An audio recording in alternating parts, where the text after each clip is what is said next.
Hello. Uh, hmm.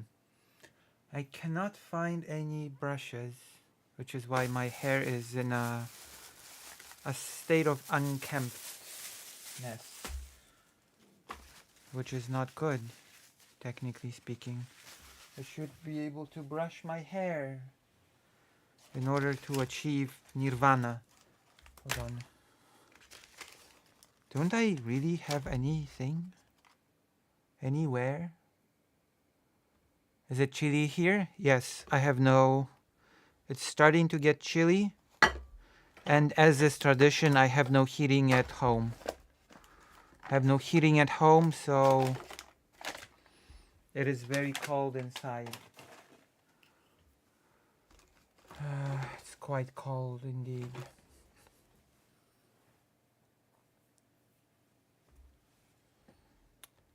I've just been able to start.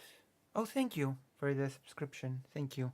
Hold on, I'll be right back. I've been able to turn on the radiator, so it's getting a bit warmer, but overall, the house is very cold.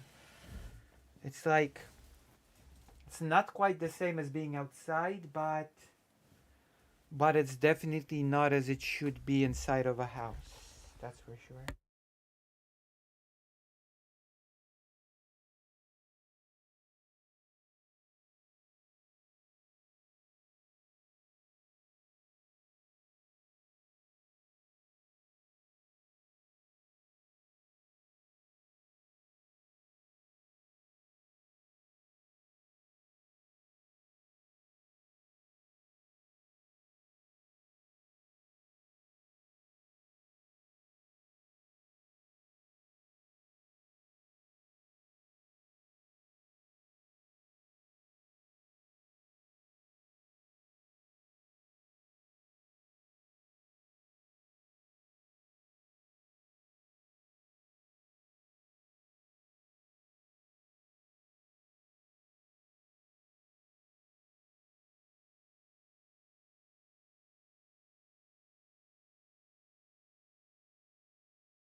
I'm back.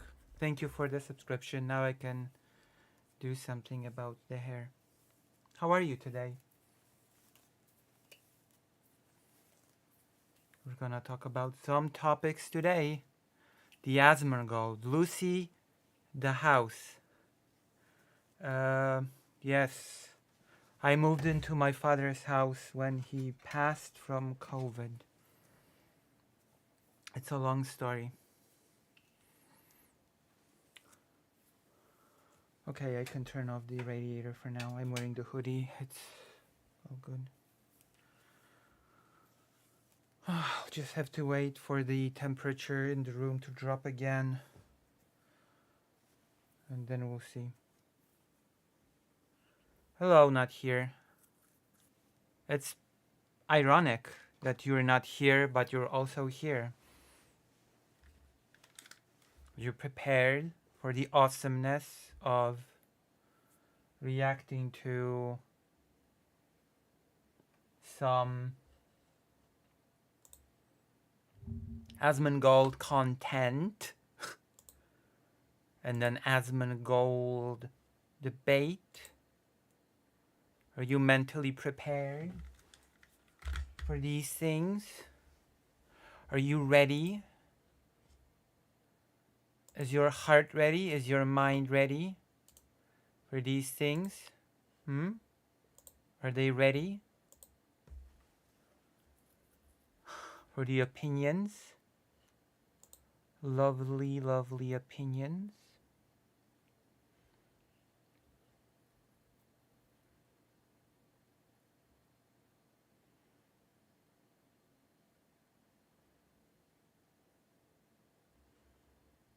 Hmm.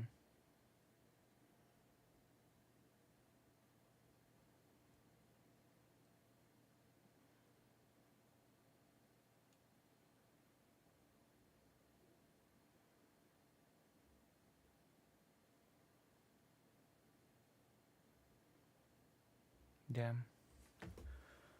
Wow. That's a bit of a downer right off the bat on Twitter. Damn.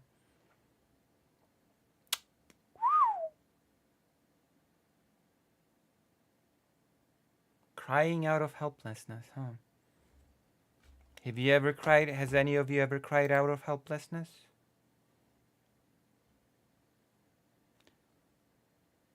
Have any of you ever felt so bad that all you could do is cry out from, Jesus, helplessness? Oh, wow. Wait, where's my stream thing? Hold on. Oh my gosh. Wait. Let's go. Okay, I'm here. Bloody gum wall Asmon. Isn't he the rich gamer that refuses to shower more than like twice a week? A week? I mean a month. My favorite streamer, Asmongold. True. I mean, Asmongold does get like on average.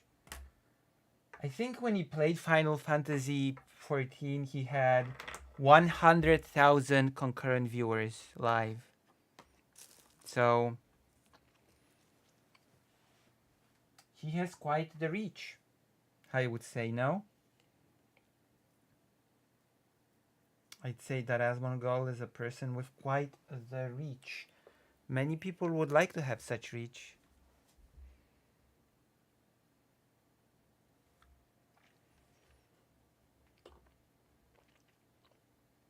I have cried out of helplessness, yes, or this is maybe a weird one.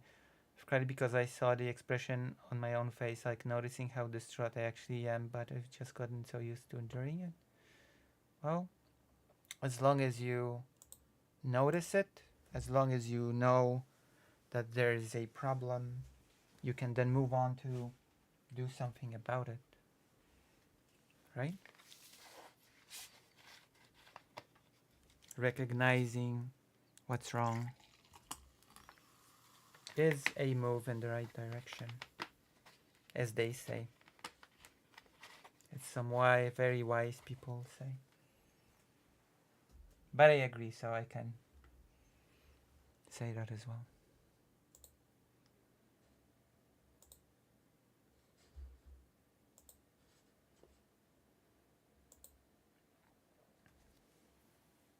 I just saw a Twitter of a person about Ukraine. Lucy the Wise. No, more like Lucy the Wide. Just repeating what someone told me recently. Look.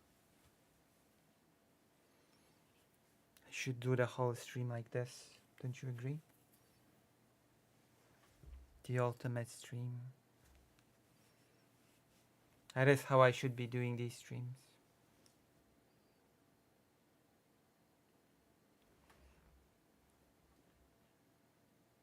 Don't you agree? The set hood. Check your colors? What's wrong with my colors? What? Sounds like you're saying check your privilege or something. What's wrong with my colors? Hoodie. Hoodie boody. How many people will come for the Asmongold thing? Let's see. Wait, no, don't come for the Asmongold thing. Today is the I Love Lucy Day. Apparently in Chicago, it's like a national holiday. To come for Asmon. Oh my god. Jesus. Today is a national holiday called the I Love Lucy Day. If you don't come to this stream, that basically means you hate me. Because the opposite of love is hate. And if you don't come to this stream on the I Love Lucy Day, that's a strong indicator that you might just hate me. So if you're here, good. If you're not here, that I am very, very disappointed.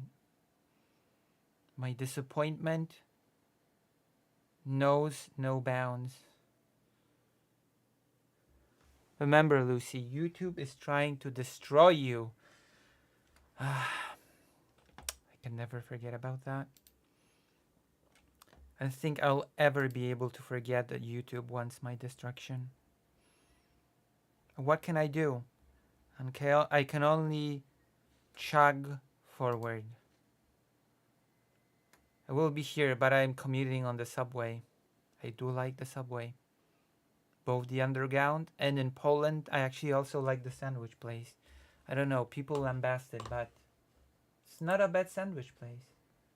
Why do you all hate Subway so much, huh? There's actually a few things that are reactionary, and by that I mean content that I can react to in nature. There are a few things that I can react to, okay?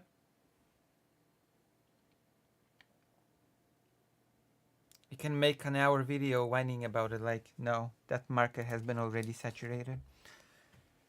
I should have been faster about it. If I had been faster, I could have released a video, but now, too little, too late. Happy I Love Lucy Day, everyone. Yes, thank you, thank you. Finally, some recognition for my holiday. Oh my gosh, my hair. Finally, some recognition for my holiday. My hair looks horrible today. We can react to a Destiny debate. How are you doing today, Lucy? I do my best. I do my best always.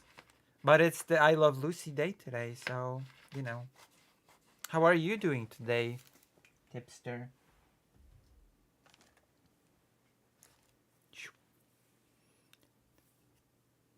I'm prepping for another go at Ukraine. But to do that, I will have to go with a new camera this time around. To make some interviews. I've already contacted some people, and we'll see. We'll see. We'll be reacting to Mr. Asmongold, maybe to Destiny. I had one more thing, but actually, Greater ain't. You start the poll. What would people prefer, Destiny or Asmongold? I'm actually curious now. Oh, wrong keyboard. Destiny or Asmongold?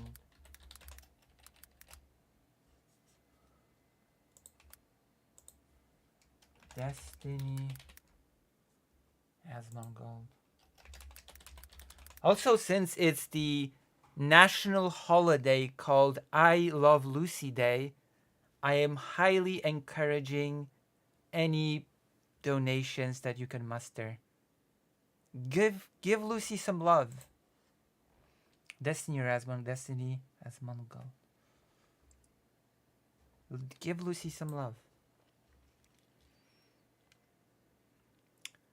Destiny or Asmongold?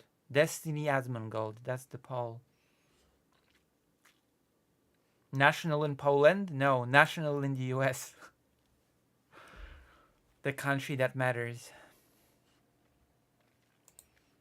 The country that people actually care about.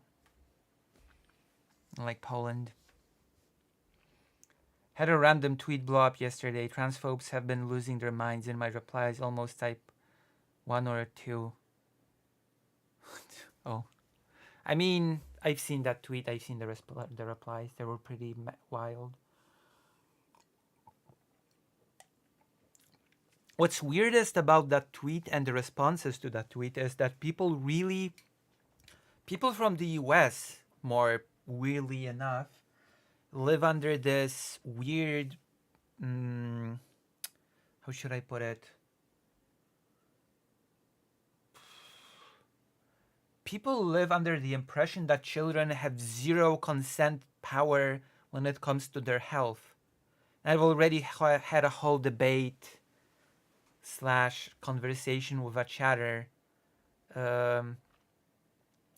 that basically was against puberty blockers, and then we've entered this whole chart that explains to you what sort of consent minors can give in what state. And it turns out, in many states, under certain circumstances, minors can give full consent when it comes to any medical procedure without the need to have consent of any other person, including the parents. What do you know? Alice 666. What delusion? What are you talking about? Also, welcome. I see a new user on the page. What's the delusion? You should stop being white. Maybe then the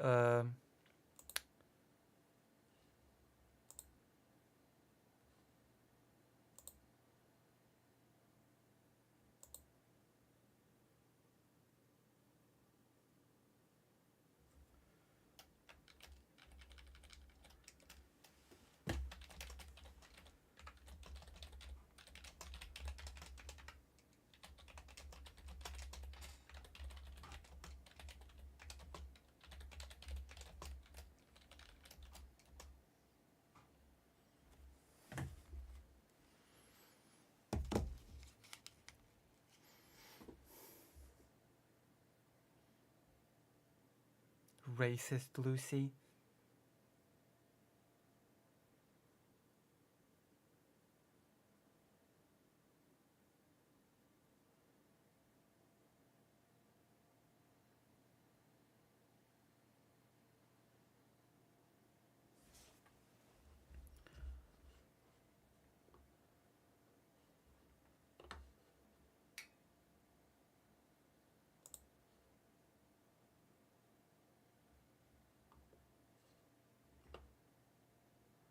Racist Lucy.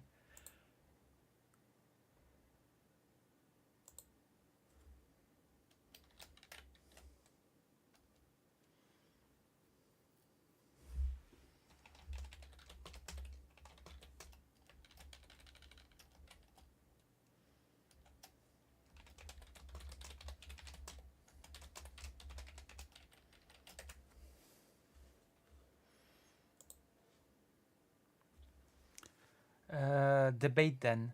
Debate who? I talked about it with a viewer.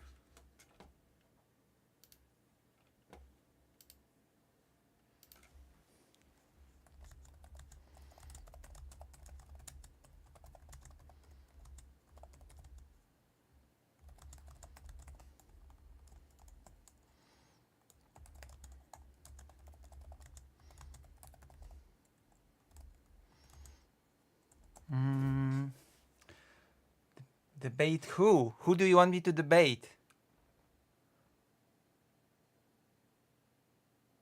What about, oh, the idea that children can give no consent to medical procedures? Yeah, it's a delusional idea. Like, there's a whole chart. There are situations in which just children just can give consent to any medical procedure that is legal, no matter what consent, no matter who agrees or not. Parents be damned. So this whole idea that children cannot consent to medical procedures is just ridiculous and silly.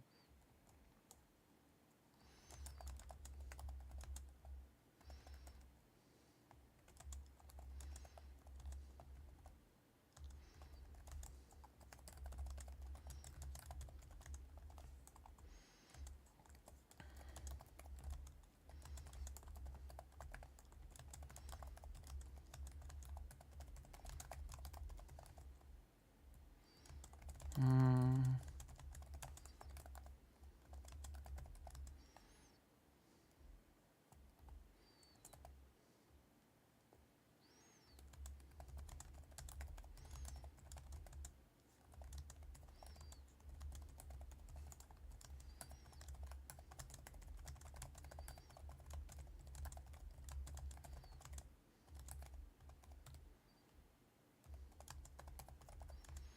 Wow. Uh,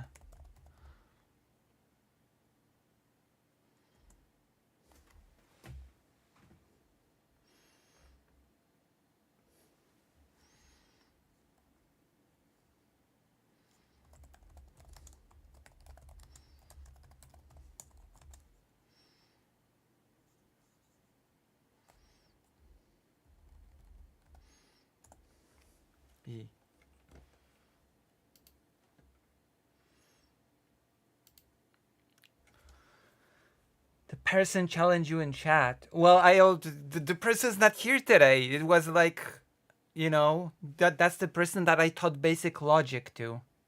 Also, Ellis666, you should become a um, subscriber or whatever. Destiny? Wow. A draw? Really? You don't know if you want Asmongold or Destiny?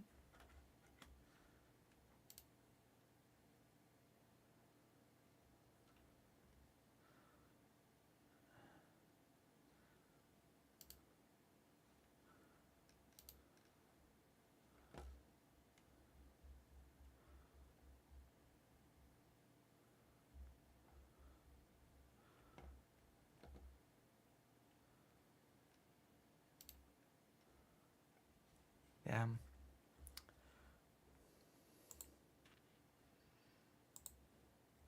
I'm too broke right now. I am out of work and powiatowy urząd pracy is not helping. Greater rant about how they claim ownership of children. Oh, you're from Poland. Wait, do I know you? You're from Poland? You're a Polish person? Where are you from in Poland? Polska, biało-czerwoni. And stuff.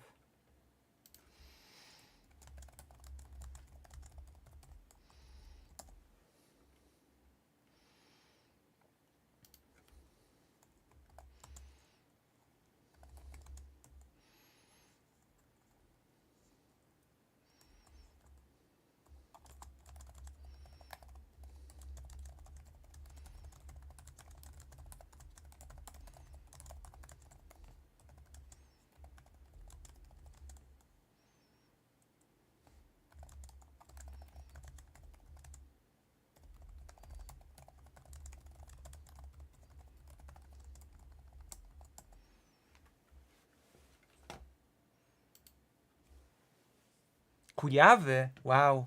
Kujawy pomorskie? Is that it? Is that the thing? Someone should give you someone should gift you a subscription for the I Love Lucy Day. Oh, did you come here for Asmongold or something? Please break the draw. Wait, which option won in the side chat? That's the most important question.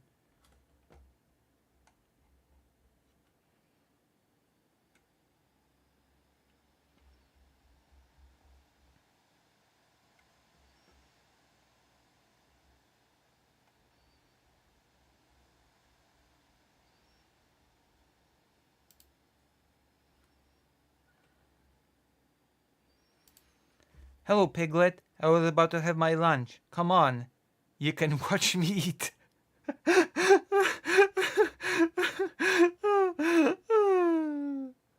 Oh, come on in. You can watch me eat. Oh my gosh. Defo Asmongold. I'm an ex-watcher. You're an ex-viewer of Asmongold? Wait, so greater range. Which option won in the side chat?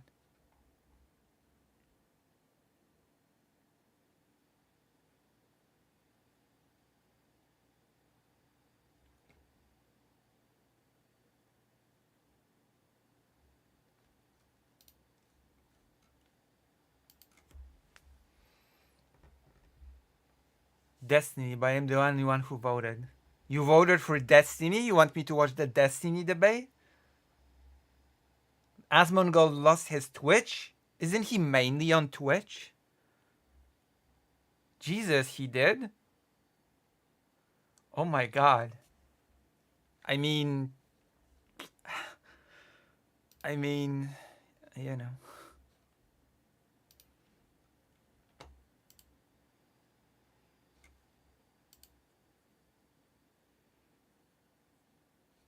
You know? You know? Wait, someone wrote me a comment, I think. I have conventions that no one adheres to.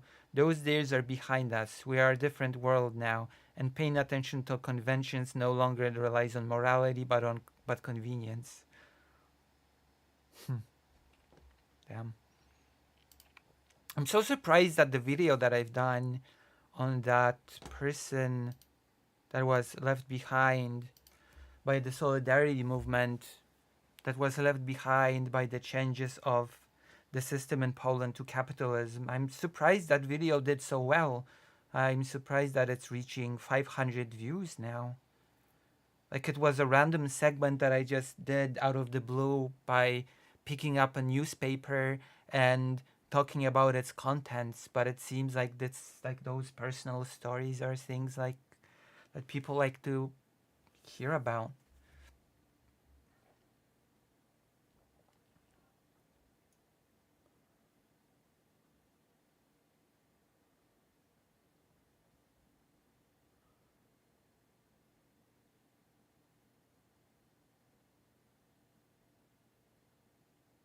Oh, you watched that video about the person that was left behind, Alice666? Yeah, maybe I should do more content like that. It's getting decent views, honestly, and I think it's interesting personally because it's very sort of maybe even fascinating to think about that there were people that worked to archive certain stories for people to be able to go back to and know how it was and how people were impacted by certain events. But if something is archived and nobody ever talks about it, then what's the point, right? What's the point of the archive existing if nobody ever accesses it? So it's sort of worthwhile to check those stories that have been written down, that have been preserved, and discuss them, right? To keep them alive. I think it's worthwhile. Not just to archive things, but to also keep the archives themselves alive in broader consciousness, if that makes sense. I Love Lucy. Who cares about the show archive? This is about me. This is about loving me. Me. I'm Lucy. Love me. Today you're supposed to love me and donate. Only so much racism you can do before being banned. Rip Bozo.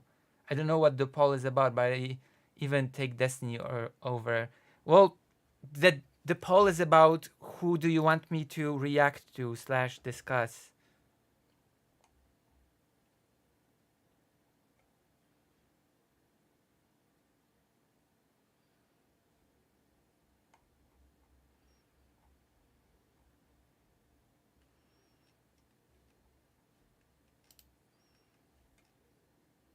What a great friend. He can watch me eat. Oh my gosh, best Winnie the Pooh comic strip. What is it with girls and mechs? What is it with girls and mechs? Girls are cool and mechs are cool. It's a perfect combination, don't you think? Don't you think it's a perfect It's good. Okay, that's what it is.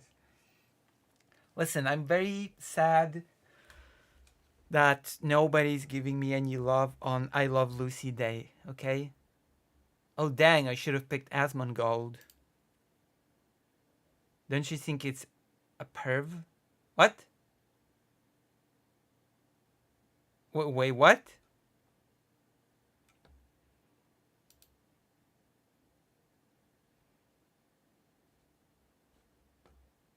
What the hell?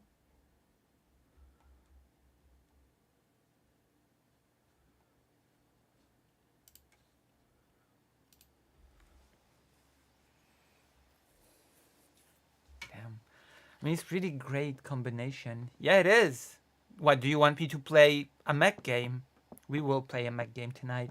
Tonight is the Love Lucy night.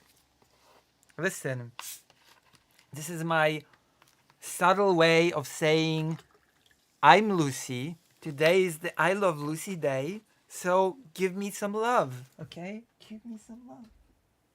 I deserve love. I am deserving of love. You will not hear me say that very often. It's not a thing that I say every day.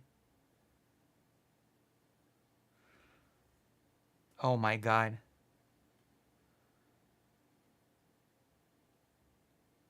Someone just commented saying Lucy 3 dots and laughing emojis. I assume they're very happy for me or whatever. No, it's some transphobe leaving a comment. Whatever. Any comment is what you call it. Oh yeah, any comment is engagement, so whatever. Whatever.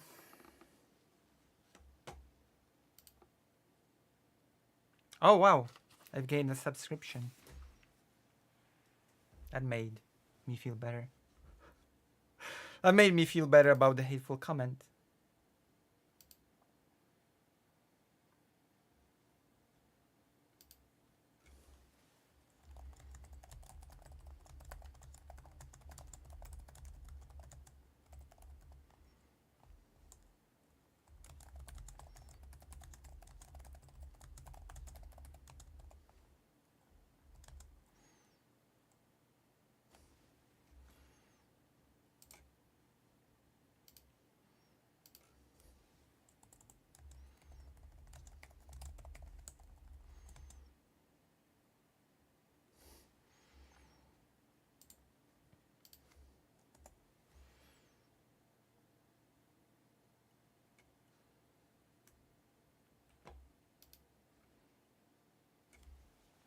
Asmongold got big hygiene strike.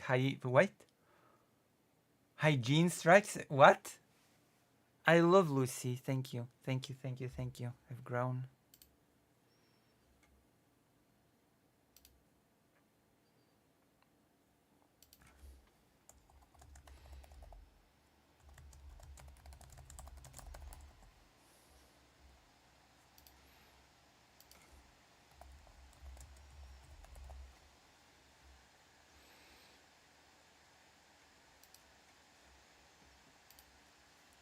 You look so beautiful with a smile on your face. This is a great holiday. No, that's not true.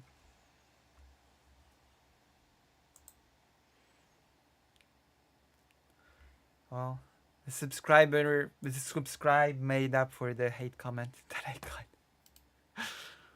Oh my gosh. Lucy dots laughing. Oh my gosh. Who is this? Oh. Wait. What the hell? Let's see this person's playlist.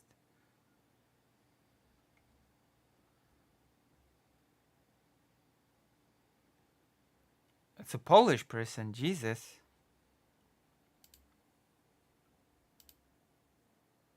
It's a Polish person.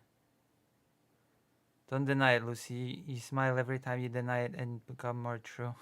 No. Nurgle the Great Unclean One must be seething right now. Oh, Jesus.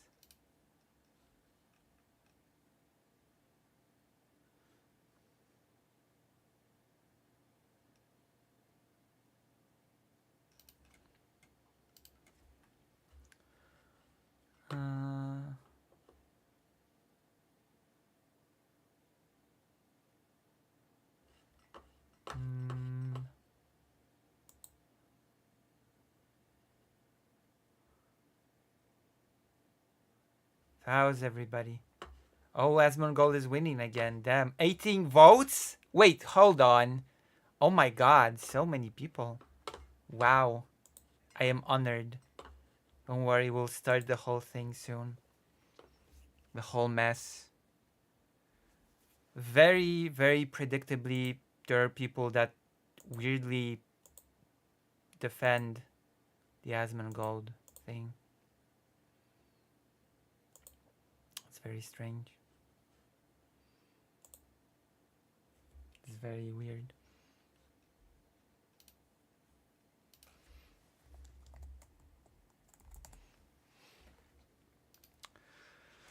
Okay, let's go. Let's. I have a clip here.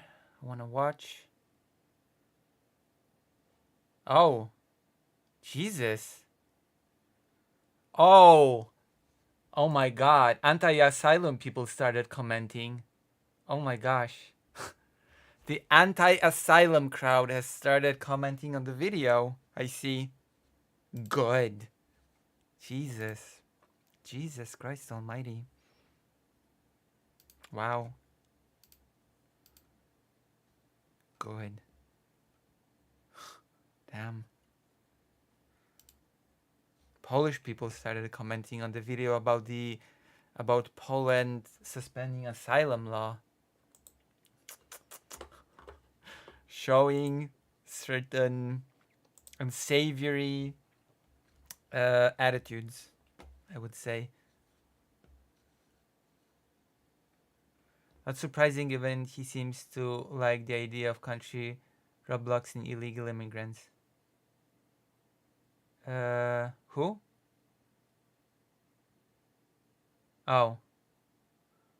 Oh, hello. Thank you for giving tier 1. I feel generous today. Also, Lucy, you're great. Take it to heart. I will do my best.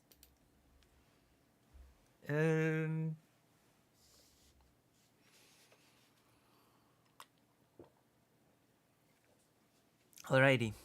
Let's start. I have a clip somewhere around here. Around these parts.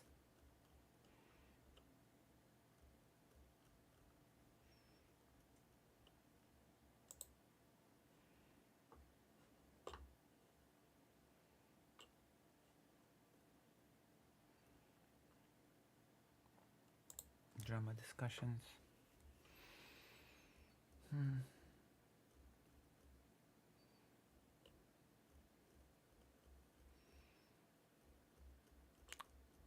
Where's the... There was a... I swear someone posted it on... the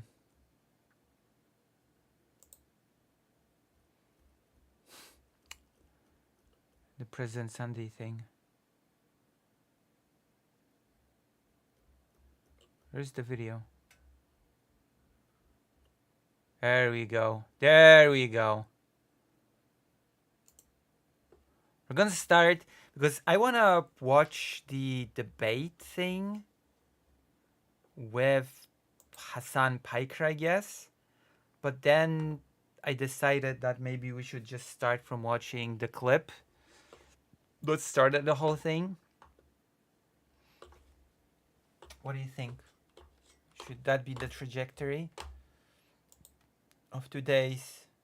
I didn't skip your dono. I said thank you very much. I even read it out loud, I'm pretty sure.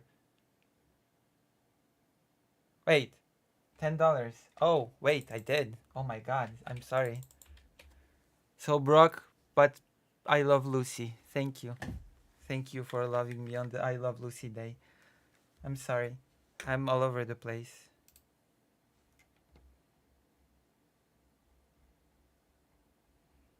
You know?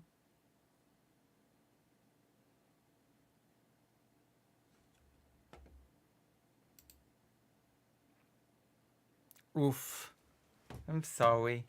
I'm sorry so much. Hold on. Hold on. Hold on. I've watched the movie.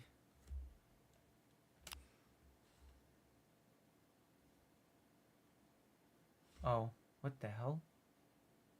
That's not the... What? That's the wrong... What the hell? Copy link. Okay. It's Kyle Kulinski tweet. The depths of casual repulsive depravity here is shocking to me. We're talking about tens of thousands of innocent men, women, and children being murdered. How would you feel if it was your family, Monsieur Asmongold? Jesus.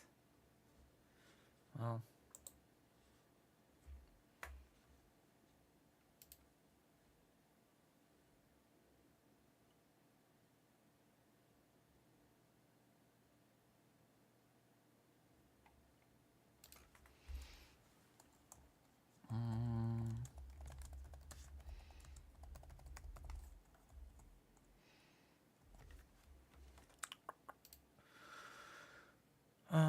I'm not surprised I'm not white anymore. I wonder what changed. Well, you know, many things changed to make you not white anymore. All right. So many people. I'm so happy. So many people came to the I Love Lucy Day.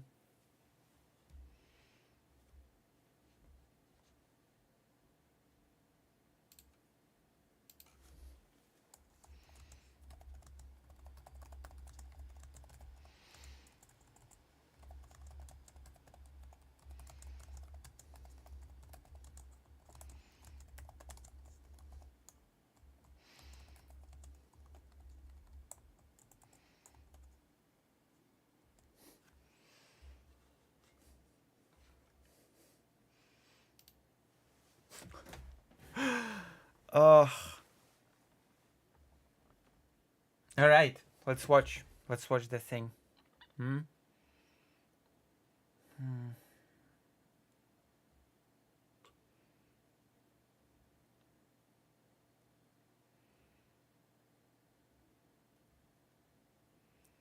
Cam zoom.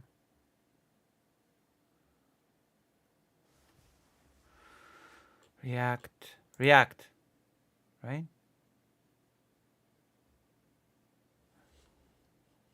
Wait, what did? Oh. Oh my god. Matt Walsh is still on the screen. I apologize. Oh, diaper Matt Walsh is still on the Sweet Baby Gang. Oh gosh. All right.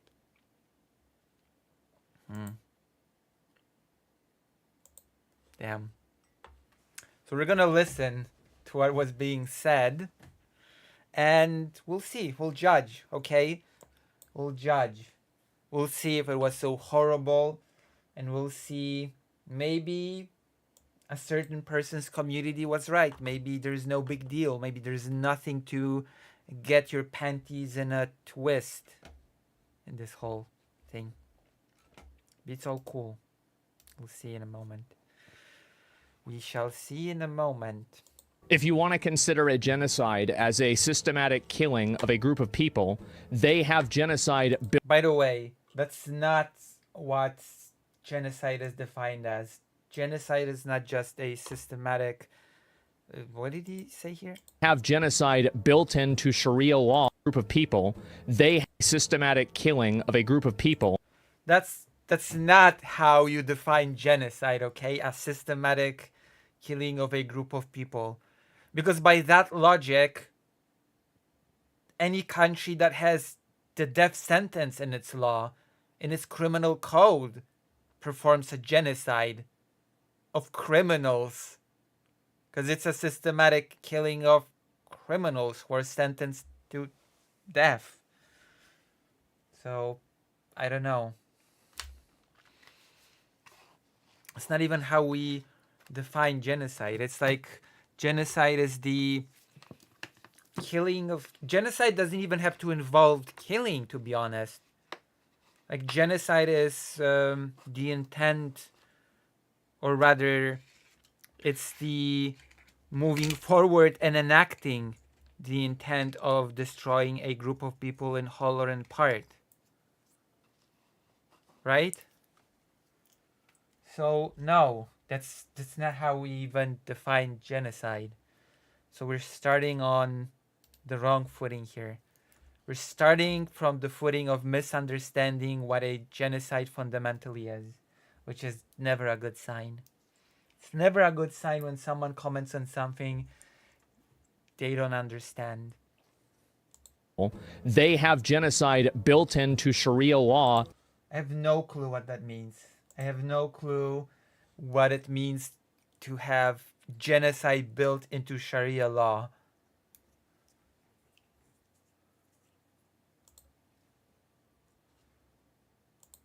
Right now. So no, I'm not going to cry a fucking river when people who have genocide that's baked into their laws. I have no clue what that means. I have no clue what the statement they have genocide baked into their laws mean.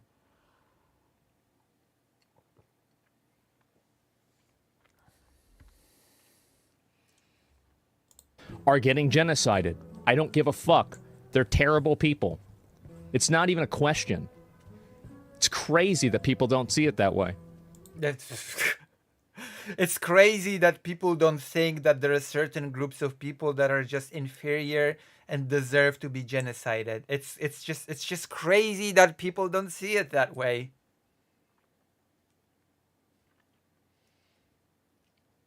Wow. They'd be doing the same thing. You could have. I hate to be this person, but you can actually use this argument for Nazi Germany. Oh, those Jewish people, they're like, they do it the same to as Germans if they could.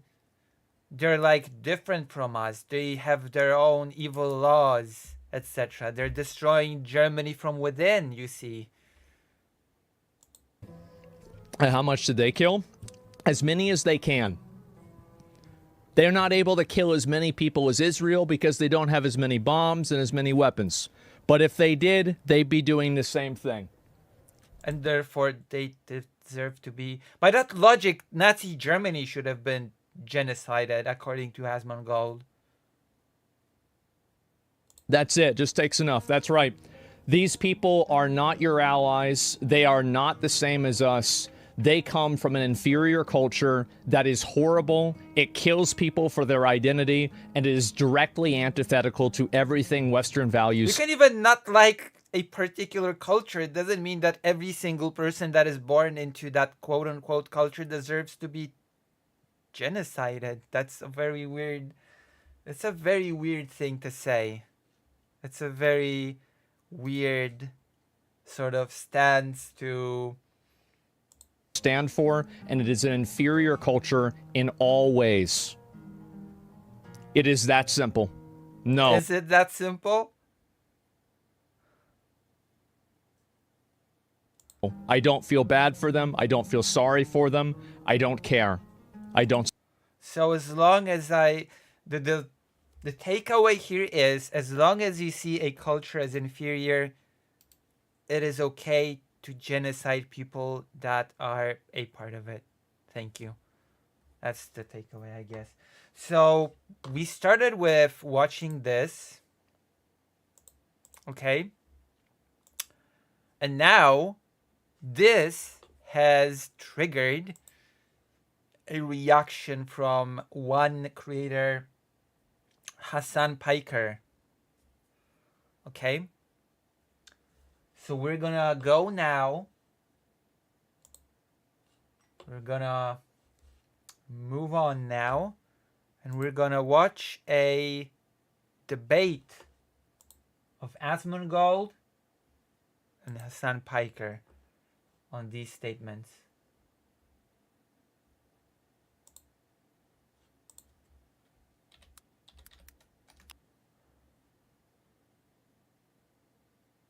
A slightly less awful person. Listen, just because we watch a debate, it doesn't mean we need to root for any particular person debating.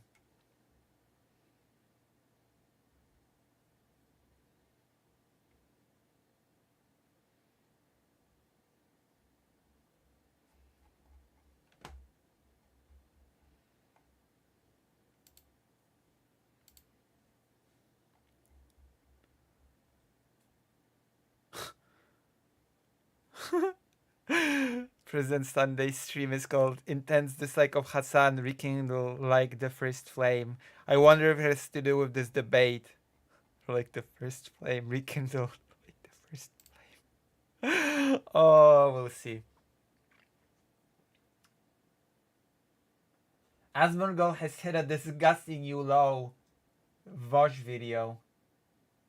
I wonder if it's about the thing. A little bit more. Yes, it's about this thing. Yes, it's about this thing. How do I thread this?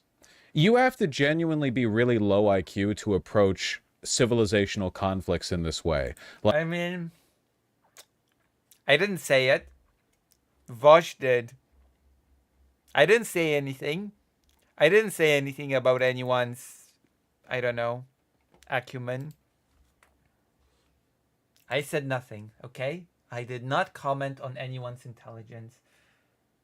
Asmongold banned. Oh yeah, Asmongold apparently got banned for this, just saying. From Twitch. Just saying.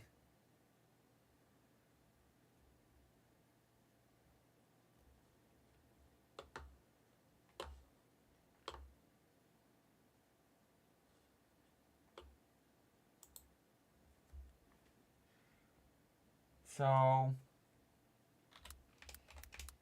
let's go to Hassan's YouTube.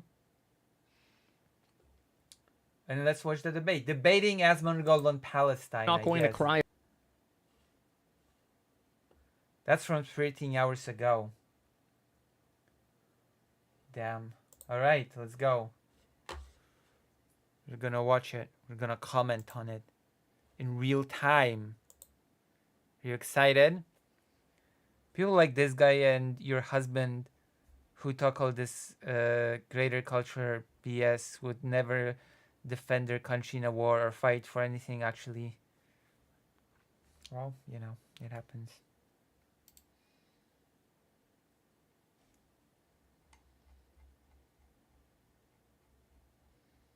It happens.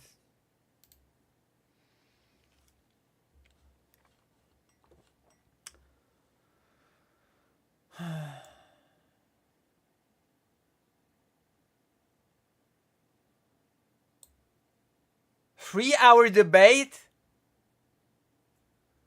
Lucy, if only your hubby had such great takes on Palestine as you do. You know, this just happens in marriage sometimes. Sometimes the other half is just more moral than the other half. Sometimes it just happens. One half just sucks out all the morality that the other half says. And opposites attract and stuff, right? Yeah? If you consider that in your analysis, have you? For marriage? Well, I bet you haven't. Alright. A river when people who have genocide that's baked into their laws are getting genocided. I don't give a fuck. They're terrible people. What the ain't no way he's talking about Palestinians, right? They'd be doing the same thing. And how much did they kill? As many as they can. They're not able to kill as many people as Israel because they don't have as many bombs and as many weapons. But if they did, they'd be doing the same thing. Oh my God, I hate this argument so much, bro. This is crazy. Holy, what is this? This is the full clip? Want to consider a genocide as a systematic killing of a group of people. They have genocide. Again, that's not what genocide is. Just so you know, take it from me. You're a local genocide expert, okay? Take it from your local genocide scholar. Tend to Sharia law. Bro. I don't know how to comment on that. That just happened. That just happened. Don't expect me to ever do that, okay? I will never do that. Oh. Law. What was that shrieking sound? It just assaulted my ears. I should. Oh my God, I should. Oh my. Maybe that should be my new dono sound. Okay, how would you feel if every time you donated to me, this happened? Tend to Sharia law. Bro. How would you feel if you heard that every single time you donated? I should do it, honestly. That should be my dono sound from now on.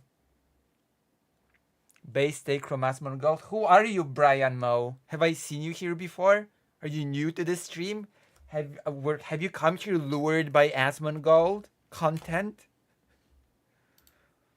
Why do you say it's a base take? I'm interested in your opinion as a chatter of mine. Maybe for larger donos. Unfortunately, you cannot set these things on a scale. New YouTube just recommended you. Well, thank you. Thank you. Okay, I guess I'll have to ask you now, Brian Mo, since you're a new viewer. YouTube just recommended you. So I have to ask you, what other streamers do you watch? What sort of content do you digest? Do you like political streamers? Do you like history? Are you interested in learning about the war in Ukraine? Because Asmongold is free to have his opinion. I mean, everybody's free to have their own opinions. It's just that some opinions can be extremely stupid. And when someone has really stupid opinions, it is also, you know, I'm free to comment on that stupid opinion. That's how that works, right? As much as everybody is free to have an opinion, everybody is also free to comment on that opinion. Some say stupid, some say wise. I mean, you can say that about anything.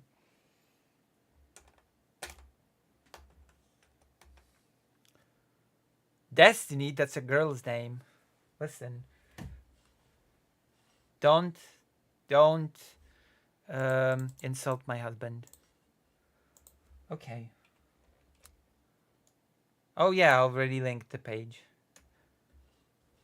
So how do you like the stream so far?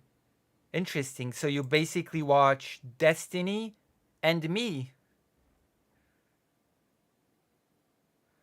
That's what's so great about the world. We are free to do what we want. I mean, that's not the truth of the world. You definitely are not free to do whatever you want all over the world. In most of the world. In general. Laws exist for one. So no, we're not just free to do whatever we want.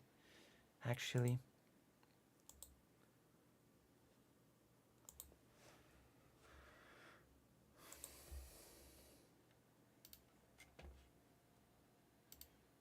You know?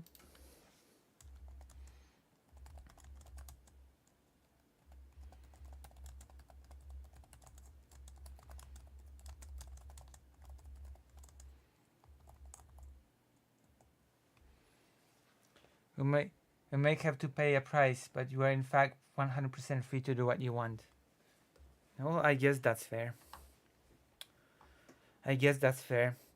What you just said sounds like something my father would say, so fair play.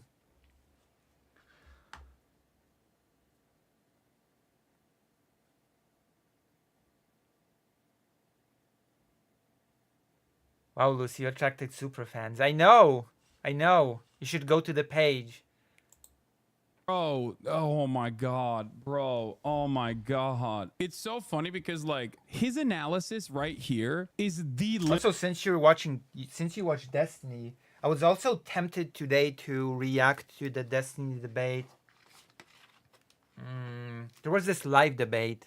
He just uploaded it. I was thinking about reacting to that one because apparently it goes pretty wild.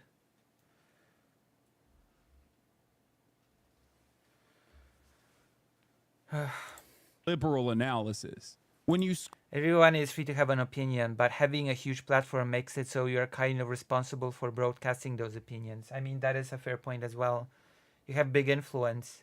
And Asmongold has pretty big influence. His videos reach millions of views. He has pretty big live viewership. scratch the surface of like the average American over a certain age and why they are so blind to the obvious dynamic. Over a certain age. Damn, ageism. Right off the bat, Hassan is engaging in ageism, blatant ageism. What do you mean over a certain age? What's the age over which Americans became bad?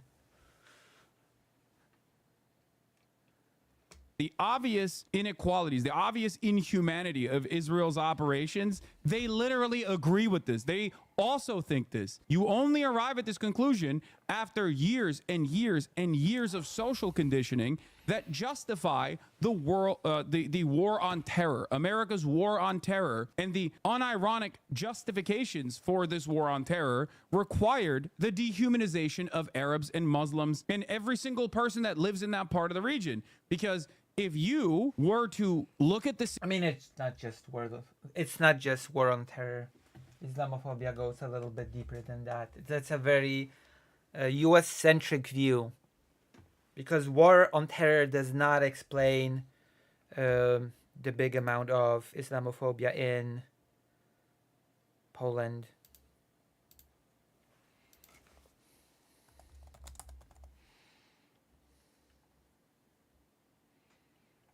Okay.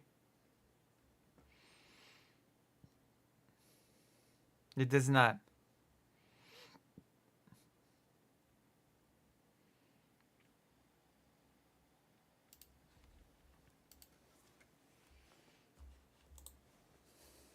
situation and recognize that humans are being. When does the debate start? God. When does the debate start? When do they get to blown debate? apart every single day? Yes, I get it. So every target, human being. I understand. That's it. Just takes enough. That's right. These people are not your allies. They are not the same as us. They come from an inferior culture. Asmongold, your co-owner of your organization, you are calling a person from an inferior culture. What are you doing? Log off the internet. Your co-owner of your organization, you are calling a person from an inferior culture. Oh. What are you doing? Log off the internet. Who's the co-owner? I have no clue. I have no clue who this co-owner that is being invoked here is. And stop reading Reddit and go talk to some real humans, please. Holy shit. That is horrible. It kills people for their identity, and it is directly antithetical to everything Western values stand for, and it is an inferior culture in all ways. Damn. It is that simple. In all Bro, ways. this is straight up 1-to-1 what Nazis said about Jewish people. What That was my argument, that it could be, that was my argument, because actually you could use that, You could very well say that the Nazis did actually say all those things about Jewish people.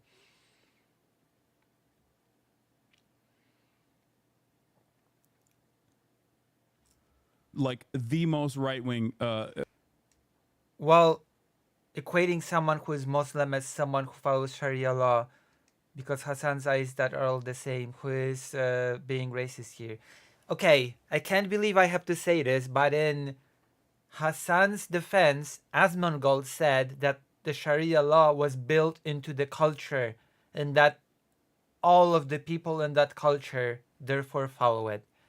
That was actually a response to Asmongold's words, to be fair to Hassan Piker here.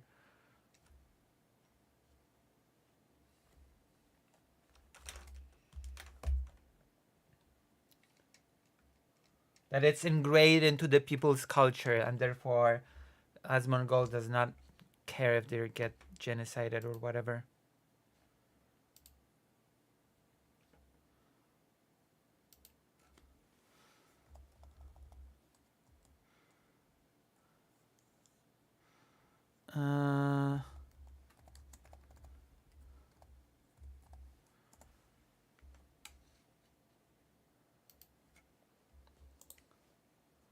approach to this Okay, conversation. let's get to the This debate. kind of attitude, American exceptionalism, literally is the same thing.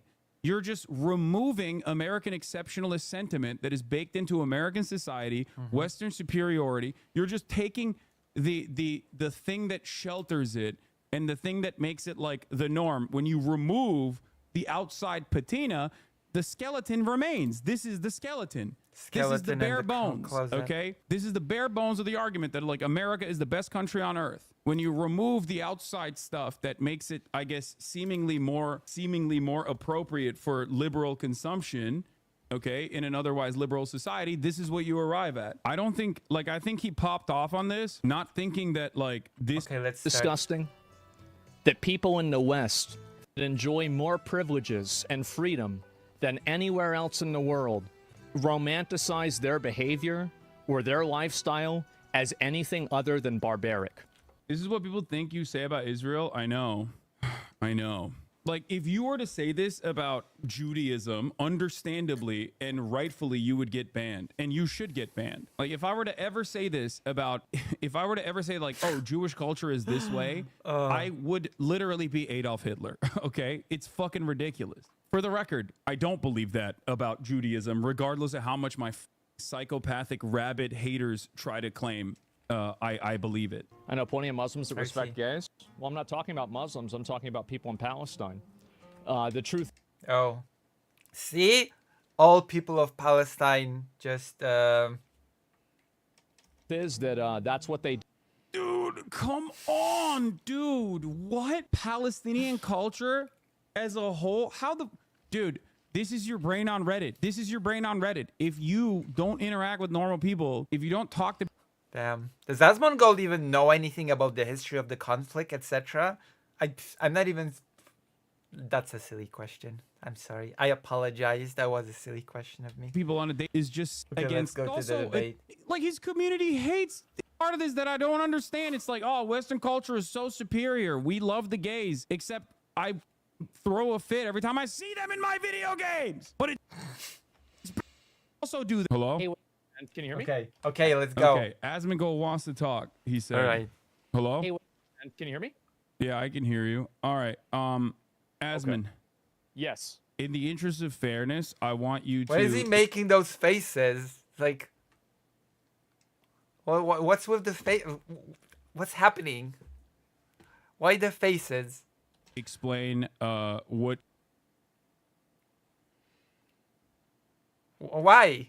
Why make those facial expressions? what you said that I saw in clips, in limited clips. What is happening with his body language? Earlier today, Yeah, I yeah, yeah. think. Okay, so basically, I find it to be really problematic that people put like a lot of virtue signaling, and I think it is virtue signaling. Problematic. Now now we're entering that sort of language. I find it problematic. Jesus. Damn, it's come to this. Things are getting problematic. Okay. For people that are supportive for like trans rights and LGBT rights, I'm not so sure if Asmongold is even all that supportive of trans rights. That's so weird. If you support trans rights, you should be okay with Palestinians being genocided, I guess. That's the... What? What? when they support countries that kill people and prosecute them for being LGBT. I think Okay. it's a huge problem, and I don't think you can have both of those things. Yes, if then I guess Poland should be genocided, right? Wait, hold on. I have to get... When they support countries that kill people and prosecute them for being LGBT. I mean, Poland was on the, maybe not kill, but prosecute or something. Poland had the LGBT-free zone cities. Damn. I think Okay. it's a huge problem, and I don't think you can have both of those things. I guess Poland should be left to rot. Thank you. So when you were saying like Palestinians exhibit inferior culture that's barbaric, you were simply talking about the hypocrisy. Is that what it is? Yeah, pretty much. I do. And somebody in my chat said Oh. that you said that I thought Christian theocracy was better. No, I didn't say that. Oh, what a fucking surprise. Okay. Well, here's So- the thing, right? Yeah, go ahead. I want you to like Yeah. fully explain because I want to understand. I want to understand everything that you mean beyond Asmongold's body language is very strange. the hypocrisy, because like the hypocrisy version or the hypocrisy in and of itself is one thing that we can address. It's a super simple concept. Well, how, But how I do think you there's feel a about that? broader, there's always a broader point beyond hypocrisy, because online hypocrisy in and of itself, or even the invocation of hypocrisy or perceived hypocrisy, is seemingly a more damaging thing than like actual material Also- harm, right? Also, okay, I'm just gonna say this, okay?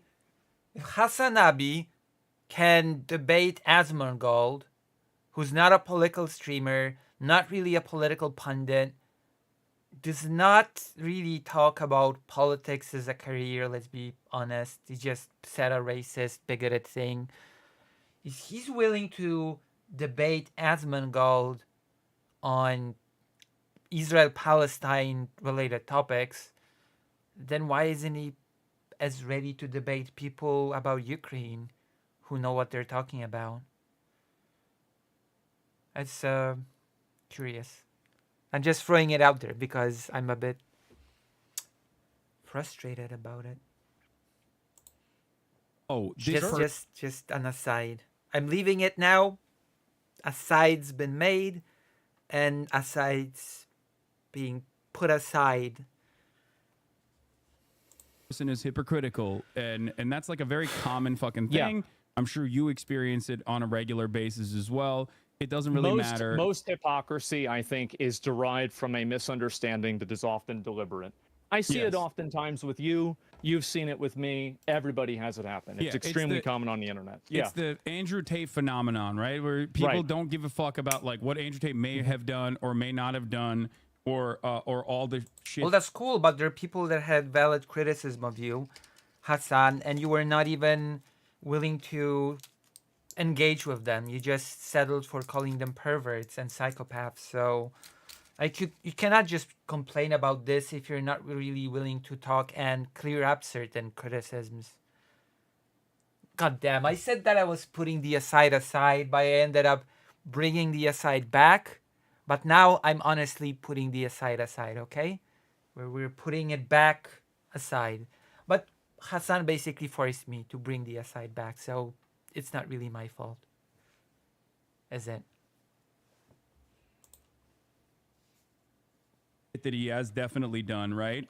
Right, yeah. And care more about like, perceived hypocrisy. Lucy, you must let go of your grudge. Never.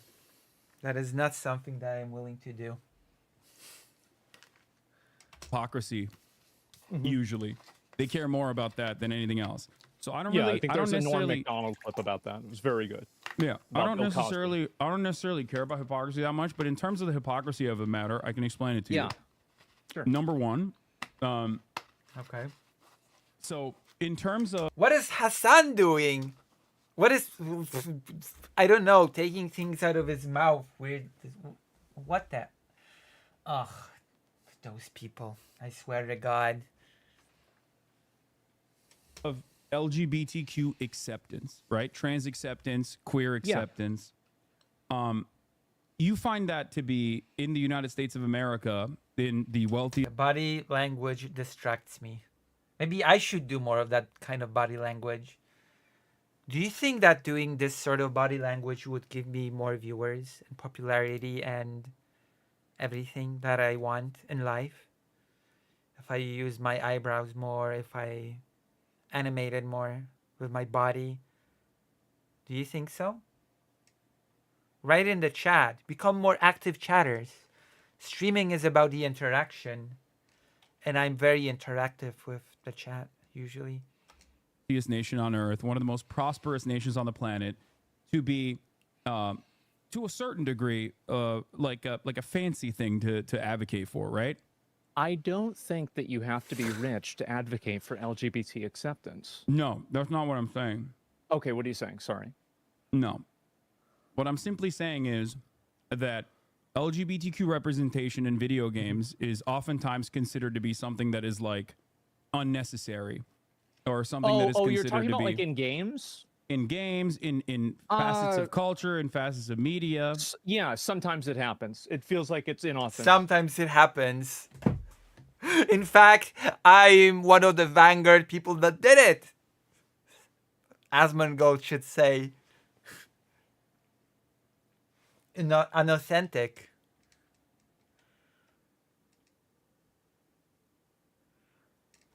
It's like, yeah, sure. Okay. Wait, Well, what? Yeah, sometimes it happens. It feels like it's inauthentic. Yeah. What? Okay, what is inauthentic gayness in games and what is authentic gayness in games? Sure. Okay. Well, wait, is there a positive example of LGBTQ representation that you can think of in mainstream media in recent years? Sure. Just yeah. so I understand what the dynamic is there. Did you play Final Fantasy 16? I did not. Oh my god. So they had a character in Final Fantasy 16. His name was Dion. And he was like the prince of an area. He was like the, like person who could like channel Bahamut, right? And he was gay, and it was part of the story. And they actually blocked sale for that game in some places in the Middle East because Square Enix didn't want to censor the game for that reason. And I respected them a lot for that. But that was wait, they refused to block the game? Is that what you're saying?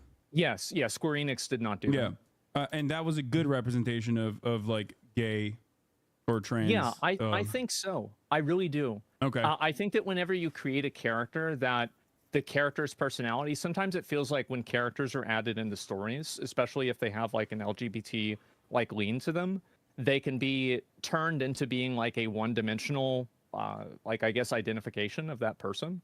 And it's like they make like an overt effort to talk about that and discuss it. Like me. I mean, what's wrong with discussing? That actually opens the question, what's wrong with discussing the subject of LGBT in games? But,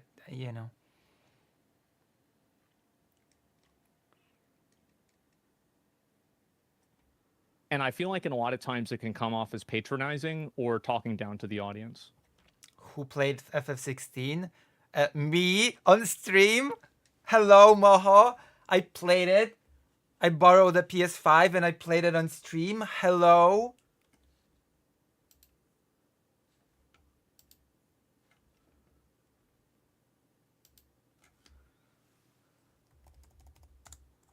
Hello, hello. Like, I totally did it. Okay. It feels very unauthentic to me. Okay, so Yeah. there are instances where there's like gay representation, trans representation that's like ham-fisted and just simply added on as not a necessary vehicle for narrative development, but instead simply for identity points, right? Sure. To do diversity. Okay, so not to get too lost in the sauce, we can get back to this part of the conversation in a second. But my point was that like that level of LGBTQ representation, it's for diversity, it's for marketing purposes. Usually, it's just like sometimes it could be shitty narrative devices, but ultimately it doesn't really matter. But a lot of people still get mad at it, right? A lot of people in the Western world still get mad at it. Yeah. And for me, like, are you telling me that Asmongold has never gotten mad over it? Yeah, he did. I'm pretty sure he did segments, he did videos talking about forced diversity, etc., and wokeness in games, didn't he? Did he never? Me, in particular, there is a hierarchy of needs for and that all human beings respond to, all human beings exist under. Is this like a Maslow's hierarchy of needs, or is this like something else? Maslow's hierarchy of needs is appropriate, but like there's a higher standard because the Maslow's hierarchy of needs usually is under the confines of like at least a developed country, where a developed country that is not constantly being bombarded or victims of like colonial occupation. My point is that Palestinians are not inherently... Oh no, did you just say colonialism? Colonialism? Anti-gay or anti-trans or anything like that. There are gay Palestinians, there are trans Palestinians, both living in Gaza, in historic Palestine, and also certainly outside of Gaza. Well, is it against the law? The problem is there is no there is no time or space or opportunity for them to engage in queer liberation, let alone, advocate for more representation in their artworks, for example, when they're too busy being bombed and destroyed and killed and ethnically displaced for 76 years under an apartheid regime that is a settler colonial occupation. Okay, real quick. You don't Okay. think that I support Israel, do you? I don't, but I think Okay, that good.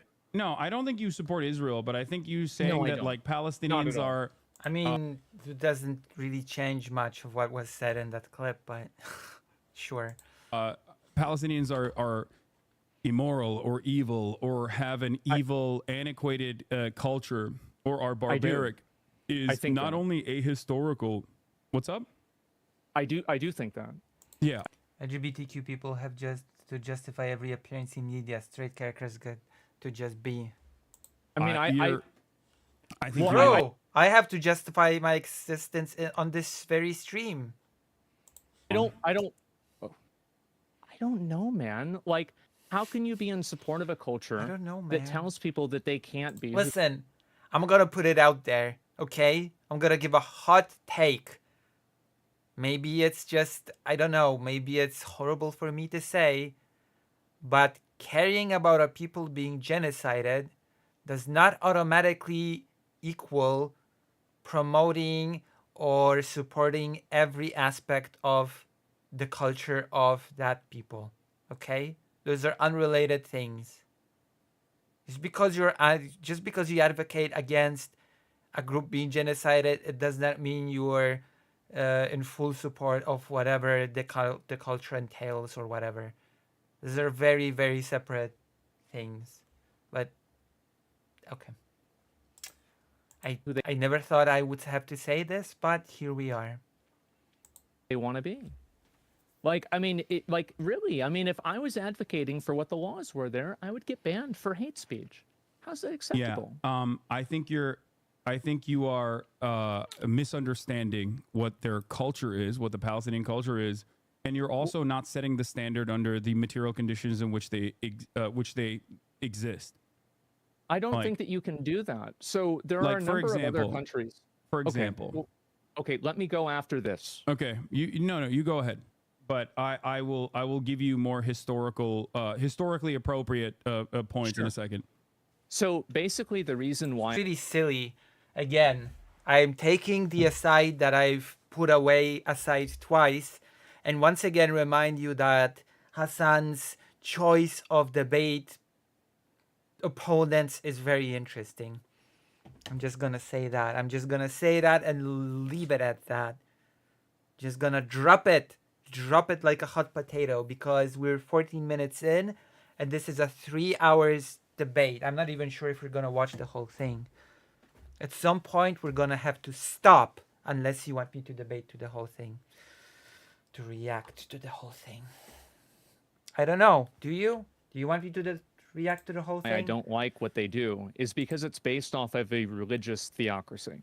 And so you can look at other religious theocracies in other countries that aren't being bombed, and the one commonality that they have is that they all suppress people's identity and they express their freedom of expression. And I think that any culture and any type of government that is derivative of a religion is fundamentally inferior. I think this is true with any book. It's true with Judaism. It's true with Christianity. It's true with Islam. It's true with Hinduism. I think it's true with anything. And I find it to be very problematic that we're using these books as a guideline for like how to make laws when these books actively encourage killing people. What does that have to do with the topic of saying that you don't care about people being genocided? Nothing. That's just a total aside, not related to the topic at hand at all. Very strange. For different types of identities. And obviously, like, I understand that there's like a huge spectrum of people that are part of any culture. There's people that are way more progressive, people that are way less progressive. But what I see is that I see countries that have laws that haven't been bombed, right? You look at like Saudi Arabia or like Dubai. a lot of these other countries still have the same types of expressions or same type of restrictions on the expression for LGBT. And I find that to be problematic and inferior. And I think that you could I want to make sure that this is very clear, because like, I don't want you to think that this is something that's like oh, the brown people over there are wrong.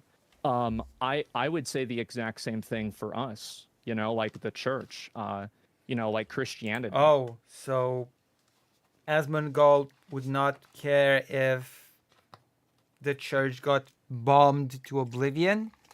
Is that the standard?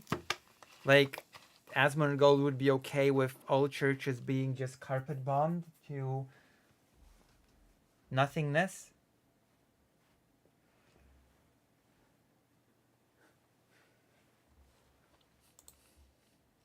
Like if you look at, for example, like Salem witch trials, it's disgusting. It's horrible. Yeah. So all I'm saying is that I think that there is a standard that's being applied, and I don't really understand how that's defensible at all. I don't like, and that's what doesn't make sense to me. Is It's that not. And like, okay, It's well, go not. ahead. Yeah, go ahead. But here is the problem. Okay. It's not defensible, but I think most people, including like the Yeah. gay Palestinians or queer Palestinians or Who not like to be queer bombed. Lebanese people, Sure, understand that there is no room for advocating for civil liberties in your own domestic policies when you are escaping bombing So, campaigns. I see your point, So but do you this see is my the No, I actually don't see Asmongold's point. No. Culture bad, therefore genocide, I don't care, is not a good point to make. reason that- this is the reason Sorry, go why so many of these countries, Mm-hmm. whether it be Iran, whether Yeah. it be Afghanistan, whether it be Egypt, or many of these places that were far more liberal from Western standards, from the Western understanding of like social liberalism, multiple decades ago, before Western intervention, are no longer as socially liberal as they once were.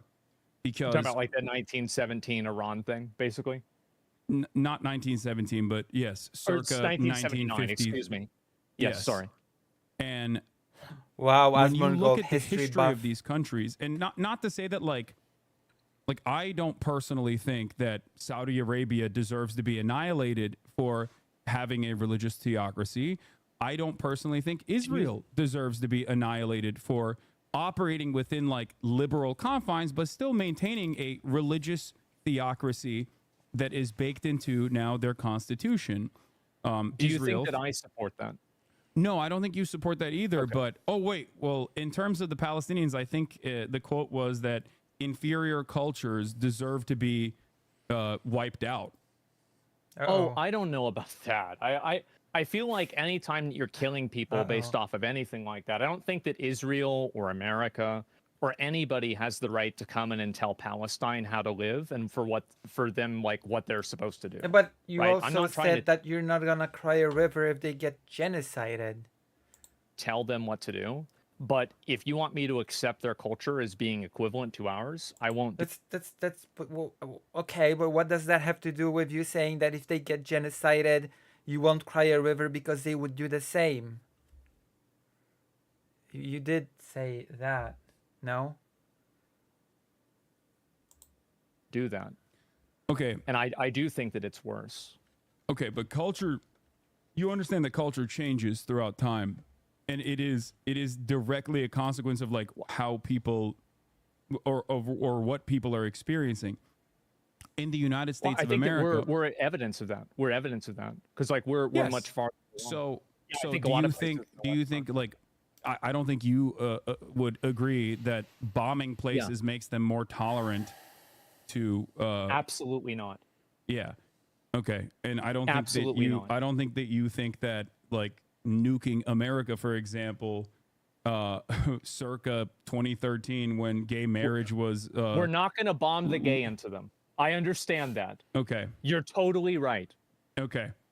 So Yeah. in terms of some of your some of your statements. Yeah. Like, not only I think you're wrong on the history of queer culture, But also the present. in Arab countries, in Muslim nations in general. I'll give you one funny. example. The Ottoman Empire actually decriminalized homosexuality in the Tanzimat era. I think it was like 18th century. And before then, it was not even like a problem. It was never an issue. Far before Western nations ever actually decriminalized or made it legal to be gay. And this is oftentimes a not really mentioned aspect of Hassan's favorite country, the Ottoman Empire. the Muslim world or Muslim culture, or the Arab history, or the region's history at all. I mean, to be fair, the Ottoman Empire history is far more than just Muslim history, quote unquote. Hassan Piker. It's a very Turkey-centric point of view.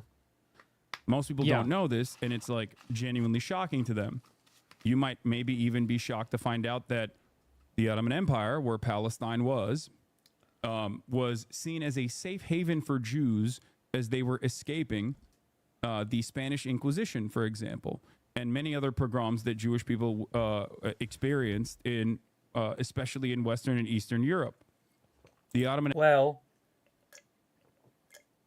somebody's ignoring the existence of the Polish-Lithuanian Commonwealth, in which Jewish people enjoyed their golden age, which was not the case in the Ottoman Empire to such an extent as in the Polish-Lithuanian Commonwealth. Owned. Sort of, kind of, I guess. Maybe. I suppose. Empire in the MENA region, all the way that spans to Morocco, was seen as a safe haven and safe harbor for Jews, where they were allowed to coexist in far better conditions under Islamic rule, technically. That was far more tolerant. I would go even farther than you are. I think that back then it wasn't just the fact that they were accepting of gay. I think that they were way more scientifically oriented. They were way more... The Ottoman Empire? What are you basing that on? The Ottoman Empire was much more scientifically oriented. I think Asmongold is mistaking the Ottoman Empire with the golden age of Spanish Islam. I think Asmongold is mistaking his eras. Focused on learning and mathematics. I think that's evidently true. I don't think anybody would say the Ottoman Empire was shitty or anything like that. I think they were very progressive for their time. Some would. What do you know about the Ottoman Empire? What the hell? What do you mean nobody would say that the Ottoman Empire was shitty? What about all the pogroms of the Armenian people at the end of the Ottoman Empire's existence? Was that not shitty? What?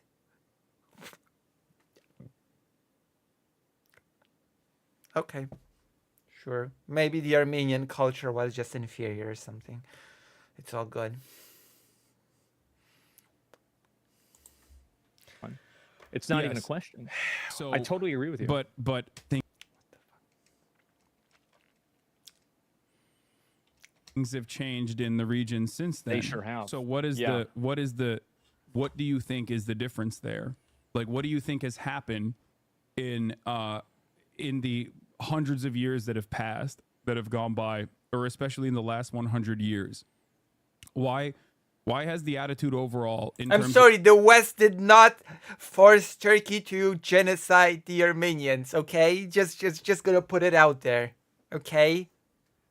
The changes in the region are far more complicated than Western interventionism into poor Ottoman Empire. God.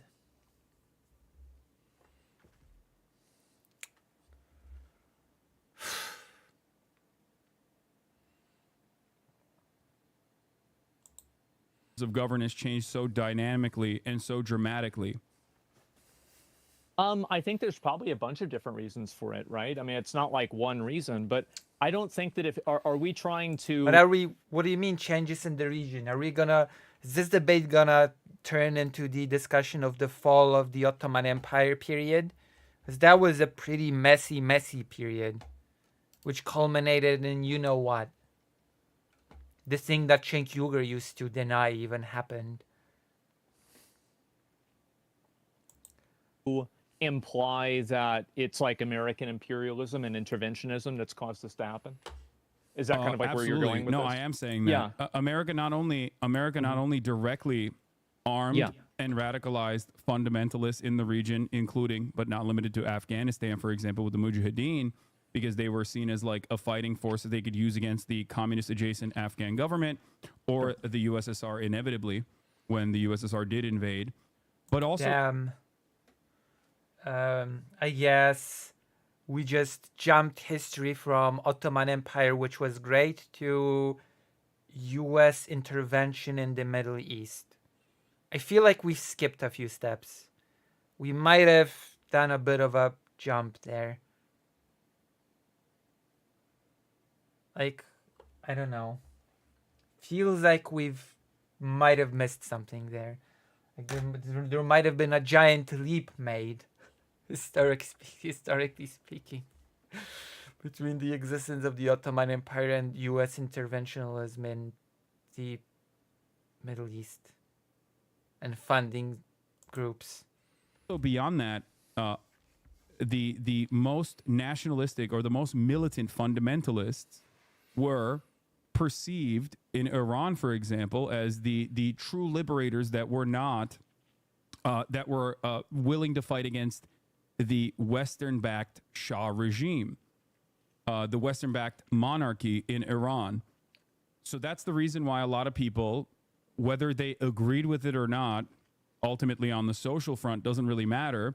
They were like, these guys are going to protect us. These guys are actually fighting back against this this ruthless rule of the Shah that was, you know, falsely torturing people on a regular basis. Okay, so that's if usually if your how argument is that This is why you should not have debates on topics that you don't know about. Because Asmongold cannot address any of this because I'm pretty sure Asmongold knows nothing about any of this.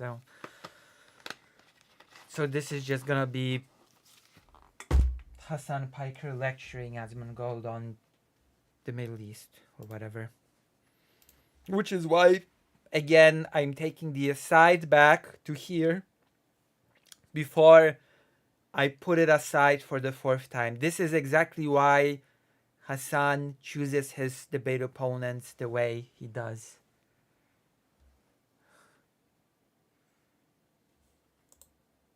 well, how do you reconcile that with the fact that there are other countries like Saudi Arabia, for example, that don't have that history but still have the same laws? Oh, that's a great example.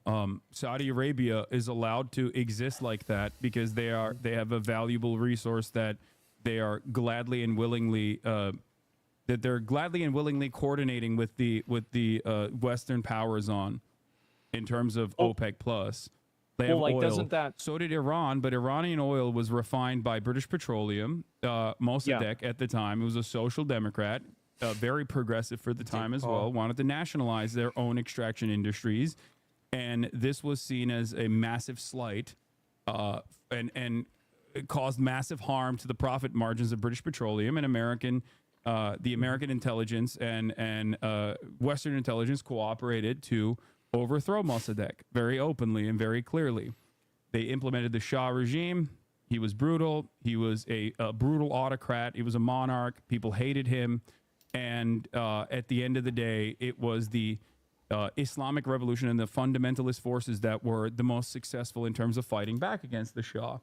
That's the reason why they overtook the country and have been dominating the nation ever since. There are plenty of gay and trans people. By the way, Iran is actually weirdly very pro-trans, but I'm sure that you probably didn't know that. They're very homophobic, but they are. I mean, saying that it's pro-trans, if it's what I'm thinking about, then then it's not being pro-trans, okay? If it's the thing that I'm thinking about, where if someone is gay, they're forced to transition. If you have a gay man, okay, if and the gay man is forced to transition into a woman, because I know there are countries that do that. I'm not sure if Iran is that particular country. Then that's not a pro-trans policy, okay? That's not being pro-trans if you force gay people to transition.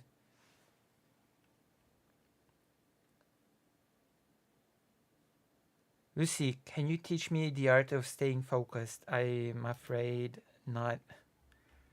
I'm trying to teach myself that skill. I'm trying to learn how to stay focused, but I'm afraid that is not an art that I have mastered. So it's like you might be out of luck.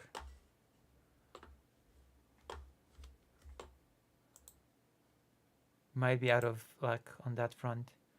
Also, you know what you should do? Because this is the I Love Lucy Day. So you should join the page and give Lucy some love. Because today's the I Love Lucy Day. You know?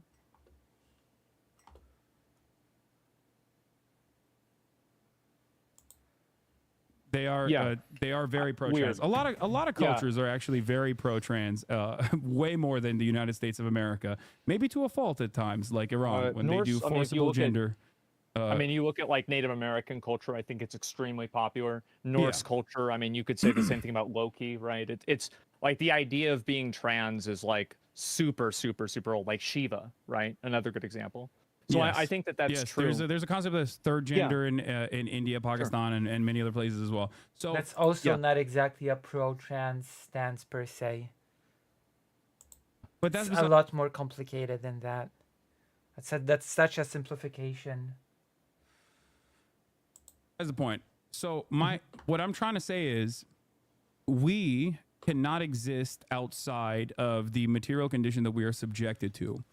If you are living under a ruthless, corrupt autocratic rule, and there's a group of people that say, I'm going to fight back against this ruthless autocratic rule that is like Western power backed, then people will be on board with that. They're going to be like, problem is that the current Iranian government is a ruthless authoritarian rule, as evidenced by, I don't know, women that live there. This is great. I love this revolution. I'm on board. Okay, so I can go even farther than that. I totally understand why groups like ISIS happen. Like, if you look at people from ISIS, these are people that are like 20 years old. They've lived their entire life being occupied by a foreign power. I think that we're doing a horrible thing. And Iran, though. Like, I hope you understand that, right? And just like there's a difference between ISIS and Hamas and all these other like I'm just giving you an example. I'm giving you an example of like. So I think extremist groups are created. So you got a lot of heat. You got a lot of hate. One of your most popular, biggest hits was that America deserved 9/11. Remember that? Yes. Bad day. Bad day. But what you meant to say is that American interventionism inadvertently caused this to happen. Am I right? Directly, not even inadvertently. Is a concept that historians call blowback. I totally agree with you about that.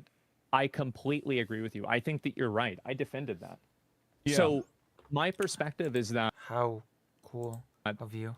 I don't think that we can blame, like, I don't see the logic that all of these other countries that are like, from the West, right, that are like much more progressive, are somehow intervening and making this, like, these other countries in the Middle East hate gay people and like want to kill gay people.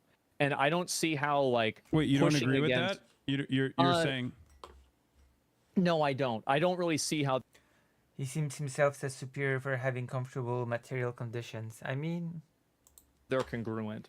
So I don't why do you think that historically they didn't hate gay people but now they do?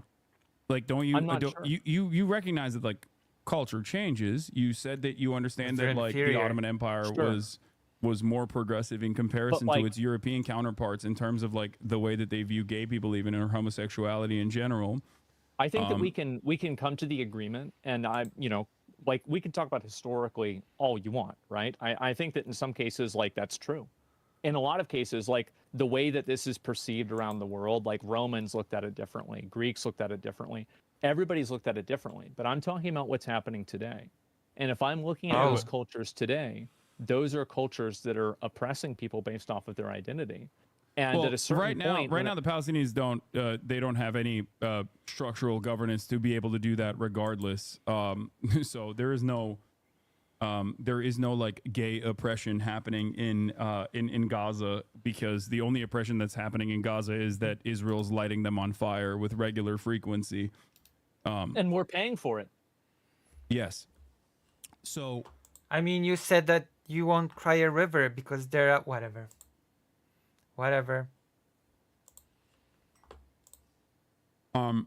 in terms Asmongold has internalized the just world fallacy. Most people just kind of unconsciously on board the way of. like Islamist Yeah. fundamentalism, right? Yeah. In terms of Islamist fundamentalism, or the way that like you perceive Palestinians as viewing. None of you ever answered my question if I should emote more like Asmongold to gain more viewership.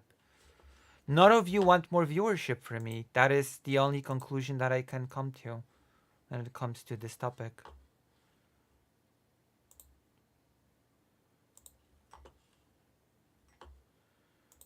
Gay people.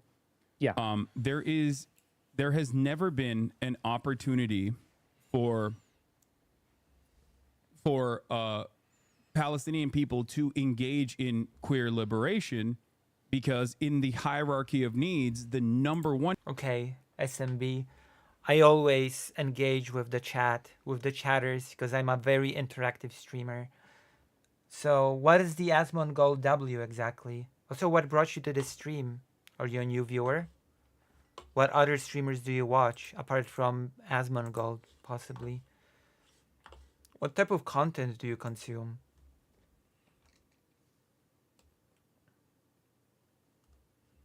Also, here's a link to my page. And how are you liking the stream so far? I have to do this. I have to do this with all new viewers. You already know. That's my little, let's just call it tradition. I don't watch or like him. Oh, okay. So who do you watch? I think he's right. Okay. Okay, I'll ask then. Who do you watch and why do you think he's right? And how do you like this stream while we're at it? There you go. We're doing this now. We're doing this little chat with the chat.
like Sam Hyde? Is that the... I watch like Sam Hyde and stuff. And how do you like this stream? And also, you only watch Sam Hyde? I want you to have more viewers, but I don't want Asmongold to be acknowledged as a successful streamer. I mean, it's, you know, thank you, Red Ruse, for wishing more viewers for me. I will do my best to earn more viewers. I have a lot of viewers today, so I'm happy with that. So SMB, how do you like this stream? And more importantly, why do you think Asmongold is right? I have no opinion so far, but you seem chill. I just joined randomly. Well, hopefully you will subscribe and come back. That's my hope. That is my big hope. It will be part of my huge viewership of the future. Also, why do you think Asmongold is correct?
Crimea River.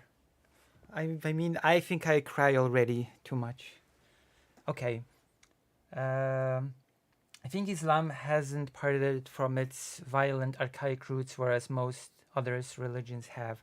I mean, that is a fine, I guess, opinion to have, but it does not follow that if you don't like a religion or parts of a group's culture, then suddenly it's okay not to give a crap if that group's being genocided, right? Because that was part of Asmongold's argument when he said, I don't care if Crimea River, I don't care if they get genocided because they would do the same. Like, this is, I would hope this is a part that most people would find objectionable. No?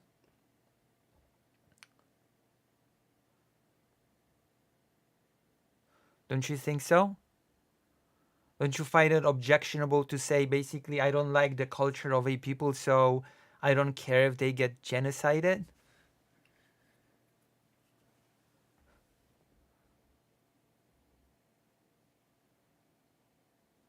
Well, sure, you can question the word.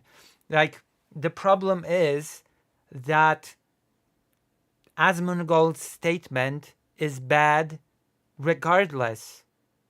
Because you can discuss whether or not what is happening in Gaza is a genocide. You can sort of make arguments for and against that, right?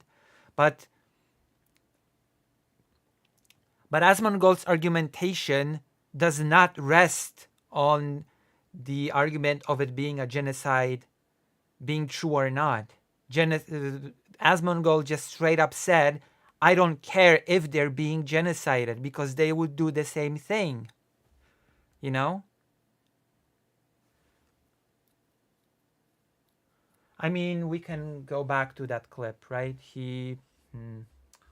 Should I play the clip again for you so that you can like hear the full thing that he said in that video?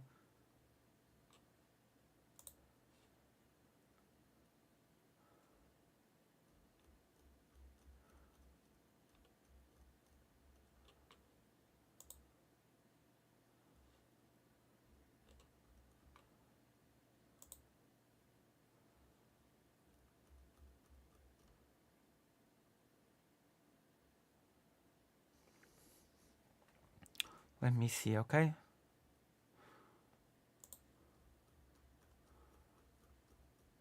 You want me to play the clip again? I can. I sure can if you want me to. So do you want me to? I'll just have to find it again. But it's no problem. I just have to, I don't know, clip all of those findings from the segment. No, I'm just gonna watch it on stream again. Hold on. I'm not gonna send it. I'm just gonna watch it on stream again.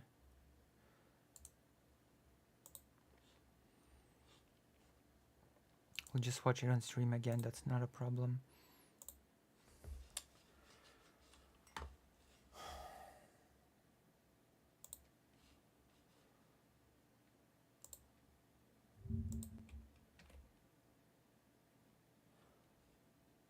There you go. I'm just gonna watch the clip again.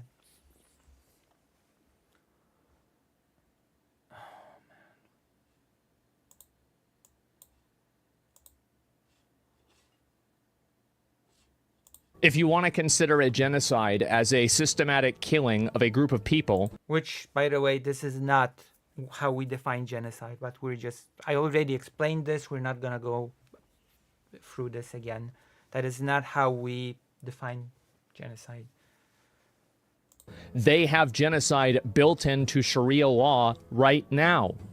So no, I'm not going to cry a fucking river when people who have genocide that's baked into their laws are getting genocided. I don't There you go. This is him saying it directly in the clip. give a fuck. They're terrible people. It's not even a question. See, so it goes back to my argument. Just because you don't like a culture or how people do things or whatever, it doesn't follow that it's, that you just don't care if the group gets genocided, right? I'm hoping that you find this objectionable. It's crazy that people don't see it that way. They'd be doing the same thing. Right? I sincerely hope that at least this part you find objectionable, right? I mean, I do. And just because you are against a people being genocided, it doesn't follow that you wholesale support all of that group's culture, practices, or whatever. It's just not, you know what I mean? You understand what I'm saying? One need for them is to stop Israel from killing them, is to stop Israel from dominating them since 1948. And even before then as well. But after Israel was formed in 1948, that has been the game for the most part. They have never had an opportunity to even think about queer liberation. If your house is on fire, you're not going to be spending a whole lot of time thinking about the color of your.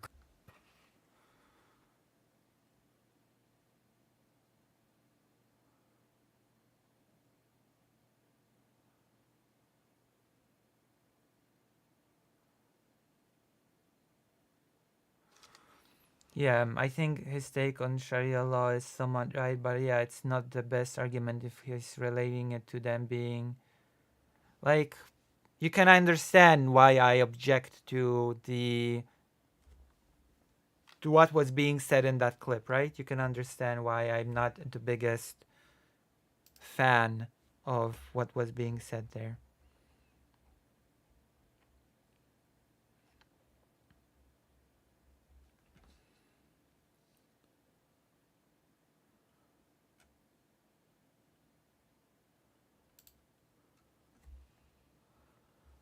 Two wrongs don't make a right. True. Two wrongs don't make a right. Curtain, right? And that's what this is. There's a much larger problem at hand. And this is precisely the reason why a lot of people actually By the way, once I think we're gonna end this at some point because it's a pretty long debate, and there is also a second debate that I would like to check out. So I guess we're gonna go through because I'm not sure if we're gonna get any more out of this in the long term. Do you agree? That's my opinion. I don't think I'm gonna be able to add any super new commentary within the next 3 hours of this debate. We can watch some more, but I'm just,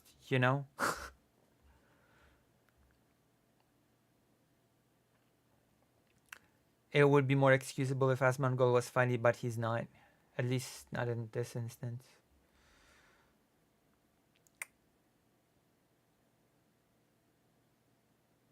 Someone said they just go in circles. So I guess we'll just watch a bit more and then we'll go watch that other debate that Destiny had. Never fully comprehend this, but a lot of leftists in the Western world do understand that intersectionality.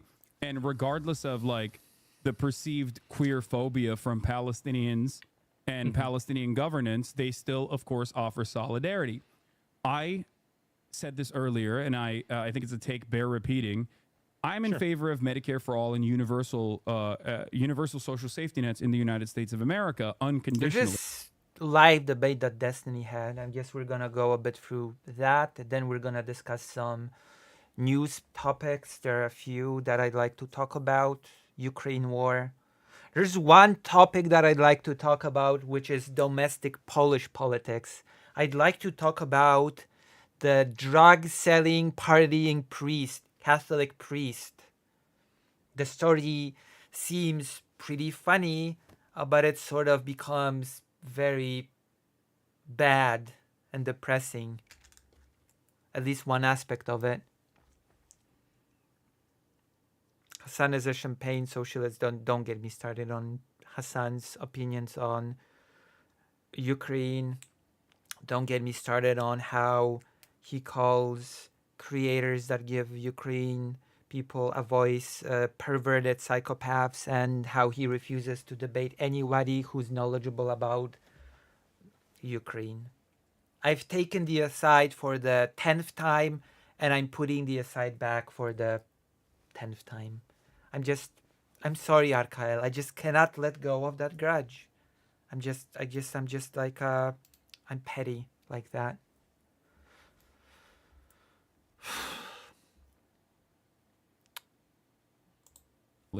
I do not believe in refusing to offer, for example, any sort of health care to a person because they're a Nazi even, right? That's an extreme... Still weird how they call the Ottoman Empire progressive since they still had slavery late in the 19th century. Look, I think Asmongold just mistook the Ottoman Empire period with the golden age of Islam in Spain. People who don't know history, I don't know. It's charitable, but I will call it, I will chalk it up to an honest mistake.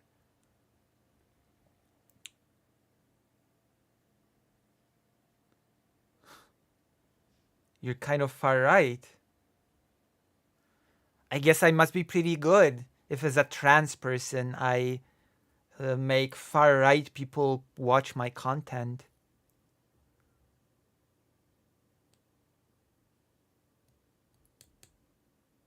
Are you aware that I'm trans? Oh my gosh. Is that a reveal? Speaking of Polish politics, let me see. Let me check this out. What is this?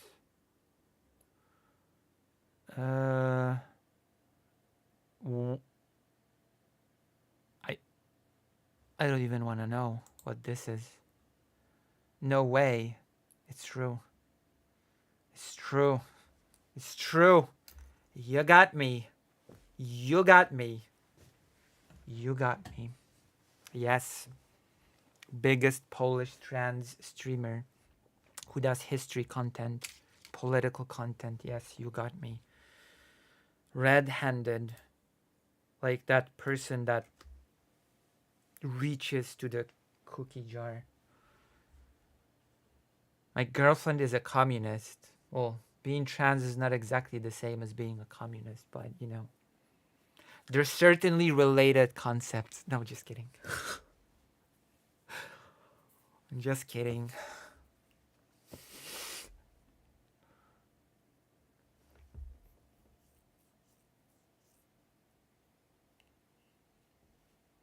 You studied at Radboud? Wait. Are you asking me? Worse. Are you saying that being trans is bad? I mean, you did say that you were far right. What do you mean you studied at Radboud? What does that mean? What do you mean? I have no clue what you mean. Oh.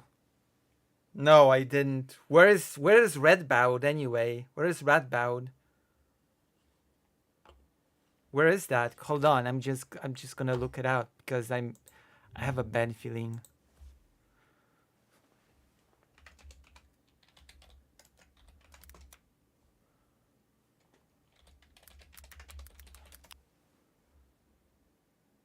It's in the Netherlands.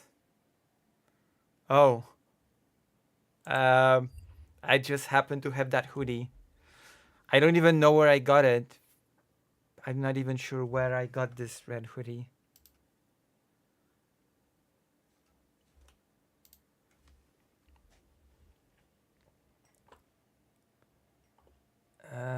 No, I don't think trans is bad at all. Only thing I disagree with you is young age gender surgeries and stuff. What do you disagree with me in particular on that? What do you disagree with me in particular? How young is too young for surgery or any sort of gender affirming care? Depends on the communist. A lot of people who call themselves communists aren't anything I would call political allies. It's almost a meaningless word. No, it's not.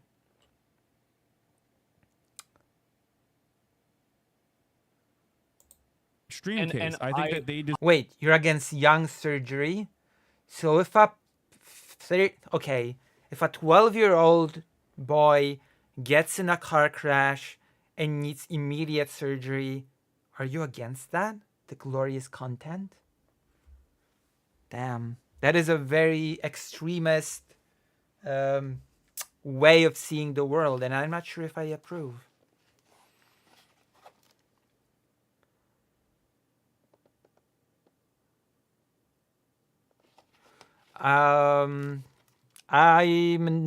No, you don't.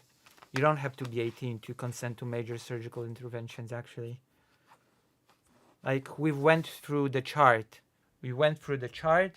There are cases in which minors can consent to medical procedures regardless of consent of others. I would assume that if a minor gets into a big accident, their hand gets sliced, they get to a hospital, then there's no consent needed of parents, etc., for the doctor to start immediately saving the child's hand from being lost from the wound, right? And that's a surgery. Like, we cannot forget that these things are surgeries, right? I'm also against car accidents, that's fair.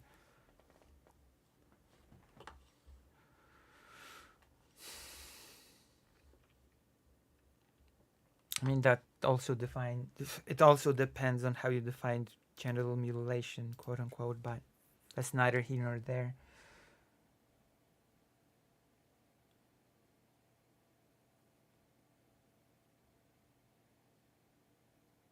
Right?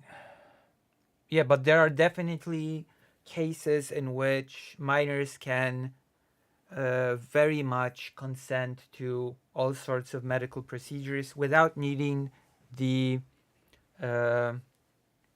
agreement without needing permission from any third party, including parents.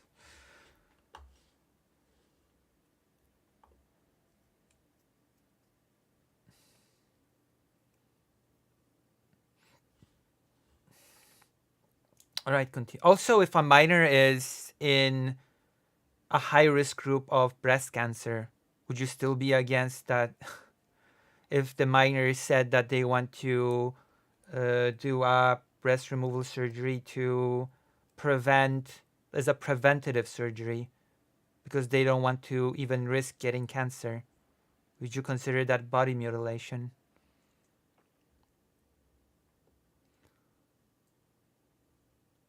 There were cases like that, by the way. I'm not making some wild, hypotheticals up that have no representation in reality. These sort of stuff happened.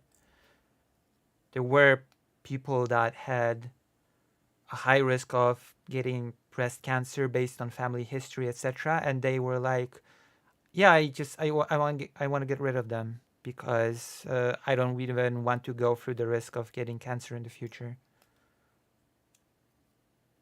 Well, that's just a possibility of getting cancer. The cancer is never guaranteed. That's preventative.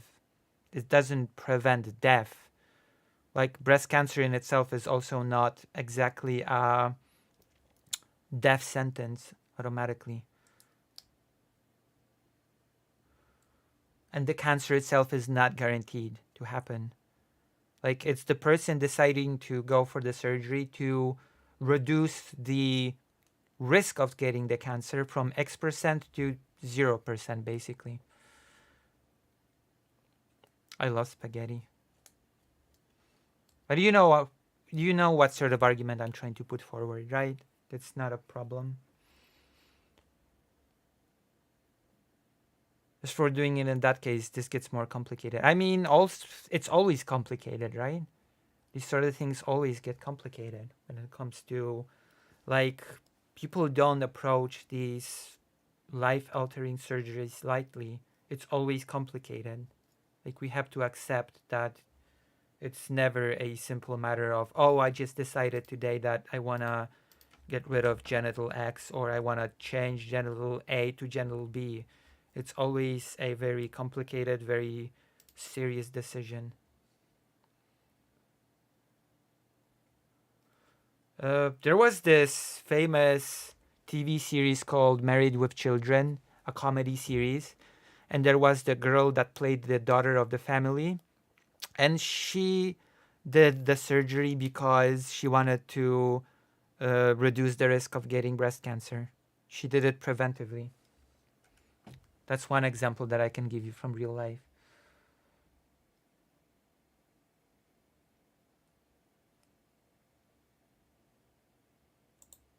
I Deserve agree healthcare. with you.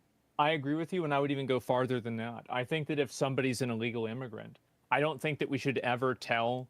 I think it's disgusting to tell a doctor or tell a healthcare provider to let somebody die or to let them bleed out or Okay. something like that just because of that. I completely agree with you. I had to pay my taxes recently. I'm sure you're probably about in the same place. It was 7 figures. And so I have no problem Well, with I that. live in California. It's pretty You got to significant. bet. Yeah, it's But I don't not care. good. I don't And mind so that. I don't either. I used to be paying for people used to pay for my food stamps. Now I'm paying for somebody else's.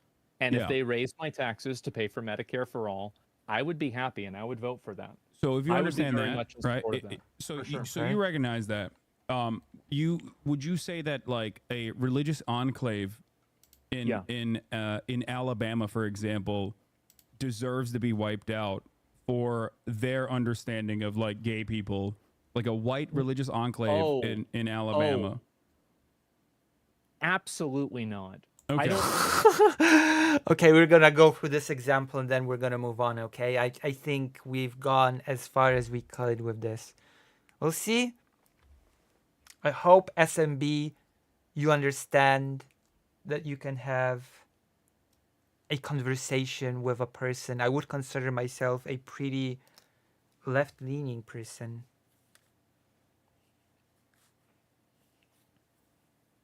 You call yourself a pretty right-wing.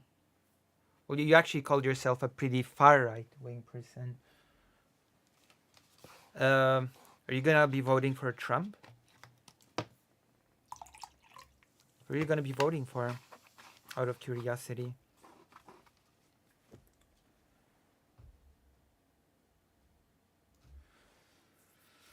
All right, let's listen to some more, and then we're gonna move on to different sort of. I don't think that they deserve to be wiped out, but I would not advocate for them. I will be voting for King Cobra. What? I would not look at that group and say, this is a group of people that I support. So you can I would understand where the not confusion support comes people like from when you and I can said that see about that. That's why Palestinians, why I right? wanted to. Yeah, sure, right, sure, and that's why I wanted to talk to you about it, right? Because I think that you and we had a conversation about this before, and I can very much easily empathize with Palestinians. Of course I can, but I don't think that it's entirely true that Palestine, like, I mean, didn't Palestine support Hitler? I can emphasize with Palestinians, but I don't care if they get. That's the opposite of empathy. I'm sorry to say, saying that you don't care if they get genocided is the opposite of empathy. Don't pull the empathy card on me now. Come on, that's ridiculous. That is just silly. Really? You're gonna pull the empathy card now?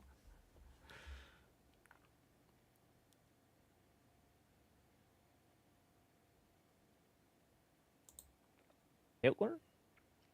no. Pretty sure they did. No. The mayor of What Palestine supported Hitler. what you're talking about is the British colonial British colonial occupation put forward a leader. Oftentimes in colonies, when you engage in like colonial actions, like and British Mandate Palestine was obviously a colony of the English.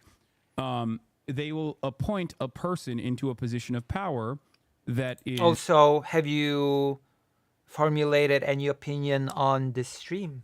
Are you enjoying yourself? Have I earned a viewer, albeit a far right viewer?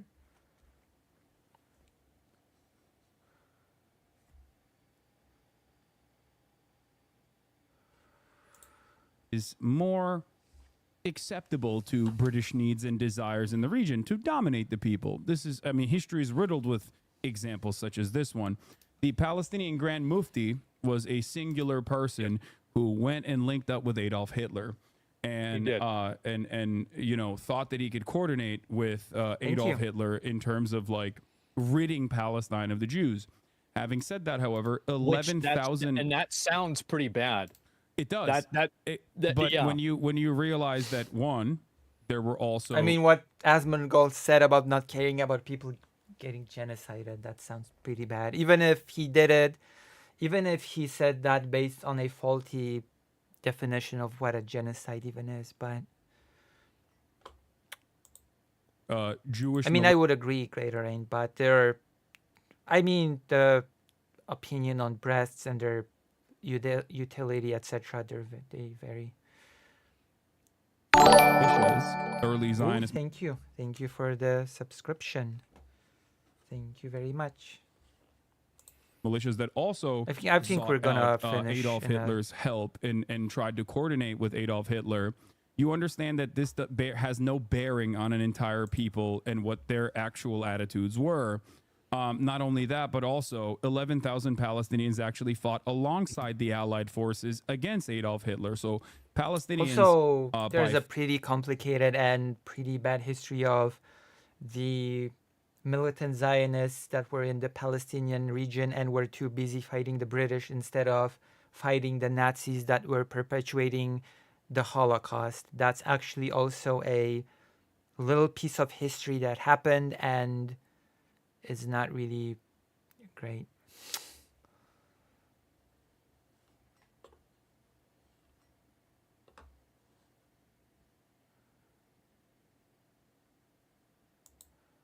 Far greater numbers actually fought against Adolf Hitler than the one British occupation guy that actually linked up with Adolf Hitler. It's actually a common historic Holocaust revisionist talking point that Israeli Prime Minister Benjamin Netanyahu once famously utilized as well, where he falsely claimed that Adolf Hitler did not want to kill the Jews until he talked to the Palestinian Grand Mufti, who gave him the idea of killing the Jews and doing the final solution. This was such a gross historical revision. Well, Russia was also doing the Ribbentrop-Molotov Pact, and until the Nazis decided to attack the USSR, Stalin was a firm ally of Hitler. So, you know, there's also that aspect of the whole situation in World War II. Asmongold has an intense gaze, crazy eyes. Maybe I should be more emotive like this.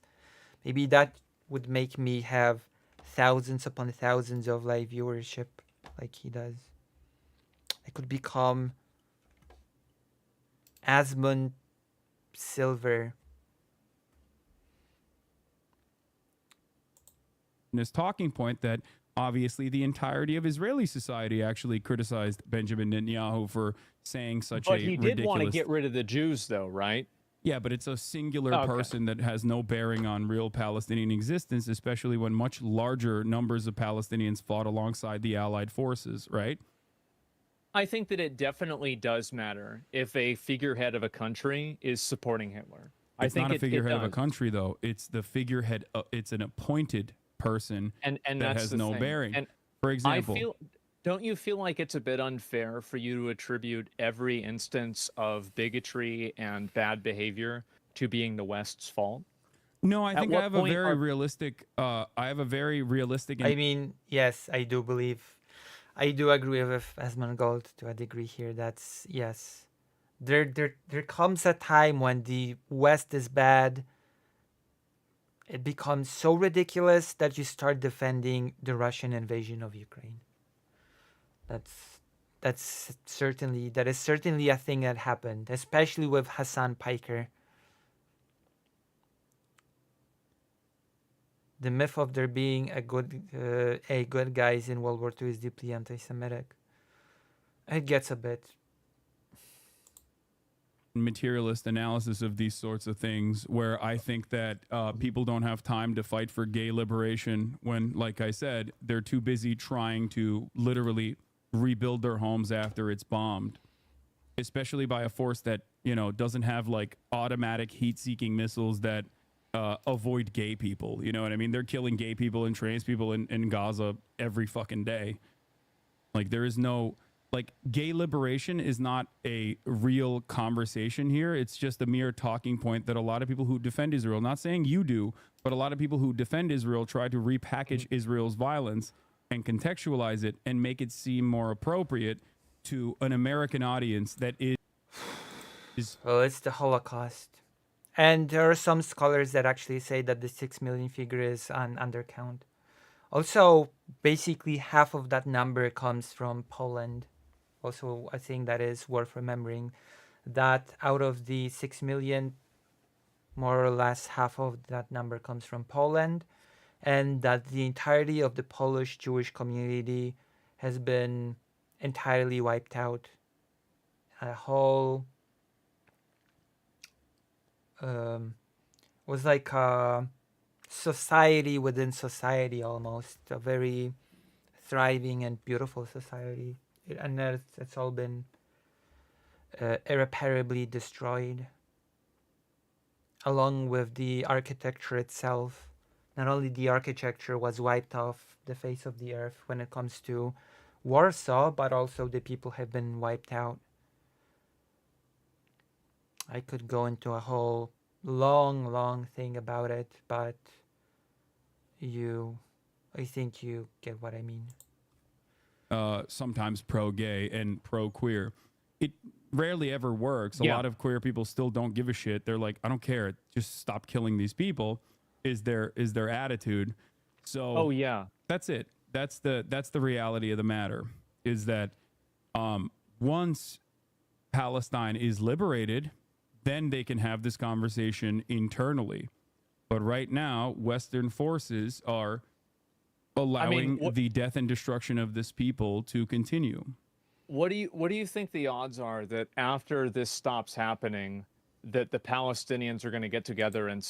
So yes, it just... You cannot just adopt this sort of view that since a group of people has elements that you don't like in culture, behavior, or whatever else, then that group is forfeit. They don't deserve any self-determination. They don't deserve any sort of consideration. And if they're being genocided, then that's just fine. You don't care and you will not cry a river. That's not a reasonable standard to have about things, I don't think. It's just not. At least in my opinion. Say that it's okay to be gay. I don't know, because I can't even imagine a world where this death and destruction isn't constant. But I would say that just like in the United States of America, you know, there people inevitably evolved, inevitably fought back, and what do you think? I've actually got a really good question. An environment for queer liberation, even though to this day there are still a shit ton of problems that especially trans people experience on a regular basis. Oh, I mean, it to me, I'm sure you're on Twitter probably more than I am. I'm not. And so, is that so? I don't believe that from any of them. I don't believe that from both of them. I think they're both on Twitter a lot.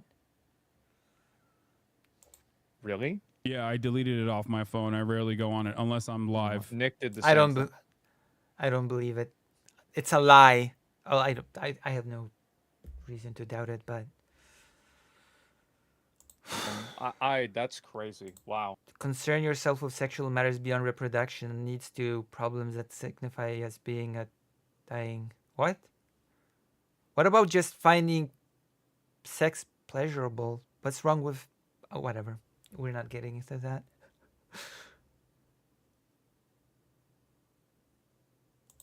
Oh, okay. Hello, fake Alec Hal Parker. You have a pretty good viewership today. And tonight is the I Love Lucy national holiday in the US, apparently particularly in Chicago. So if you like what I'm doing, if you like this stream, if you like this content that I'm providing to you, this entertainment, then why not join the page? Why not give Lucy some love via a donation or a subscription? If you do it through the page that I just linked, then the entirety of the money will go to me. It will not go to any middle party, middle company, middle whatever. It'll all go to me. Thank you in advance for all of your generous contributions on the I Love Lucy holiday. Well, if you enable TTS, then maybe I cannot enable anything because, you know, no free donos. What do you mean free donos?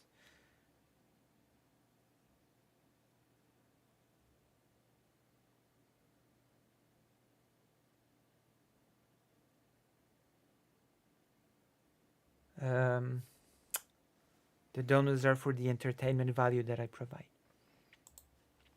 Okay. I'm on Twitter a lot. How much more racist do you think that it's gotten and like homophobic do you think it's gotten in the last like 2 years? I think it's like 500x, right? Yes. Like it's insane. Oh, Barry! See? Actress Lucy Ball was like a mob boss. Oprah has 0.1% of her power. Thank you for the $5 donation for the I Love Lucy Day holiday. I need to get a funny message played by an AI voice out of it at least. A funny message played by an AI voice. Alright. I'll show you a funny message played by an AI voice. There you go. You asked for it. Funny message played by an AI voice.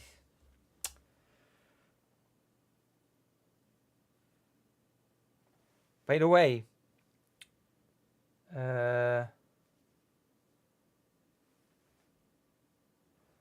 me see. Vader meets Padme. It's as AI as it gets. It's as funny message by AI as it gets, okay? And then we're gonna return to Asmongold for a second. Wait! Who the heck are you? Oh, right. Sorry, Padme. I'm Anakin. Who? There you go. Geez, seriously? I'm your husband. Oh, right. You're the one who almost choked me to death. Bastard. Bastard. Well, I'm sorry, Padme. Everything was just so overwhelming on Mustafar. Can you forgive me? What? No. I don't know how to set that up. Yeah, but I have to type the message. Listen, you type the message and I will read it out loud. My voice is basically like a funny AI voice. What a piece of shit. Wait, what? Anakin, damn it! Why did you throw everything away for the dark side? Well, I turned to the dark side to save you from certain death, Padme. Okay. Explain to me in detail the mechanisms by which you thought the dark side would effectively prevent my death. Maybe I should set up an AI reading the dono messages, but I just don't know how. Well, you know, Chancellor Paperplane was Paper plane. talking about this dude who could, like, I will Say- not say the N-word. save people. And he... Thank you for the $20, Dr. Johns. They said every day is Love Lucy Day. Oh, thank you. mentioned that, like, the dark side could help me, save you. So, did he describe how you could actually use this power in practice? Not exactly. You brainless moron. Well, anyway, deep inside, I still believe there's hope for us, Padme. Padme. Speaking of deep inside, do you remember our, well, negotiations on Naboo? You made the Kessel Run in less than 12 thrusts. Well, I can't do that anymore. Obi-Wan chopped off all 3 of my legs. I'll see you. Okay, I guess we can finish this. I'm gonna go back to Asmongold for a bit, and then we'll go to the... Also, thank you for the subscription. We'll go back to the... Well, not go back. Then we'll switch to the Destiny debate. Debate after debate. Jesus, people debating. But it's just so... I'm not gonna say it for the up 10th time. The fact that Hassan Piker just refuses to debate anybody that knows what they're talking about on any given subject. Link this. What? You mean the Star Wars thing? You want me to link it in the chat? Or what? What do you want me to do? The glorious content? What are you expecting of me?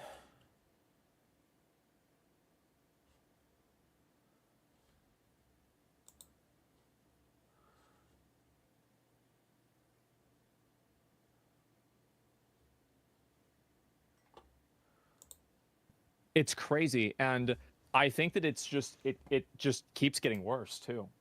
And I'm curious, like, kind of what your viewpoint is, because we're talking about like kind of how like these different cultures are accepting people, and like now, what do you think about like Saudi Arabia and like the way that they're, like, I guess effectively sports washing things? I think that's the term that's being used a lot, right, with like esports, etc.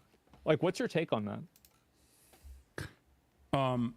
I think that Saudi Arabia is also a religious theocracy that is simply trying to moderate their viewpoint in an effort to become more accepted by Western culture and bring in Western capital into the country.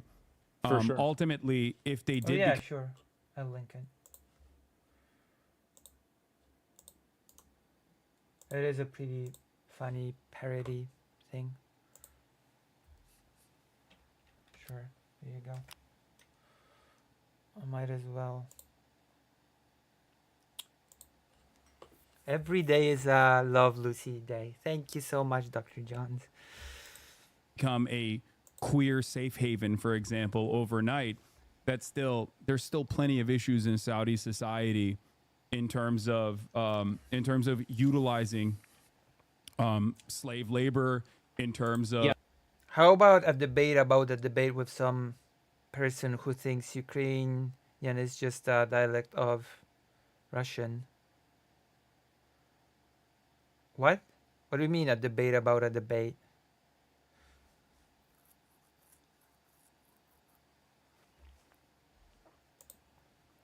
of death and destruction that befalls like indigenous populations in areas where they want to do building projects.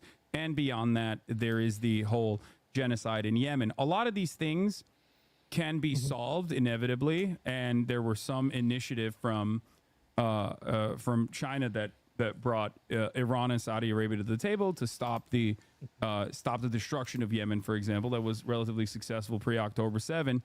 But like there are a shit ton of problems in Saudi Arabia still. Having said just that, recently they just let women drive. yes, Very recently. Yeah. yes, No, a lot of the things, I'm fully a aware lot of of the that. things that Yeah. that people who use Okay, this just, kind of sentiment I don't against know. Palestine. Should we skip around, or should we just? Do you want me to skip around this debate? It's a 3 hour long debate. It's a really long debate. So do you want me to skip around this? Do you have any particular parts for any of you that has already seen this?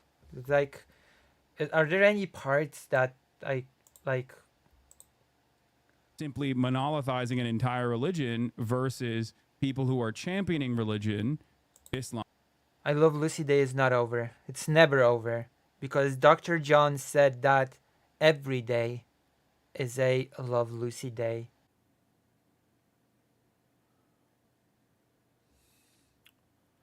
Are we back? Please tell me we're back.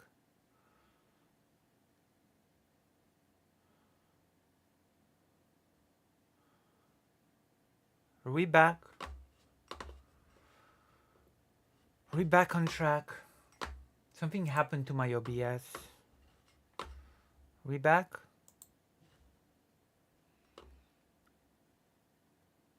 What happened to the Oh god. Computer is just going crazy, I guess.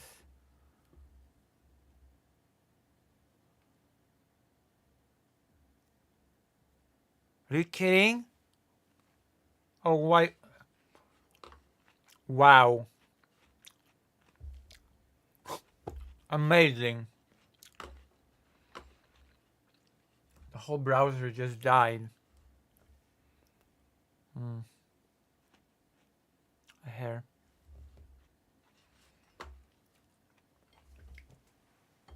What a time for the computer to just go haywire for no reason at all. Of course. I have to keep my cool.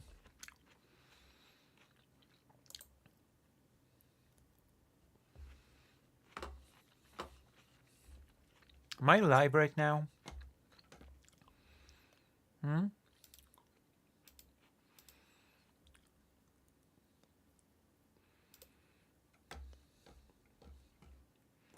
I am back, but I'm still experiencing technical issues. Very bad technical issues. Because of course I am. It wouldn't be my stream if I didn't.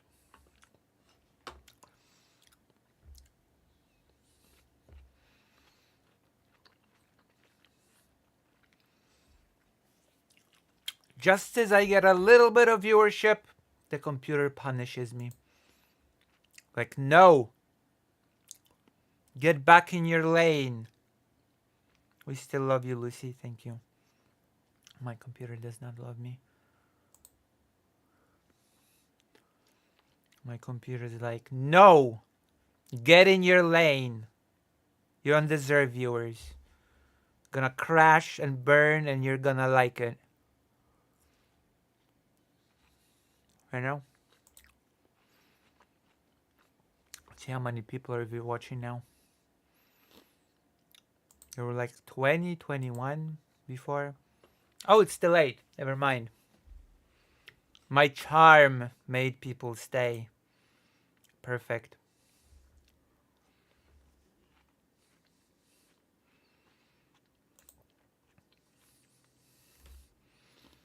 Things are not as bad as I thought. Perfect.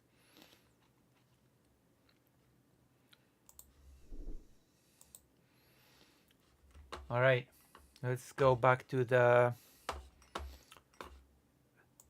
Asmongold thing for a second.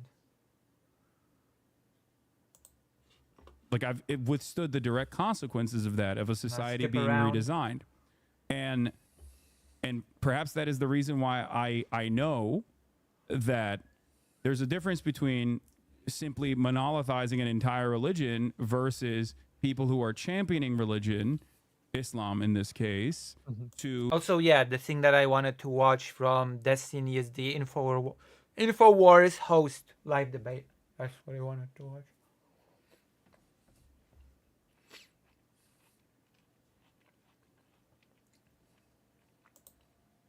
meet their own. By the way, go to President Sunday's chat and remind him that today is the I Love Lucy Day. And that means he has to raid me. Okay? Please. Own authoritarian governance demands, and that's simply what it is. A lot of people don't like the way that their government operates. There are gay Muslims, there are queer Muslims, there are queer trans people. It is what it is. They have unfortunately not had any breathing room to be able to advocate for civil rights in many parts of this region because they have been consistently pushed back against, and also don't have any fucking time or space to be able to do such a thing when they're under direct occupation. That's the issue. But would you come to the same conclusion that basing decisions off of that religion and making laws based off of that religion is a bad thing? Yeah, of course. I don't. What do you mean? Okay. I don't agree in theocracy at all. Awesome. But wouldn't that mean that it would be inferior? Okay, how do we go from that to therefore if that group of people will get genocided, then I will not care? How do we get?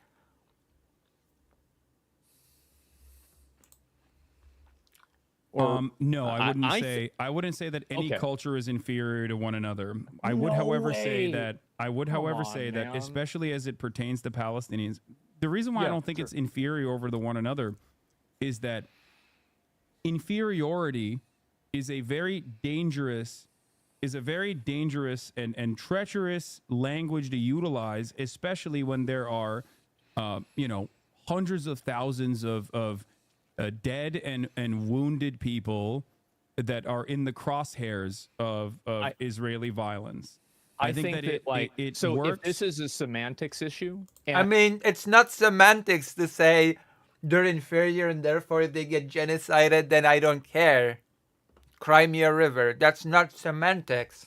And if like me saying inferior, if you think that that's dehumanizing or problematic. Yeah, it's pretty dehumanizing to say that you don't care about a group getting genocided. Yeah, I will go there. I will say that. Yeah, it's probably pretty dehumanizing. Yeah. Wow. Who would have thought? Who would have figured? Then I don't necessarily completely agree, but I can see where you're coming from. Well, the reason I would say worse, or you could replace that with any other word that is just like not as good as. Yeah. But of course that doesn't represent. But even then, it doesn't matter because then there's something that's better, right? The problem is American culture or like American actions are not necessarily better. That's my point. They on are. The basis of like on the basis it's not even a question. If you have a country and a culture that allows somebody to get killed for their sexual orientation, that is a worse culture than a culture that doesn't. I think there's no other way to look at it. There's something. So here's the thing. There's something that we do in the United States of America or in the Western world. I mean, I can't believe I have to say this.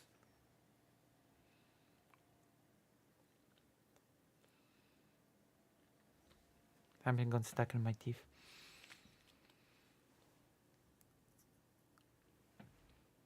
This is a fundamental misunderstanding of what culture is.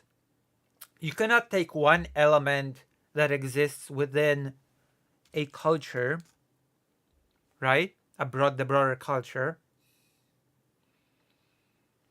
Damn.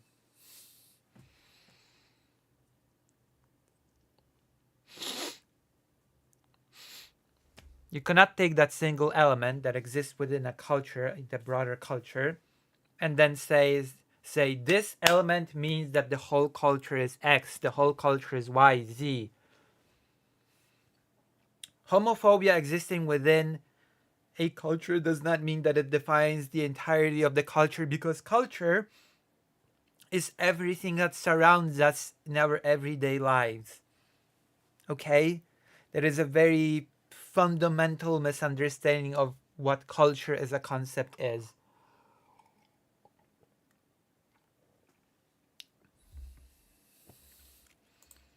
Especially that creates this veneer, this aesthetic that we are somehow morally more progressive and more superior than other countries. I'll give you an example of I can talk about like gay rights in general, but beyond gay rights, one thing that I could talk about especially is for example, slavery, right? Sure. We often talk about gulags and slave labor being done in the USSR, in the Orient. Yeah, we do. Rightfully so. And like all the way over Well, there, you and brought how it up damaging that earlier. is. Whereas like Being used now slavery, in Saudi Arabia. yeah, exactly. sure. Whereas slavery is literally codified in the American Constitution under the 13th Amendment. It's just that slavery is appropriate as a mechanism of punishment for those who have done crimes. Another great example of this is bribery, right? We often look at like the barbaric nature of like Pakistani society or Indian society where bribery thrives. Sure. There's so much corruption. It's bribery. Polish We society. have codified bribery under Was it lobbying? Under legal terms. Exactly. Right. Lobbying. Okay. So I see your point of view, but I don't agree with you about the slavery point. They used to take black people's teeth out of their mouths so they would give them to white people. We don't do that even to prisoners. No, I know, but it's still, but slavery is still an under- inhumane practice, right? Like you understand that, you agree with that. I do, but I'm saying that Right. the level and the severity of like the American like transatlantic slave trade is like several measures of worse than the way that prisoners are treated here. Of course. No, chattel slavery is a unique evil, and every single historian will agree with you on that front, that many cultures have practiced slavery throughout time, none of which as uniquely evil as chattel slavery, because there is obviously a like scientific racial aspect to it in terms of like indentured servitude. Indentured servitude, for example, did not mean that like your next of kin was also enslaved in a similar fashion, whereas chattel slavery is different because if you're black, that means you are inhumane. It means you're inferior. And the point I was going to make is that, ironically enough, whether you recognize it or not, the exact same arguments and sentiments were expressed towards black people during chattel slavery in an effort to justify their continued enslavement, that they were inferior. Can you elaborate on that? I'm not sure what you mean by that. Black people were perceived in an effort to continue in American culture, in American society, in the Western world, in an effort to continue the dominance of black people, in an effort to continue their subjugation. The Americans, or at least like people in positions of power, were like, we need a way to make this appropriate, to make this justifiable, to make this permissible. Oh, Because, I mean, like, because otherwise, if people start recognizing that these are human beings and not simply fucking capital, not simply, animals or something even worse than animal, then they're gonna start feeling bad, and people are gonna fuck up the bag. It isn't new, right? It's not new. It wasn't the succession of kings back in the day. It was the divine succession of kings. No, yes and no. So the reason why I'm saying this, because we both recognize the uniqueness of chattel slavery. You're saying that there is a religious justification that was created so it could be justified that you could do this. I'm not even talking about the religious justification. No, I'm talking about scientific. Like a moral one? Scientific justification. Like eugenics. Yes, eugenics. Which is now seen as a pseudoscience. false science, as pseudoscience that was specifically created and designed in an effort to look at this racialized form of violence and justify it. And in that process at the time, Damn. or rather, the reason why they went to that justification was because, you know, if they were to do this on religious boundaries or on ethnic boundaries, as they had done previously in previous societies, whether it be like the Romans or the Greeks or any other form of like indentured servitude that was practiced in other. Oh, yes and I'm no. sorry, So what? the reason why I'm saying this, because we both Well, you're recognize saying the that there's a uniqueness of chattel religious. I'm gonna throw in an example for us in a second. You'll see. slavery. You're saying that there is a religious justification that was created so it could be justified that you could do this. No, I'm not even talking about the religious justification. No, I'm talking about Just like a moral one. scientific justification. Like eugenics. Yes, eugenics, Oh, which is sure. now Yeah. which is now seen as a Pseudoscience. false science, as pseudoscience that was specifically created and designed in an effort to look at this racialized form of violence and justify it. And in that process at the time, or rather, the reason why they went to that justification was because, you know, if they were to do this on religious boundaries or on ethnic boundaries, as they had done previously. I mean, that sort of slavery, I'm not sure if you could make an argument that it's so unique, considering that in Romania, Roma people were being enslaved in a pretty similar way. In previous societies, whether it be like the Romans or the Greeks or any other form of like indentured servitude that was practiced in other cultures and other civilizations, you could not engage in the continued dominance of black people that way, because what if they become Christian, right? Or when you bring black people here, they learn the culture, they can I'm pretty sure the Roma people couldn't just become Christian and free themselves of the slavery in Romania that way. they can But I have to look into it deeper. integrate into society inevitably. So in order to no create doubt. this like continued dominance, they sought out the scientific, in air quotes, the pseudoscientific understanding of black inferiority, African inferiority. Their I see. culture is barbaric. I think, are you trying to draw a parallel between like the eugenics argument for like subjugating black people and my argument for saying that like the like a religious theocracy is inferior? Is that kind of like where you're going?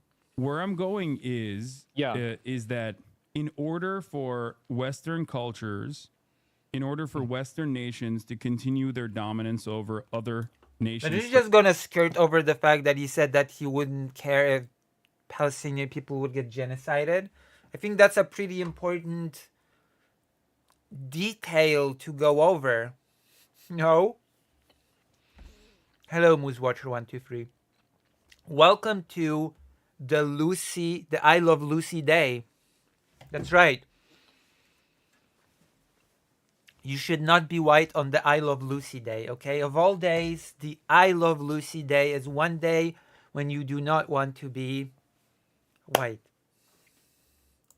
States, there is a direct through line of creating an air of inferiority while simultaneously destabilizing these places in an effort to maintain their underdeveloped status, which oftentimes will result in people behaving in more violent manners. If you fuck with people, they're not going to like it. Yes. I agree with you. I think that's very true. Absolutely. I don't really think that there's really much of a disagreement there. I think that like absolutely that's what's happened. But if I'm looking at it from like my point of view, From my point of view, the Jedi are evil. Also remember, clip it. Go to President Sunday's chat and say that today is the I Love Lucy Day. So he has to raid me, okay? Guilt him. Guilt him into raiding me. Or whatever. Guilt him. It works.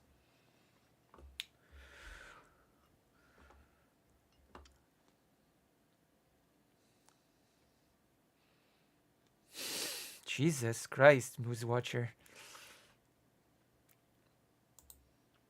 I do think that like the culture Okay, we're gonna. to well that the culture of the country that they immigrated to. well 2 generations later isn't the generation by same generation, people. that changes rapidly. Well, I mean, you're talking about like, you know, the way that one person is like 2 generations later. Of course, I'm not going to be like my grandfather. I'm sure you're not either. Of Yeah. course, people change over time. But Yeah, I'm so that saying that if you take people from a You're like culture, your grandfather. that's You're going the to those carbon are going to copy of be your their grandfather. values. That In is their fact, values. Now, will that change over time based off of where they're at? Absolutely, it will. you're a Of carbon course, it copy will. of your But grandfather. it's not like a switch. It's not some like switch like somebody just comes over somewhere and they're just completely different. Yeah, but ultimately, so- second generation, it changes. So like their next of kin that is born on U.S. Yeah. soil with the same rights and same responsibilities, like ultimately exhibit the exact same outcomes regardless. Okay, let's New continue. information. They're not Palestinian Authority. They were right. Hamas did win. Seemingly no ceasefire exists. Like it doesn't happen, and then they send another. Okay, enough. Okay. I mean, far. So we've watched this. It looped, etc. Now we're gonna watch the other debate. Are you excited? You excited for the other debate? Now it's time for the Destiny thing. Oh my god. Oh my god. Are you excited like I am for this particular thing?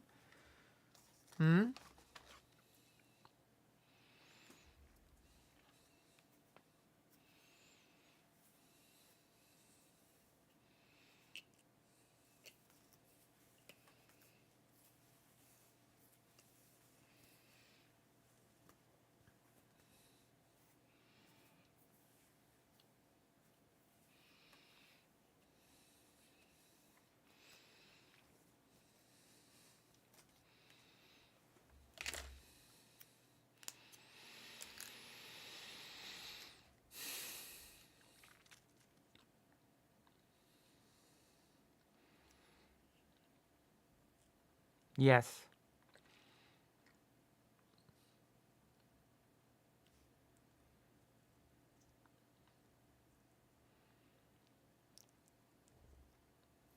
You're no American.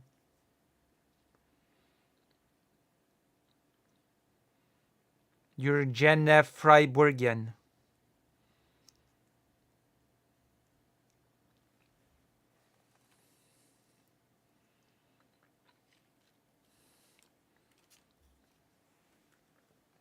I'm gonna have to get that out of my precious teeth later. Oh.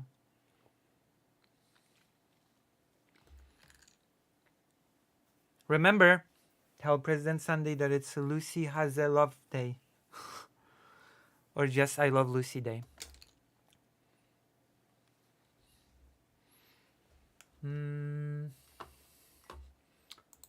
Destiny. Destiny. Oh.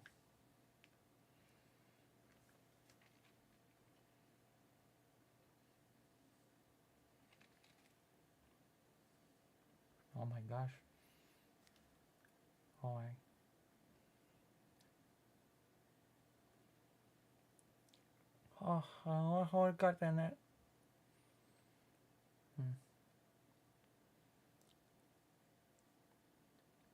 Rise and shine, Snake.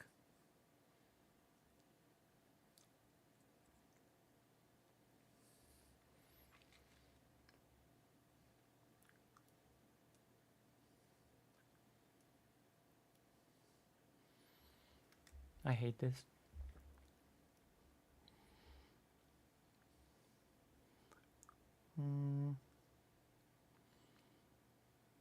I'll be right back.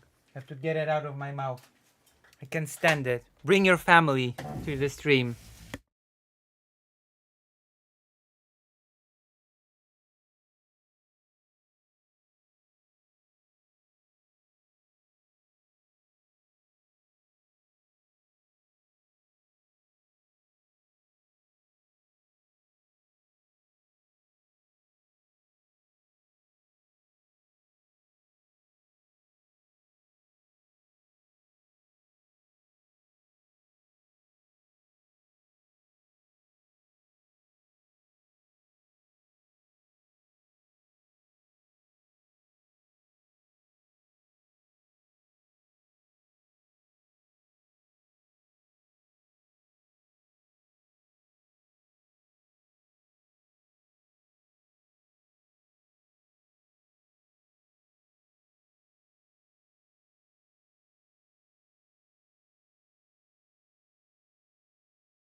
It's out.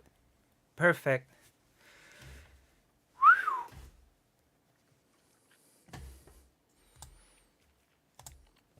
All right. I could make any argument that I want because I'm smart. I'm very intelligent. All right. Are we ready for the destiny thing? It is my destiny, my fate. I'm wondering, do we want the destiny with gameplay or confrontational debate versus InfoWars host gets super heated? It doesn't just get heated, it gets super heated.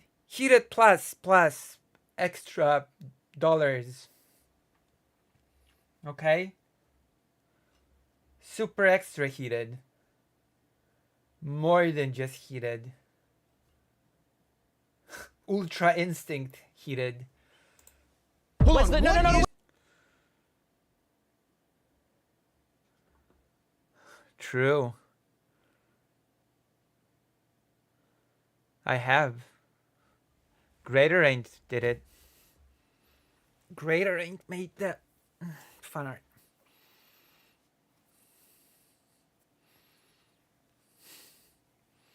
I have a turtleneck under this hoodie, which is a very funny effect.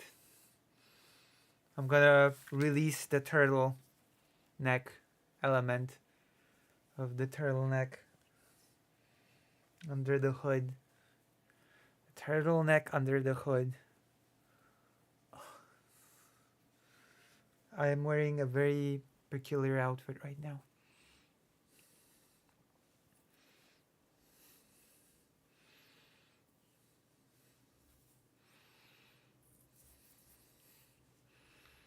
There you go.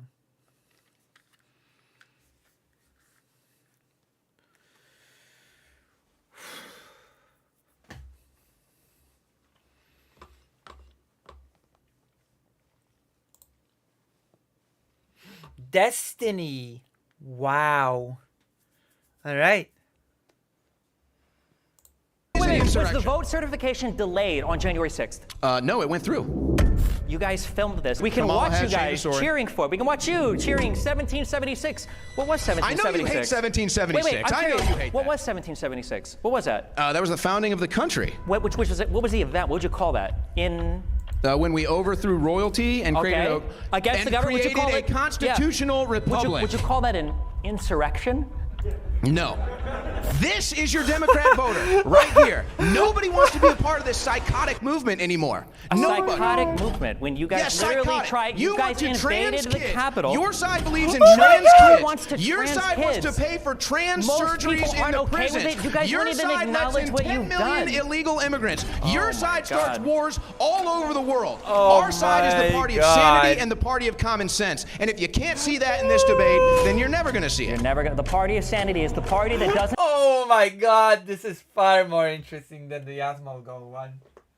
Far more entertaining, at least. Oh my God. Really? You want to trans kids? Of course it got into that right off the bat. Of course, the trans topic. You cannot just, you just cannot be trans. Oh my goodness. Oh my gosh. What is happening here? Oh gosh. This. All right. We're off to a good start. Doesn't believe in dinosaurs and thinks that we create hurricanes. What are you talking Like, about? do you believe in dinosaurs? You think What it's is this real? dinosaurs? Wait, do What are you you think talking about do you dinosaurs? think the dinosaurs Do you ever play roam with the earth? dinosaur Do you toys? think the Why are you dinosaurs bringing this up? Do you think the dinosaurs Is that ever a roam the dinosaur earth? on your necklace right there? What do you is ever that? think? Do you think the dinosaurs roam the earth? I'm not. Oh gosh. Wait. Why am I at the end now? Right here. Nobody wants to be a part of this psychotic movement anymore. Psychotic. Psychotic movement when you guys Yes, literally psychotic. tried. You You want guys to invaded trans the kids. Capitol. Your side believes in trans who kids. wants to Your trans side wants kids? to. Your side believes in trans kids? I'm sorry. Kids that are trans just exist. It's not a matter of belief. What do you mean believe in trans kids? Jesus. Believe in the trans kids. to pay for trans Most surgeries people in aren't the okay with prisons. it. You guys Your won't even side lets acknowledge in what 10 you've million done. illegal immigrants. Your side God. starts 10 wars million? all over the world. Our side is the party of sanity and the party of common sense. And if you can't see that, You're not really making a very good sense. You're not making a great case for being the party of common sense, okay? Wow. Damn. We're the sensible people. We're the party of common sense. in this debate, then you're never going to see it. You're never going to. The party of sanity is the party that doesn't believe in dinosaurs and thinks that we create hurricanes. What are you talking about? Do you believe in dinosaurs? You think What it's is this real? dinosaurs? Wait, What are you talking about dinosaurs? Do you think the dinosaurs Do you ever play roam with the earth? dinosaur Do you toys? think the Why dinosaurs, do you bring this up? Do you think the dinosaurs Is that ever a roam the dinosaur earth? on your necklace right there? What is that? Do you think the dinosaurs roam the earth? I'm not here to talk about dinosaurs. Oh, he cannot answer that. So I've written out Oh a my whole God, come opening on. speech here, but then I realized that MAGA conservatives don't really care about Oh, facts, so boy. I figured I'd just keep it short and simple so we can get to the crossfire section. I think the argument for Kamala over Trump is pretty simple. I think the number one point that everybody should keep in mind is Trump is a loser. He lost election. What an interesting little fact that while listening to Steven's debate, I am also playing Steven's favorite video game. Because if you do not know, Steven said on stream at one point that his favorite game ever is Final Fantasy Tactics. He lost candidates he supported lost elections. He's lost court cases. He's now a convicted felon. He has lost 2, almost 3 wives. We'll see what Melania does after the current election season ends. He has lost businesses. He's filed bankruptcies. He's basically lost wives. in every single Jesus. way that you can conceive a person Lost could lose. wives. He's lost as a leader. He wasn't able to pass any legislation. He wasn't able to So do anything harsh. about the ACA. Just like Sean's not able to do anything about this mic feedback. He's working on it. Just Trump is just even. Wait, your last boss did not believe in the existence of dinosaurs. What is the point of not believing in dinosaurs? Like I am genuinely baffled. What is the point of not believing in the what's the point there? Can you explain it to me? What's the rationale? What is the logic behind not what? If you support the policies ostensibly that Trump stands for, although that might change from one day to the next, he might come into office saying that he wants to destroy the ACA, fail to do that, and then now try to take credit for pre-existing conditions or price capping insulin. Even if you support him for whatever policies he says he does support, he's not the guy to do it. He couldn't do it when he was in office for 4 years. I don't know why we think he would do it in another 4 years. I always thought that the funniest slogan that Donald Trump had was using "Make America Great Again." True. The second time he ran for office. What happened? I think Why that Kamala couldn't he Harris make is it a great winner. the People first might try time? to say that she slept her way to the top or make other weird accusations of nepotism, like what plagued Trump's administration. But the reality is, Kamala Harris got elected not once, not twice, not 3 times, 4 or 5 times if you count her being on the VP ticket. She won her election for a district attorney in San Francisco. She won 2 elections for attorney general in California. She was elected the junior senator of California, and she was the vice president on the ticket with Biden. So the difference is clear. Trump takes absolutely no accountability for any of his actions, and the people around him know that they have no accountability for any of his actions. When Donald Trump does a crime, what does he say? He says the judges are biased against me in every state court, in all the federal court. He says that I need immunity from criminal activity because I can't be prosecuted for it. I mean, technically speaking, he was granted it, no? I'm the president. He apparently believes that he can psychically declassify documents so that he can avoid responsibility for hiding stuff in his shoddy residence in Mar-a-Lago. There is just zero accountability anywhere. When you look at Trump and you say, why did you fail as a leader? Well, it was because of the swamp. Look at all these people I had to fire. Dude, you hired them. You can't take credit for firing people that were part of your cabinet. These are your picks.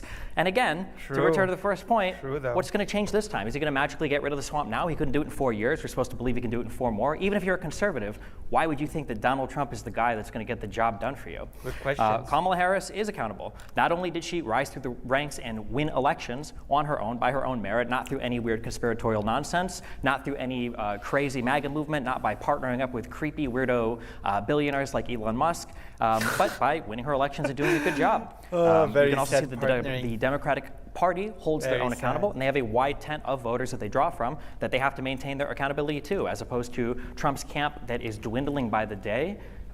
who we can go to the people who support Trump. Maybe that'll come up at some point here. No one around Trump vouches for him. Where is Pence?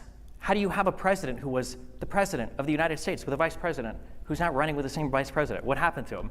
Well, what happened to him was Trump was kind of hoping he would get killed on January 6th. He sat there and he watched on TV for 3 hours while people like Owen cheered others going into the Capitol, rioting, delaying the certification of the vote. He sat there and he watched it happen. He tweeted out that Pence failed us while Pence was in a bunker underneath the Capitol, saying that he didn't want to leave the Capitol because he didn't want rioters and people around the world to see that the American election, that the American transfer of power had been disrupted by a bunch of MAGA sycophants.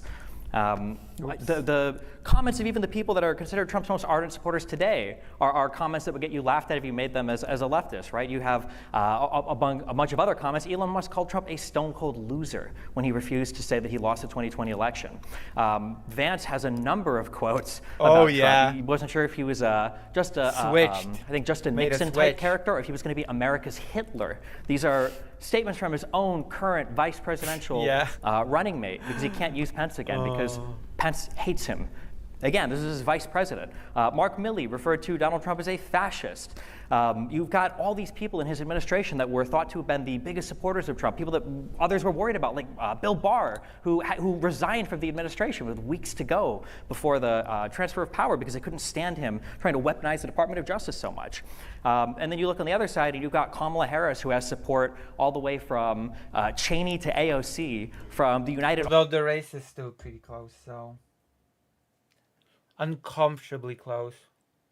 That race still is. Auto workers to Taylor Swift, there's no comparison to be made between what people around these people are saying. There's no other industry where you would say, oh, that guy, his boss hates him and all of his coworkers hate him and everybody that worked with before hates him, but this time he's going to have a whole new set of employees. He's going to have a whole new boss, a whole new organization. It'll be way better this time, I promise. You would never give anybody that kind of chance.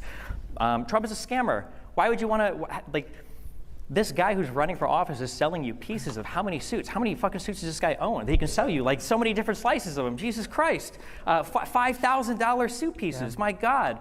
At least he's big enough now that I guess he's got a lot of suit pieces to sell. That's not including the $100,000 gold watches. That's not including the $3,500 gold coins, the $100 silver coins, this whole new crypto scam that he started where him and his cronies have 70% of the initial coin pool. If you don't know, you'll learn in the future because it's coming out for the IPO for this coin. That's called a rug pull, my friends. That coin is going to come out and the price on that is going to go up and then super down as everybody that buys in gets scammed and loses all their money, which is, I guess, an analogy for all the Trump supporters that I guess exist today. Trump has no policies. We don't get to have policy debate in the United States anymore because instead we're talking about fictitious hurricane machines that are being spun up so that Biden or Harris can steal the lithium deposits from North Carolina. We don't get to talk about how Roy Cooper and Kemp and McMaster and DeSantis all said, DeSantis called me. He already called me. The federal government's doing everything they can do. Instead, you've got people that are fighting with FEMA now outside their houses because they don't trust the government response. And then you've got Donald Trump on... that's the saddest thing, the FEMA thing. Like the organization that is supposed to provide help to victims of things like the hurricane, to provide them with financial support for essential needs, but I don't know, the Republicans want to defund it for some reason. I guess if your house gets hit by a hurricane, tough luck, because the body that is supposed to assist you, it's like defunded to hell, and you're on your own. I guess. TV saying that he would withhold aid from states like California if they don't play ball with him, they don't play politics with him. It's insane. Every accusation that the Conservative Party makes is a confession to their own amoral behavior, and you can see it on TV. These aren't even things that we have to dig for. You can just watch what they say openly. I think that Kamala Harris is a better leader in every possible measure that you can make when it comes to, I think, leading the United States, when it comes to the future of this country. I think she's got a better vision for America. I think she's got a better record. Despite the claims of being a DEI candidate, she's infinitely more qualified for the position than Donald Trump is. And I think that she has a better overall plan for America than Trump does, whose plan, as far as I can tell right now, consists of basically shitposting on X and I guess doing a 20% tariff across the board. My final quote, I would like to leave this quote from a very famous Biden speech that he made in 2022 that I think fits today more than ever. MAGA Republicans have made their choice. They embrace anger. They thrive on chaos. They live not in the light of truth, but in the shadow of lies. But together we can choose a different path. We can choose a better path forward to the future, a future of possibility, a future to build, a future to dream, and a future to hope. And I think that Kamala Harris represents that hope way more than Donald Trump, who only seems to be interested in tearing down and attacking Americans rather than building anything great up. Wow, that's so beautiful. Opening Stephen.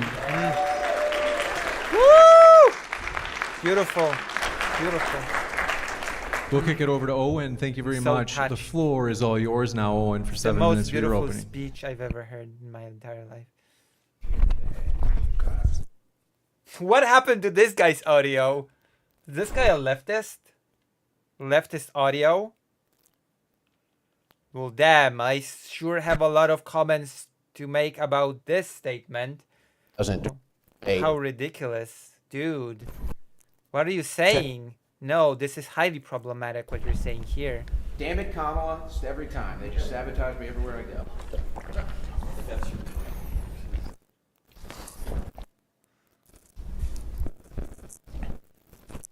Well, that was highly inappropriate and incorrect, historically speaking.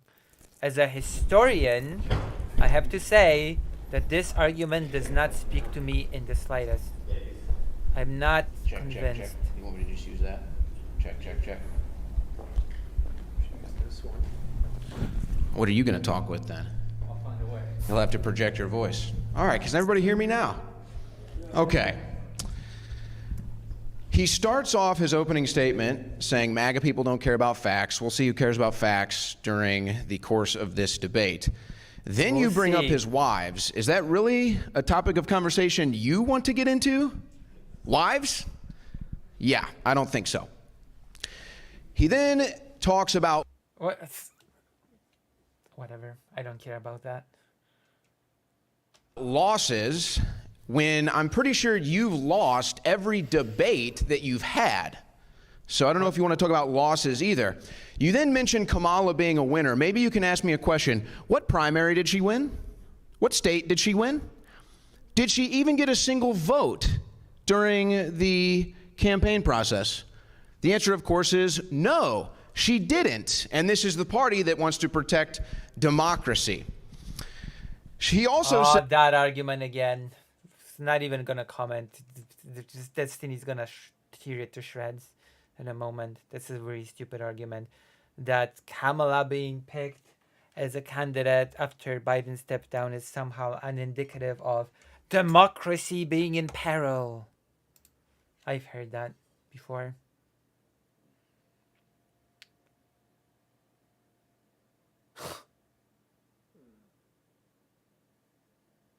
Stephen's wives, Lucy was he talking about you? Lucy reference? Yes. I didn't expect to be mentioned in this debate, but yes, full disclosure. I've just been openly referenced in that debate by that MAGA dude. True. Says she's the most qualified to be president. Well, what are the qualifications? Kamala Harris has worked as a government employee her entire life. She's worked for the government. So yeah, if you want a permanent government bureaucrat, lawyer running the country, then yeah, Kamala Harris is your person. I don't really think that qualifies you. I think that qualifies you to get the hell out of government, because I think we can all admit that the government is corrupt. I don't know, maybe he likes the government. That'd be an interesting spot to take, but maybe that's where we're at here with the American left. So Trump actually comes from the private sector. He knows what it takes to build a business. He knows what it takes to fail and succeed at business. He's been doing it for decades. I would say that he knows how to fail and be bailed out, but also, since when does the left wing hate the government? That's not really a characteristic of the left wing to hate the government. What is wrong with whatever? To me, that actually qualifies you. He's somebody that actually has to deal with people on the ground. That's why when he goes out in public, you can tell he's a very relatable, personable person. When people like Kamala Harris or Tim Walz go out, they have to force it, and it's really quite an embarrassment. So we have a rare personable, election. Trumpist. We've had 4 years of a Trump presidency, and we've had 4 years of a Biden and Kamala Harris presidency, and the results are in. You ask anybody who's fair and neutral and not politicized, and they will tell you their life has been better under Donald Trump. What do you mean politicized? This is a question about politics. How can you not be politicized when discussing politics? Hey, I'm asking you this political question, but you're not politicized, right? What? Oh, come on, that's just stupid. Hey, let's discuss politics, but let's not make it politicized. All right then. Sure. Jesus. Unpoliticized politics. Trump. The economy was better. Disaster response was better. We started Let's unpoliticize politics, I propose.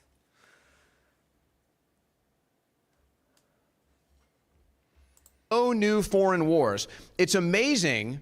The American left used to be anti-war. When George Bush was in office, my God, this argument again. Oh yeah, the left used to be anti-war because anti-war stance means that you brainlessly oppose defending countries that get invaded by hostile foreign powers. Yes, that's a super anti-war stance. Jesus Christ, what a... Get him, Destiny, please, get him. This is just ridiculous.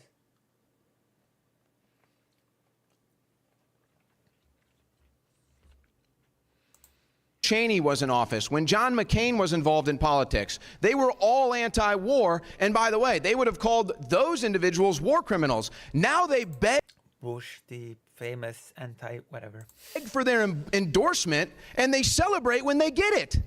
They don't even know where they are anymore. So I'll take no more wars. I'll take a secure border. I'll take a booming economy any day over whatever the hell we've had for the last 4 years with Biden-Harris, where the whole thing was just a fraud anyway. Now it's coming out that these two never even got along to begin with. To say the MAGA movement is dying. No more wars. Donald Trump will stop all wars. Oh, wait, no. Never mind. Donald Trump was not even able to stop the war in the Donbass.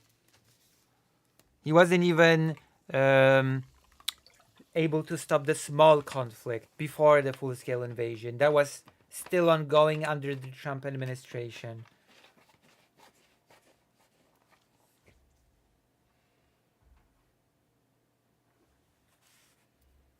Like the much smaller scale conflict in Ukraine.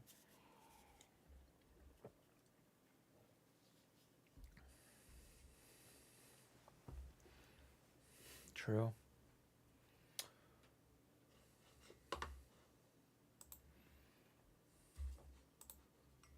Is to just deny reality.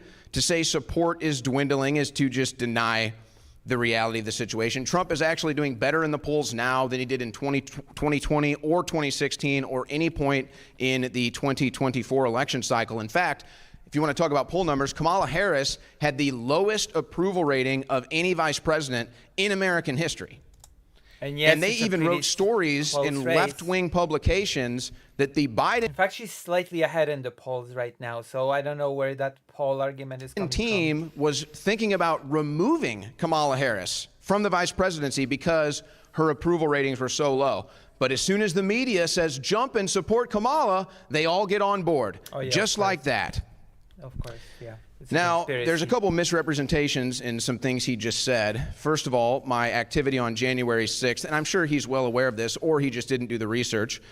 I was not encouraging people to go into the building. I am, in fact, on video telling people not to go into the building and steering people away from the Capitol. So that's the fact of that. But oh, a January 6th, of course.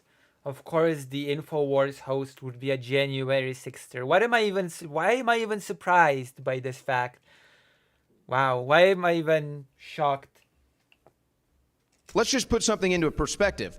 Yeah, The that's- American left loves to pretend like they're the anti-establishment, yet here they are supporting the No, they're- lifelong what? government presidential candidate. No, actually, being on the left does not mean that you're just blindly anti-establishment. That's stupid. That's a really silly.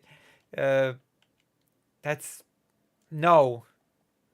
That's a really silly way to classify what the left is. Such a misrepresentation. They love to pretend like they're the freedom warriors, yet he's going to Freedom attack me warriors. because I've been attacked by the government. Yes, that's right. I was put in prison for my government speech. I was censored all across the internet for my government speech. What? Also, being on the left does not mean being a freedom or this guy does not even. speech. So if there is a freedom fighter on this stage, it's me, not him. Then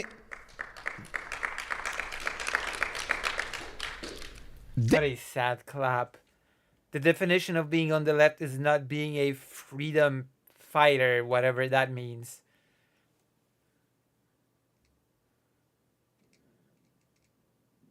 then he says hurricane machines. Another misrepresentation that comes right out of the mouth of the mainstream media. Are you denying that there are weather modification programs? Okay. Of course there are. There are multiple patents for weather modification. I've even attended government hearings. This is hilarious. After the show, I'll share all of this with you. I have attended government hearings in the state of Texas. Are we entering the land of G.I. Joe? The weather machine? Is this where we're at? G.I. Joe plot level of political discourse? The weather device? Texas Weather Modification Program. That is a government program. Anybody can go to these meetings. I went and I recorded it live. You can pull it up on YouTube right now. I even know they even publish the chemicals they spray. Lithium, barium, aluminum, amongst others. Bill Gates goes out and talks about how we can blot out the sun to stop global warming. They've done mainstream news hits like on CBS with Professor Kariakou about weather machines. China has giant weather machines where they pump water vapor into the atmosphere to cause rain. This is public information. This isn't up for debate. And you notice how he hangs his head when I talk about this. So here we are again. Who's denying facts? So they misrepresent it. They call a hurricane machine to deflect off the fact that there are government weather modifications programs. Now, you want to talk about conspiracy theories? Did they make this hurricane worse? Did they not? I don't know. I don't claim to believe that. But again, there are lithium mines right over where Hurricane Helene hit the mainland. That is a fact. I'm not making anything up. That is a direct fact. So they can deny these things as much as they want. But that's just in response to what he just said. Let me explain why. No. I like Donald Trump. I like Donald Trump because I don't like the government, and the government doesn't like Donald Trump. I like Donald Trump because my entire life, politics has been nothing but corruption, lies, and scandal. And as soon as I was growing up and I realized this, I said, we need a man who's got billions of dollars, who can self-fund his own campaign. We need a man who has name recognition, who can get on a ticket and beat all the political propaganda. That man was Donald Trump. And then he did it. He did it in 2016, he did it in 2020 when they stole it, and he's going to do it again in 2024. So yeah, when I see the entire corrupt government coming after one man, when I see them trying to shoot him in the head and kill him, yeah, that's total confirmation that he is the right guy. Now, I'm not here to tell you he's perfect. That is the stupidest thing I've ever heard. I'm sorry, no offense. Well, maybe take a little offense, but oh, this guy is against the government and the government does not like him, quote unquote, so I guess that's my candidate. No. I mean, that is basically what he is saying, I guess. So take it up with him. I'm not here to tell you I agree with all of his policies. I just know he's a man who's not controlled. I don't care about his policies, but I see him as a person that's against the government, so he's my guy. The most brainless support of a presidential candidate that I think I've ever witnessed. I don't think you can decide to support a person in a more brainless way if you tried. Oh, he's just anti-establishment, quote unquote. So I just like him regardless of his policy, really. Could be the shittiest policy on earth, but I still defend the guy because he's anti-government. Like most of our politicians, he's going to put America first, unlike any of our politicians in my life. Yes, he's going to put America first by sending Vladimir Putin COVID test machines during a shortage of those things in the US. He's gonna put America first by putting Vladimir Putin first. That makes perfect sense. If that doesn't make sense to you, then you're just anti-American. And he already has a track record of making this country better. The mainstream media is corrupt. They hate Donald Trump. Of course. The government establishment is corrupt. They hate... If the media reports anything critical about you, then that just means that the media is corrupt and evil. That makes perfect sense. Why haven't I thought of that? I'm so silly. Donald Trump. So when the enemies of America are going after him, I think that's proof positive that he is the candidate we need. But if you don't want to go down those lines, we have a 4-year track record of Trump. We have a 4-year track record of Harris. And I think enough has been seen. We'll kick it over to Stephen for his 5-minute rebuttal. The floor is yours, Stephen. Yeah, we don't like the government so much, then just don't participate. No one's forcing anybody to run for president. You don't have to vote for anybody. You don't have to run for any offices. Just, I don't know, fuck off to the corner and be sad and mad. The audio on this is so horrible. I guess not only that person's getting censored, I guess everybody's getting censored across the board. Not a very good technical showing. Whoever's organizing this, not a very good showing.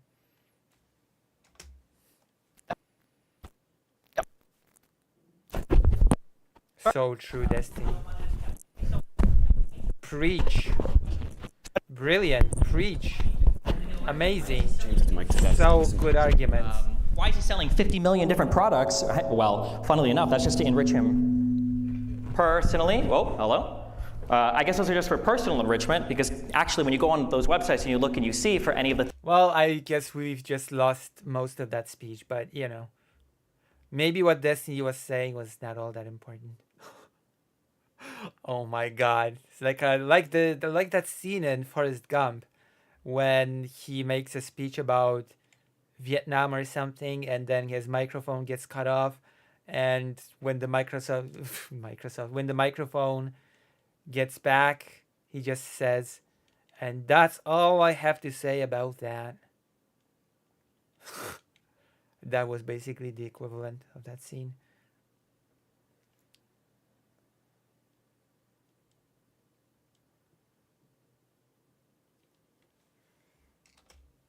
Things that he, here, this is feedbacking. For any of the products that he's selling, all of those explicitly are marked just for him personally. They say they have nothing to do with the any kind of election campaigns at all. If you don't believe me, just go to the sites. Google Trump watches, Trump sneakers, Trump suits, Trump NFTs, Trump crypto, whatever. All of them will say they're not associated with the campaign. So I guess he's just personally enriching himself off of his election run. That doesn't sound not corrupt to me, but okay.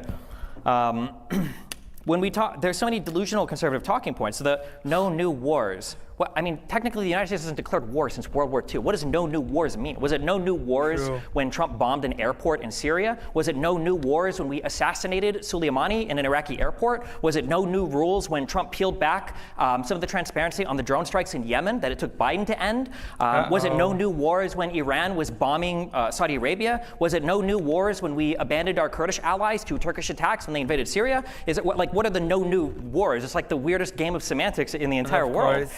There was absolutely military conflict that was happening overseas under Trump, but to pretend otherwise is to be delusional, which I guess is to be MAGA. When we talk about January 6th, I see we still have this idea that the election was stolen. What happened? Where was the proof? Where was the Kraken? Why is it that people like Powell and Eastman and Giuliani and Trump promised us all this evidence, all these court cases?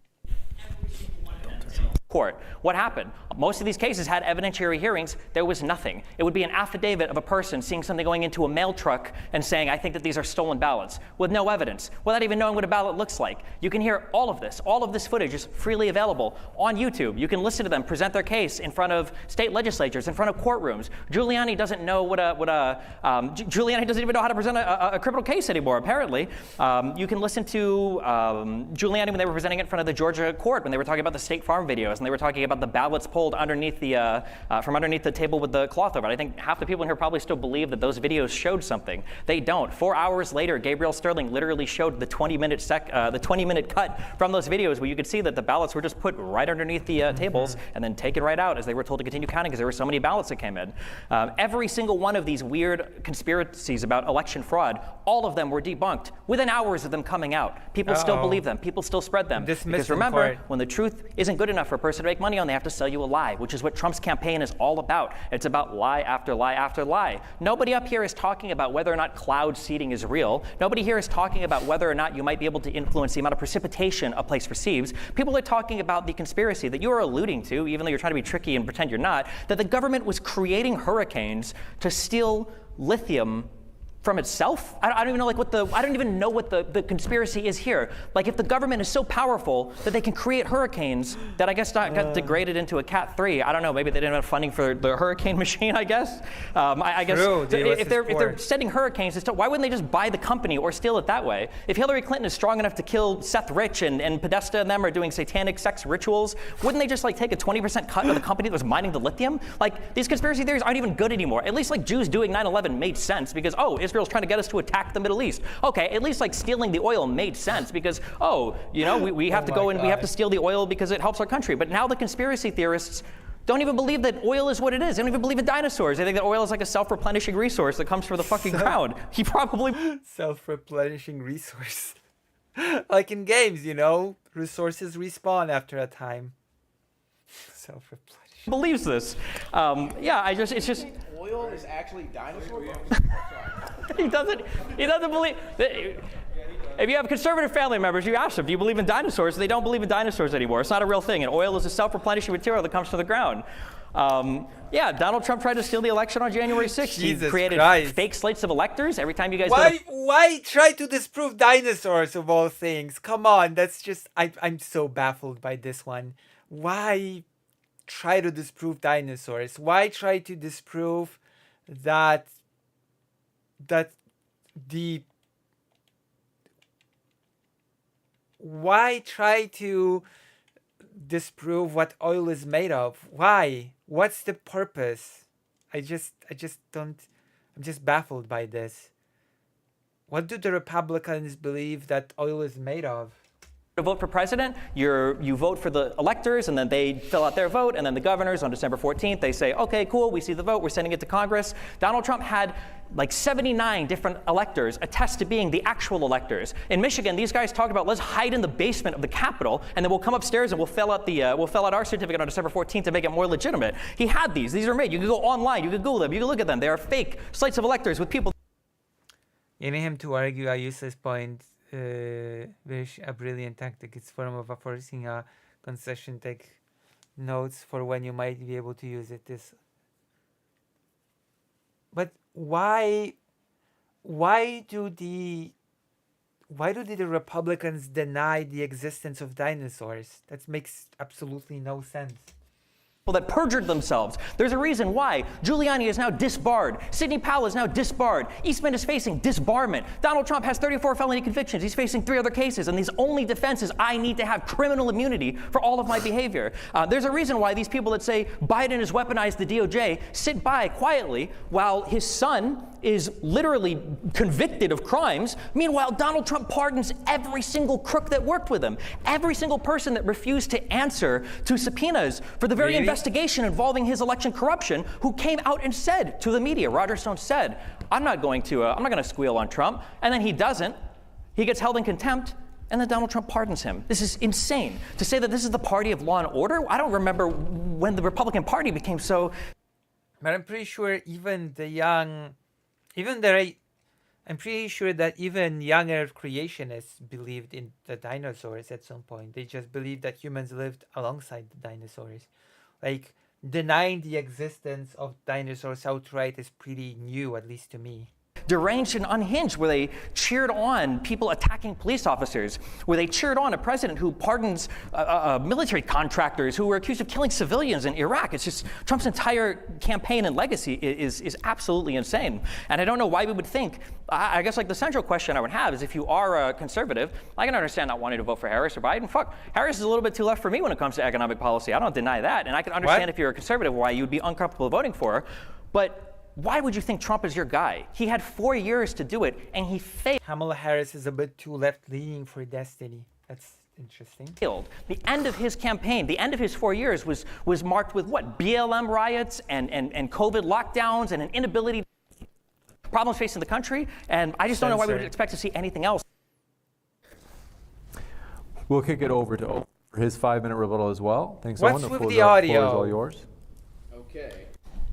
Okay. Oh, you want to flip the switch, the horizontal switch. All right. All right. Wow. Wowzers. So that's funny. The trousers. last thing you referenced, BLM, left-wing terrorism, and then you mentioned all of the lockdowns and the mask mandates and the vaccine mandates. Again, Wait, left-wing terrorism? Okay, BLM is left-wing terrorism. Got it. all Democrat Party policy. So now you're arguing for my side. And you mentioned law and order. If you look at every Democrat-run city in this country, you will find chaos, destruction, degradation, poverty, and crime. It's just a fact. So, okay, law and order, again, how can you be a Democrat and talk about law and order when everybody knows that the blue cities are the most dangerous places to live? You've already sacrificed the point on weather modification, so I appreciate that. You know, the problem is all of your viewpoints come from the mainstream media. And so I don't know when you've all of a sudden just blindly trusted government or blindly trusted the mainstream media, but it seems like that's where you're at in your life based off of the things that you're muttering and stuttering up here at 500 words per minute. So I think that... How do you mutter Okay, those are... I'm sorry. I hate to be nitpicky. I hate to be defending my hubby bubby like this in such a very, I don't know, again, nitpicky way. But you either mutter your words, and they're unclear, or you confidently speak very fast, 500 words per second. You can't have both. You can't mutter 500 words per second. Okay? That doesn't make any sense. That's your problem. Now, Trump is the only person 500 words per minute based off of the things that you're muttering and stuttering up here. How do you stutter through 500 words per minute? How exactly do you achieve that? How do you stutter and still achieve 500 words per minute? Think before you speak, okay? I know that's a difficult ask for a MAGA person, but please, for the love of God, think before you speak. Here at 500 words per minute. So I think that that's your problem. Now, Trump is the only person who got into government, specifically the White House, and lost money. He's the only one. Every other president, including Barack Obama, has come out with hundreds of millions of dollars, okay? So that's another fact. Of course, you would want us to sit out politics, because when we get involved, that's when you guys lose. But to say that I can just sit out and avoid the government and avoid... If people like this guy win, that says that people, I don't know, stutter and achieve 500 words per minute, then I don't know. That it's a very sad state of affairs. If people like him win when they get involved.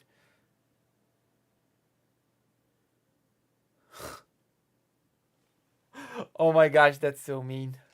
Avoid politics. Well, what exactly are you proposing? Yeah, I guess I could go be a homeless person in a blue city and live on a river, but I don't want to do that. I want to be part of civilization. I want to be part of the United States of America, and I have to pay taxes if I want to work and build something. I don't want my taxes going to foreign countries. I don't want my taxes going to foreign wars. I don't want my taxes going to illegal immigrants, non-citizens. And by taxes, we of course mean old, unused equipment, because this is probably a dig at Ukraine aid.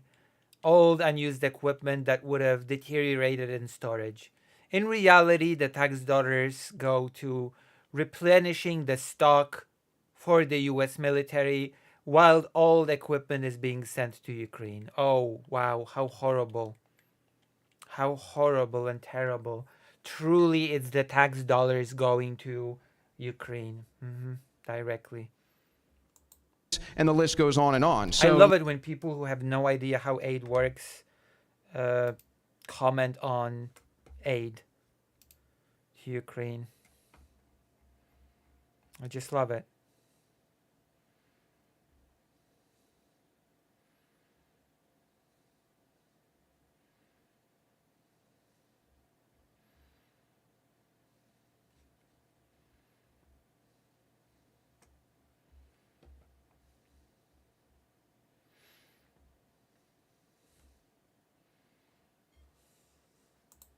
no, I'm not going to sit out. I'm going to restore and reform the republic. That's what we're trying to do here. And this issue, you bring up wars. There was no war in Israel when Trump was president.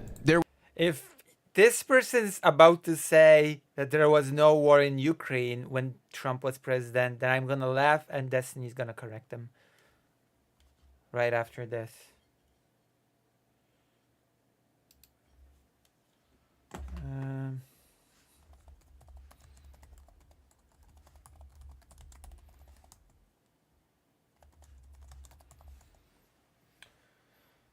There was no war in Ukraine. Yes, there was. Oh my God. Yes, there was. The conflict was smaller. It was not a full-scale invasion. But yes, there was in fact a smaller scale war in Ukraine. Yes, there was. And Trump never did anything to stop it. Oh my God. Such illiteracy. That's just an easy dunk for Destiny. It's just a layup, as they call it. That is just a layup delivered. What a silly thing to say. There was no war in Ukraine during Trump's presidency. But that is what happens when you just don't know anything about anything. You confidently say stuff like that. When Trump was president, both of these wars have accumulated for more than $200 billion. $200 billion. I imagine at some point in tonight's conversation, he's probably going to bring up free health care or some other social service. Maybe not, but let's just say that he does, because that's what the left loves. No, he's just going to bring up the fact that you're super wrong about what conflicts were and were not happening during Trump's presidency. He doesn't have to go to free healthcare or whatever. He can just spend and just take his time untying your misinformation and lies and ignorance. They bring that up. I would love one time for them to talk about all the foreign aid that we have allocated every single year. Billions of dollars. Now hundreds of billions of dollars under the way aid works is replenishing U.S. military stock, which I assume is in the U.S. interest to get rid of the old equipment and replace it with the new. And the old equipment that would have just deteriorated in storage is given to Ukraine to help it in the war. That is something that I would call a win-win situation, quite literally, but whatever. It's just maybe this guy is not really America first. Maybe this guy just is not in favor of replenishing U.S. stockpile of weapons with new equipment. Maybe it's just not what this guy wants. Maybe this guy does not want the U.S. to be strong militarily. The Biden-Harris administration. Don't talk to me about free stuff, healthcare, education. Don't ever bring that to me until you cut the foreign spending. You're never going to... I just wonder if this is going to be brought up, that this guy fundamentally doesn't understand how aid works. Convince me to give any of that money until we cut the foreign spending. Then you want to bring these hundreds of billions of dollars back in? Okay, maybe.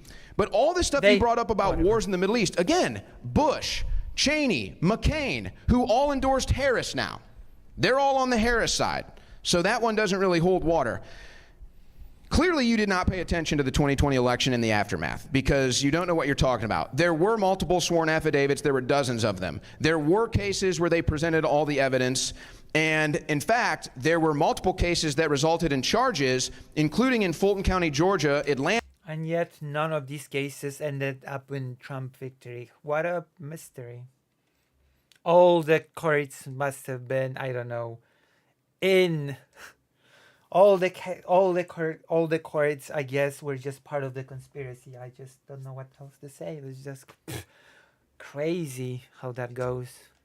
Where they were double and triple counting ballots because that's a blue area, so they count them as many times as possible to run up the lead for the Democrats. And anybody who looks at the graph from the 2020 election results will see. Oh, there's a graph. Why didn't I think of that? Why?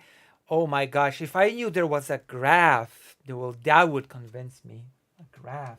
Wow.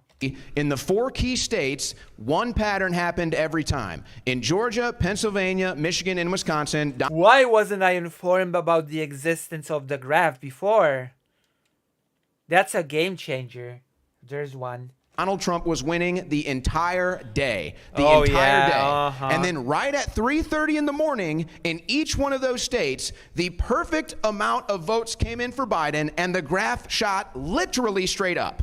Literally. You are not being honest with yourself if you... Oh, yeah, and that's why all the court cases were dismissed without exception, because obviously all the judges were in to get Trump. Don't look at that and say that's some sort of an anomaly right there. When Mark McGwire and Sammy Sosa both hit 62 home runs in the same season, the anomaly was steroids. There were vote steroids for Biden that year, and anybody who's not observing that, being honest about it, is just either not looking or, again, not being honest about it. If you don't believe in the conspiracy, then I guess you're just not being honest enough with yourself and with God. So, I think we're probably ready for questions now. I've just responded to all those comments. Got it. Thank you very much for that rebuttal as well. We're going to jump into the prepared questions. So, brilliant. I'm going to read these as loudly as I can. And the audio is horrible. For Stephen, this first question, of course, Stephen will get 5 minutes to respond, and then Owen. Fix your audio. Fix your. The first question for Stephen. Given Trump's 2016 border wall, oh my gosh.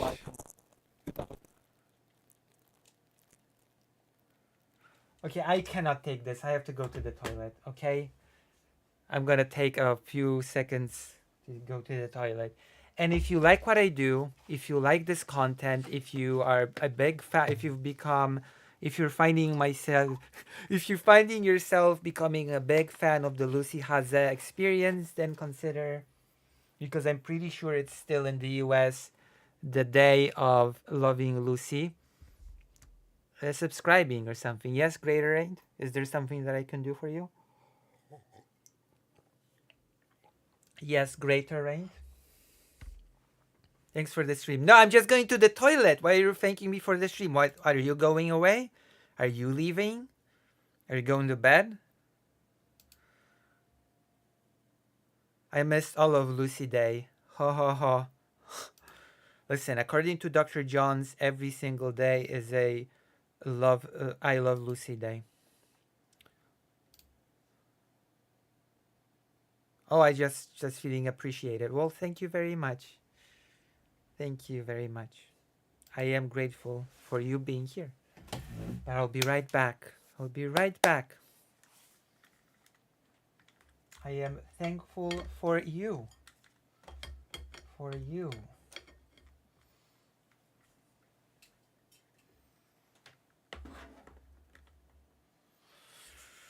Thank you, thank you, thank you. I'll be right back.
I'm just noticing that nobody donated while I was away. I'm just silently judging by making it known verbally that I'm disappointed. Thank you, Greater.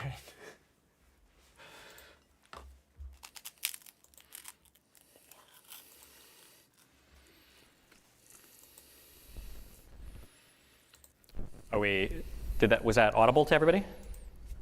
If you're able to read it out, actually. Sure. So I think the question was in 2016, Donald, I think conservative. It's not audible at all. Okay? The audio sucks. The audio sucks bad. It's not good. The audio is not good at all. Conservatives, Democrats said that it was a waste of money, it wasn't a good idea, and then now that Kamala's proposing a wall, why is it now a good idea? Was the gist of the, yeah. The idea that immigration policy could be boiled down to having a wall or not is childish. There's a whole bunch of stuff that goes into making good immigration policy. But the reality is most people, especially conservatives, don't think that illegal immigration is a big problem in the United States right now. It's a very, very, very... Also, immigration policy of a country, which people seem to forget, also involves people leaving the country to sell things abroad. That is also part of the migration policy. People don't really think about that aspect. Easy to prove this, because if you look at what happened on the border, you saw that there was a bill in Congress to address those issues at the border. Everybody was on board with voting for this until Donald Trump came in and said, no, I need you to keep the border open because I need to run on this as an election issue. You can listen to McConnell, which led to several months of Ukraine aid being blocked, by the way. Talk about it. You can listen to Cruz talk about this. All of this is open testimony. It's not even testimony. You're able to say it to the media. Donald Trump said, I can't have you pass this border bill because it's going to make it so that I don't have something to run on. That doesn't sound like a very big problem to me. It was connected in a single bill to Ukraine aid as well. It was such a mess. It was such a stressful time as well. Jesus. That sounds like politicking. Much the same, when Donald Trump was in office, Donald Trump didn't do any of the things that he said he would do at the border. He didn't get any legislation passed. He didn't make any substantive changes legislatively or through the legislature by working with them to actually effect any good border policy. He didn't get any money from Mexico. That was a complete and total lie.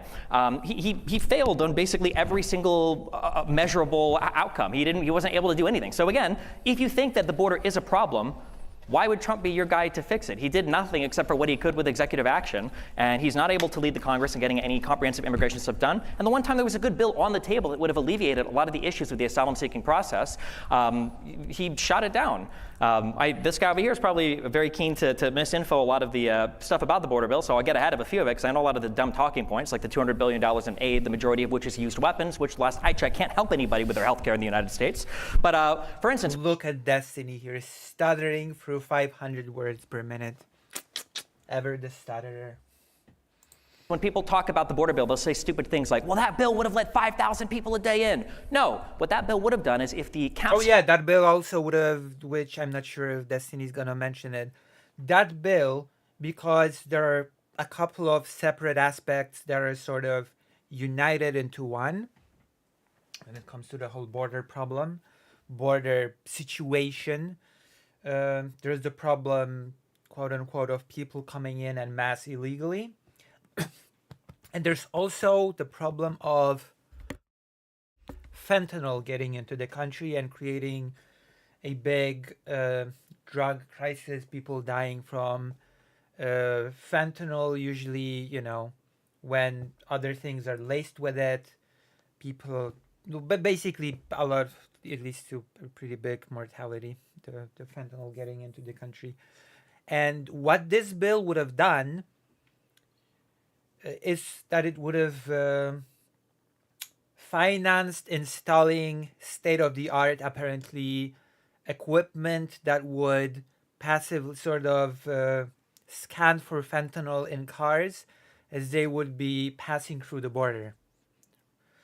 And this equipment was already bought, it was already waiting for storage, it was waiting to be installed, but it couldn't be installed because the financing wasn't there, and the financing for that was secured in that bill that Trump blocked because he wanted to make the border an election topic. So basically setting back dealing with the fentanyl crisis as well. Because that is also part of the whole package, the whole thing, which is collectively called the border sort of issue, right? Does that make sense, what I just said? Did I just make any sense at all? Thank you for donating, Greater Aid. Hit a certain level or exceeded a certain level, the federal government would have been able to unilaterally shut the border down, which would have actually prevented more people from coming in if numbers got too high until the numbers had come back down. This bill would have allowed for more asylum judges to be paid for so that we could work through the backlog of people. The Dreamers were not really in that bill. That bill was not great for the Democrats. The Democrats were really doing a big compromise with the Republicans, probably in order to unlock the aid for Ukraine as soon as possible, because aid to Ukraine was being held hostage. And for example, the topic of Dreamers was not being addressed in that bill at all.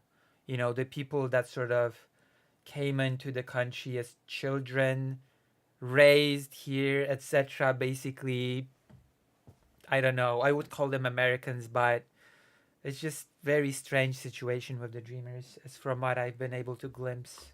It's just ridiculous, you know? And not at all addressed in that bill. So people better.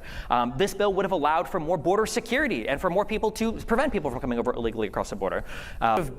Helped a lot of the problems with the border, but Republicans were more keen to see a fight over politics rather than alleviating the problem. So I guess it was never really that big of a problem to begin with. Thank you. And Owen, you have 3 minutes to respond.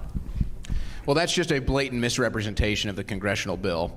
It was never going to permanently shut down the border. It was going to set a cap per day, which would have maxed out still over 1 million border crossings per year. And they love to play this game with asylum. They're basically just rewriting the laws, and so anybody can seek asylum. Anybody can get on the app, the CBP One app, and claim to be an asylum seeker. This is not asylum. Asylum seekers go to their bordering country.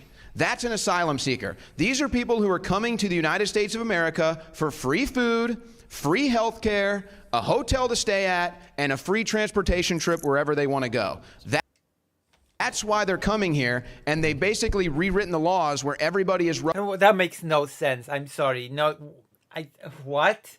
No. Most people come to the country to find a job, to bring in their family if they already have a family, and build a new life, or maybe start a new family. Like, nobody just comes in to also free healthcare in the US. No, that's a laugh. Nobody just comes in to get, I don't know, welfare. I think that person just is copying mindlessly arguments that are being made in European countries that fearmonger against immigrants and refugees, that they come and overtax the welfare system that exists in within the European structure, and that includes healthcare. But healthcare does not exactly work like that in the US, does it? So just transplanting those anti-immigration arguments does not work as well, I'd say. Rubber stamped as an asylum seeker. So you can sit here and say, oh, asylum seekers. Well, anybody and everybody from all across the planet can come here and now claim to be an asylum seeker, and you're just rewriting the phrase and the concept of it. Great, but not every asylum seeker is going to be automatically accepted. There's a vetting process, right? And there's always a vetting process when it comes to claiming asylum status. It's not, oh, I claim to be I claim asylum and, oh, okay, welcome to America. You're now basically a citizen. That's not exactly how the process works. At least as far as I understand it, to the limited degree that I do. Maybe I'm just wrong. Maybe I'm just naive. Maybe I just don't know as much as this InfoWars host does. illegal immigration. But you're just wrong. It's still over $1 million a year on this bill, but still you're completely misrepresenting it. The reason why the Republicans decided not to vote for this bill is because it was a very favorable bill towards the Republicans. Let's not kid ourselves about that. There was a very favorable bill towards Republicans. it did include all the pork barrel spending. This is how corrupt Congress is, and both sides do it. The Republicans and the Democrats do it. They've been doing it for years. They just tried to do it again on the continued resolution. Right. The issue is that the asylum system is overwhelmed by the increase post-COVID. But they couldn't even get the SAVE Act passed. So Let's say, why is immigration bad? Is it bad? This nation is meant to be a melting pot. I mean, it's bad because I don't know. I honestly don't know. Poland is also very bad when it comes to immigration policy, when in reality Poland desperately needs immigration. But that's a whole other thing. We're not talking about Poland right now. You know, hello Poland that wants to suspend the ability to claim asylum altogether. So they'll have a bill with a major issue. Let's say it's border security. And then they'll pork barrel funding of all these different projects, all these different things that a governor over here might want, a representative over here might want, a senator over here might want. And they toss it all into this bill and they say, this is the border security bill. And then if you don't sign it, you're not for border security. And it's just a game. It's a game that our politicians have been playing against us, all of us, for years. So, yeah, I'm glad that the Republicans didn't do it in a rare moment. But, yeah, are they still going to get the pork barrel they want? Yes. Are we still going to get all the illegal immigration that they want? Yes. So we still lose on that issue. Oh, yeah, I forgot, fake Alec Hal Parker. There's also this conspiracy theory that the Democrats en masse bring in immigrants to make them into Democratic voters so that they can guarantee themselves a victory in the elections. That basically also is a theory.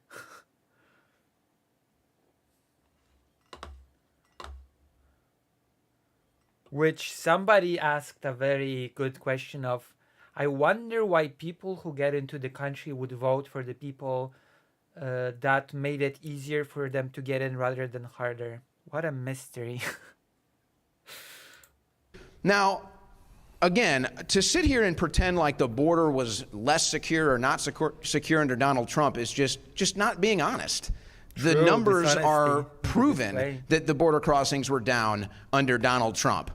And every year since the Biden administration, the Biden-Harris administration has been in power, you've had a record number of illegal crossings. 3 straight years. And by the way, where are the 325,000 missing children that they have let in? Why did Kamala Harris cancel the border wall construction that was already paid for but now pretends to do it? It's because she's a flip-flopper and she'll say whatever she needs to get fools like this to vote for her. Fools like this. Now a question for Owen. Oh, come on. Fix the question for you, Owen, is, well, no It's been a while since I've heard audio that's this bad.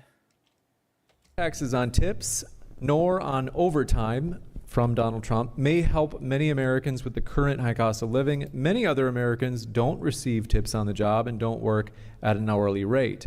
Are there any blanket policies that would help Americans as a whole deal with the currently higher cost of living? Absolutely. And in fact, Trump needs to go a lot farther with this. No taxes on tips might have been a lucky strike for Donald Trump, since this election will likely come down to Nevada, even more specifically Las Vegas, where most people work for tips. That's why Kamala Harris was so quickly to steal that policy, because they're well aware that Las Vegas could end up deciding this election the way the Electoral College might go. No, I think it's pretty clear. And again, this isn't a Republican thing. This isn't a Democrat thing. This isn't a conservative, liberal, left, right. This should be all Americans. Everybody should agree with what I'm about to say.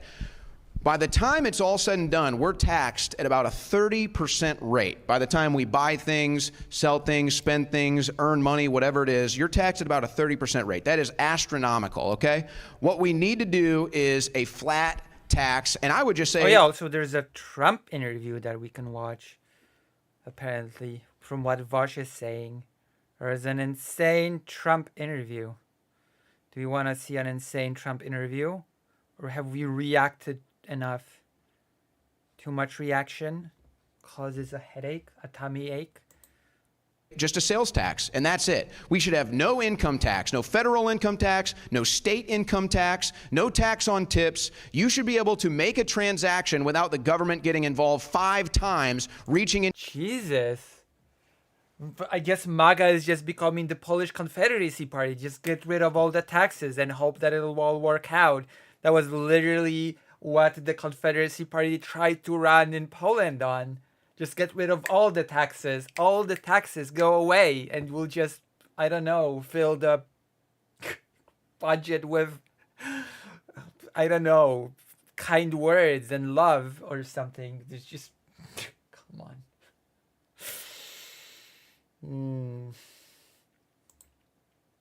Into your pocket and Jesus Christ. shaking you down like the mafia that it is. So if we need tax for certain things in civilization, we can have a small sales tax, and that would be more than enough to still pay for the roads, the police officers, and everything else. It would be more than enough. Yeah, we might not be able to afford all the wars overseas. Yeah, we might not be able to give. Yeah, we might not be able to afford a workable military, but you know, it's not that countries that don't have a functional military get invaded, right? Right. Oh wait, no, that's not true actually. Oh, oof. Oh, ay, ay, ay, ay, ay, Jesus Christ. The MAGA movement became the Confederacy Party. This is great. This is amazing. I did not expect to hear that. Let's get rid of all the taxes. Oh, mamma mia. Mamma mia. Ukraine $200 billion and Israel $10 billion every time they come to Washington, D.C. Yeah, we might not be able to afford that. Oh, well, I think the American people will be able to get over that, quite frankly. So, no, I don't think it goes far enough. And this whole concept that I always hear these talking points from the left. Oh, the rich don't pay their fair share. Well, what is the fair share? What is the fair share from the rich? They already pay the most in taxes by far. The rich pay 90%. Yeah, I don't know. They pay their fair share if they don't just run to a tax haven somewhere, but that's neither here nor there, right? Percent of the taxes, but this is still solved with a flat sales tax, because who's going to be taxed more on a flat sales tax? The rich. Who's going to be buying a yacht? The rich. Who's going to be buying a skyscraper? The rich. Who's going to be buying a jet? The rich. So it really knocks out all the problems. It takes care of the left wanting the rich to pay more taxes because they buy more things, spend more money, and it gets the government out of the middleman and the middle class and the lower classes' lives, where we're not spending as much on taxes either. So what do I even say to this? What do I even say to that? Yes, let's pray that the rich buy, I don't know, 15 yachts per month. it's a nice policy to get a talking point started. It's a nice policy that could end up determining the results of this election. But this is beyond party lines. We are taxed way too much. We need to cut taxes down to almost nothing. And by the way, for all these people... I'm sorry, I just can't get over it. This is identical to the Polish far right party called the Confederacy. That was the policy that they ran their parliamentary campaign on. Let's just get rid of all the taxes. And when one of the party members was point blank asked, "Oh, well, where would you get the money to fuel the budget?" I don't know.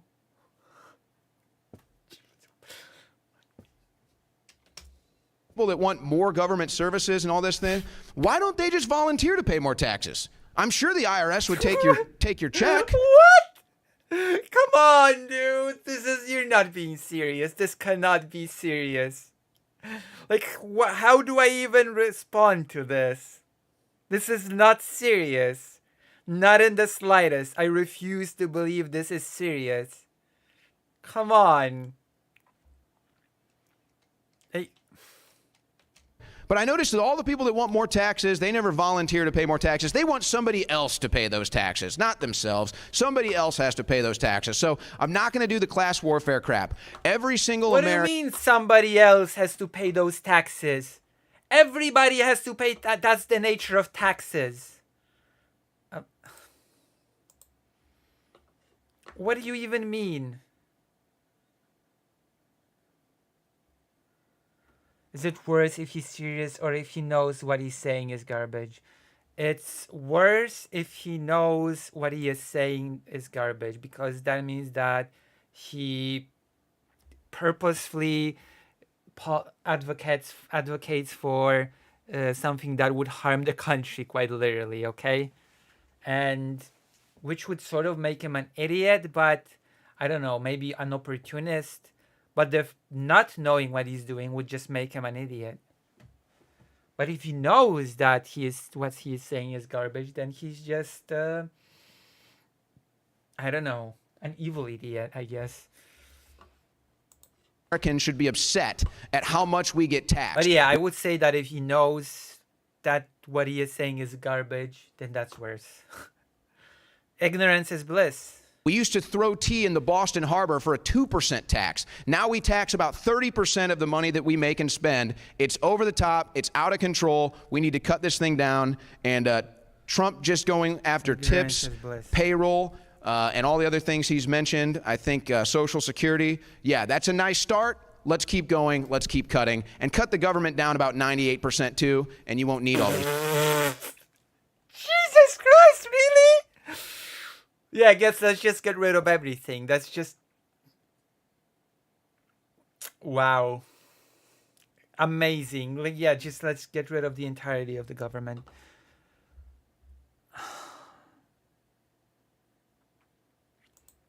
These taxes.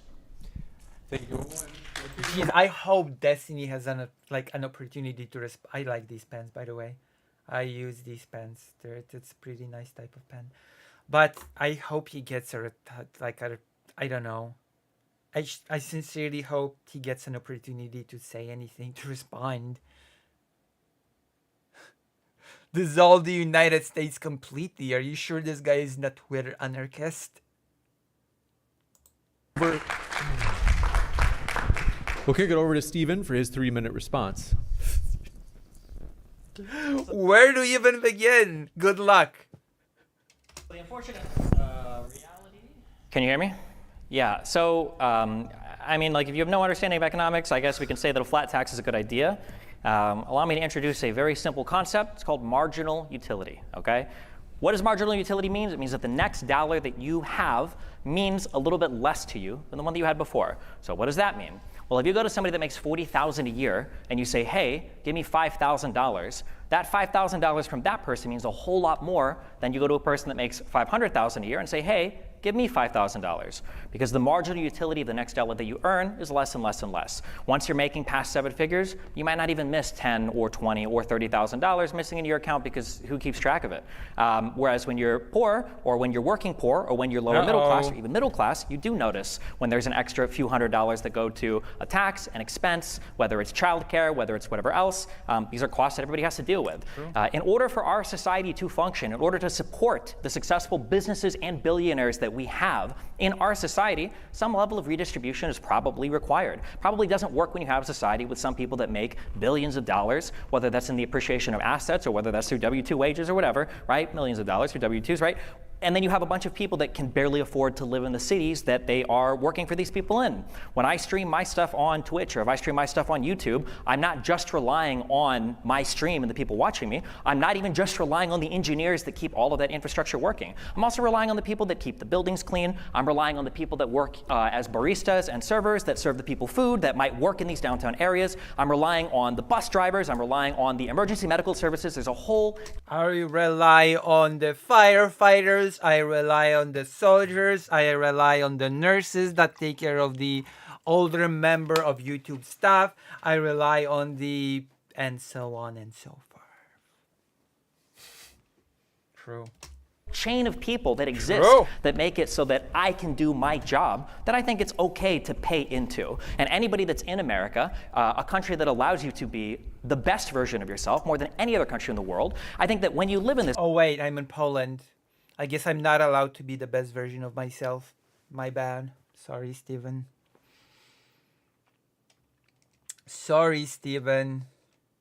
Country, I think that you also do owe a debt to it, and you owe a debt to the people that work in this country, and you and keep it running. Because none of this applies to me. I'm a dirty Pole. Apologies. Oh, I muted him. A little bit more in taxes to keep that country functioning is absurd to me. And then this idea of, oh, well, you know, if We'd have a better Lucy if she was in America. True. if you think it's so important, then why don't you just pay more taxes? If there's a stone in the middle of the room and it takes 10 of us to lift it, and there's, you know, one guy saying like, hey, we should go lift the stone, you say like, oh, well, why don't you go lift it on your own? It doesn't make any sense, right? A few people saying, okay, well, fine, I'll pay more in federal income taxes doesn't really do anything for the country. True. That was such a stupid comment. I don't even know what to say. But then again, Confederacy level of thinking. This idea of the citation to the Boston Tea Party is hilarious, given that MAGA people are some of the least constitutionally respecting people in the history of the United States, whose president literally said he would terminate the Constitution because he wanted to go and find voter fraud. A guy who, given a softball question by Sean Hannity, asking him, hey, when you were talking about you know, what you would do in office, that was a joke, right? And he's like, it was a joke, except on day one, I will be a dictator. Okay, this is the guy that you're going to talk about and then bring up the Boston Tea Party. Also, the Boston Tea Party didn't happen because of no taxation. It happened because of no taxation without representation. The second part is important.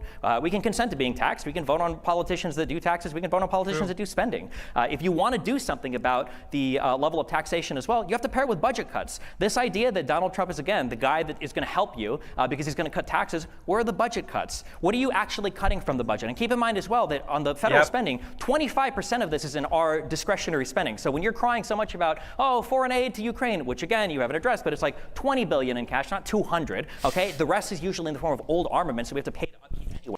There you go.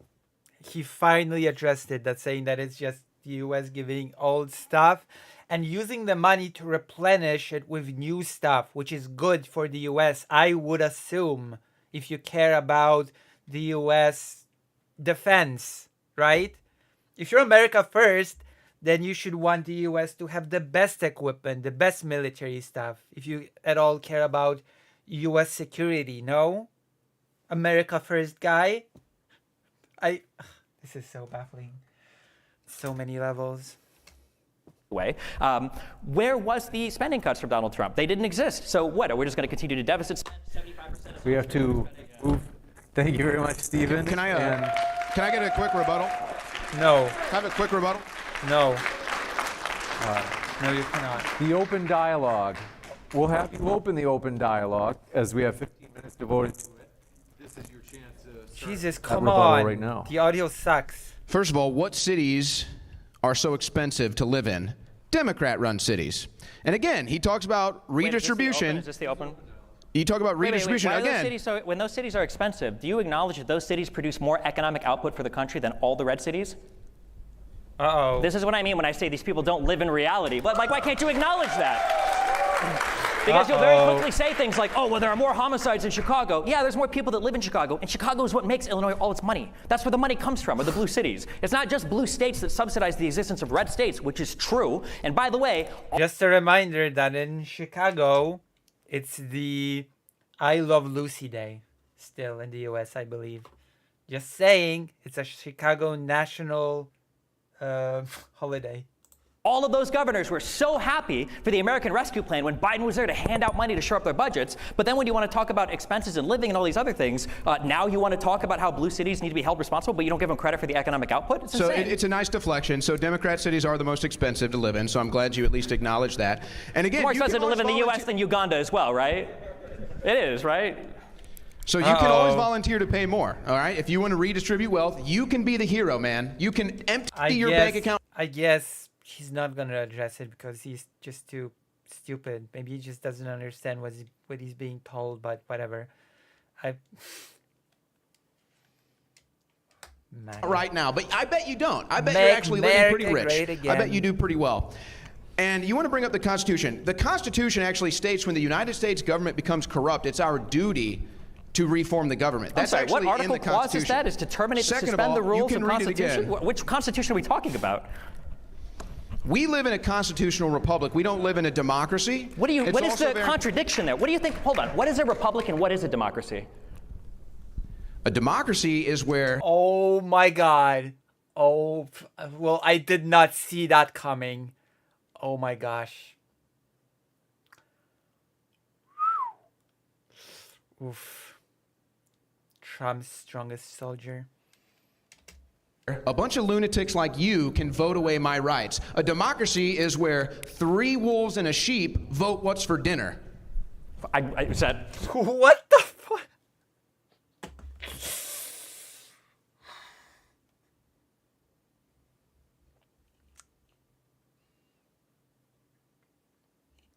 So this guy's anti-democracy?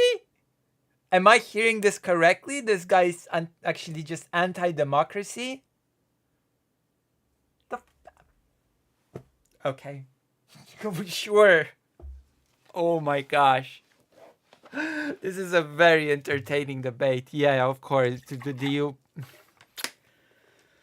US is totally not a representative democracy. Article 5 or Article 6? I don't know what part of the So you Constitution. asked what a democracy So a was. democracy is when multiple people vote. A republic is when you have representatives that do things for you. We are a Yeah, and do you know what? You vote for these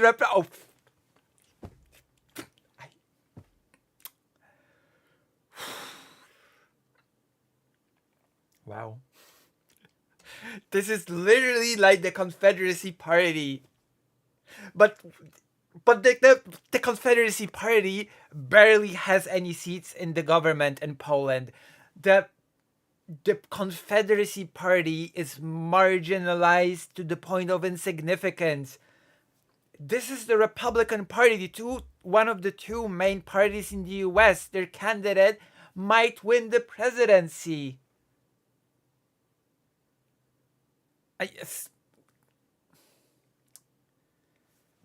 Wow. Wow. representative democracy. That's why we're a constitutional republic. We are both a republic, which just means you're not a monarchy, and a democracy. This idea. Jesus Christ almighty, I can't believe what I'm hearing. Oh my God. We're not a democracy, we're a constitutional republic. Oh, yeah. Oh, yeah. This, wow. How did we get here?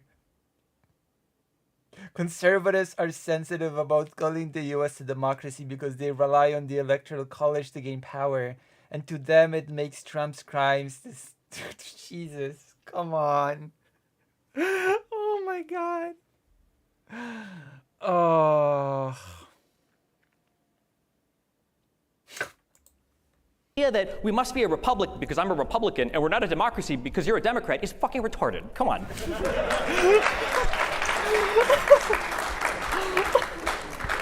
So again, we live in a constitutional Oh my God. Oh gosh. I have to hear that again. Oh my God. republic where we have Fucking retarded. The idea that we must be a republic because I'm a Republican and we're not a democracy because you're a Democrat is fucking retarded. Come on. We must be a republic because I'm a Republican and we're not a democracy because you're a Democrat is fucking retarded.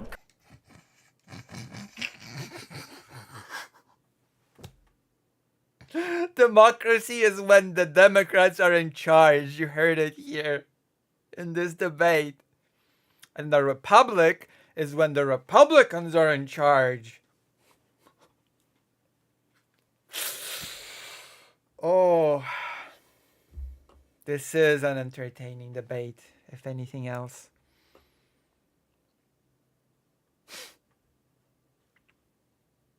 Oh my God. Come on.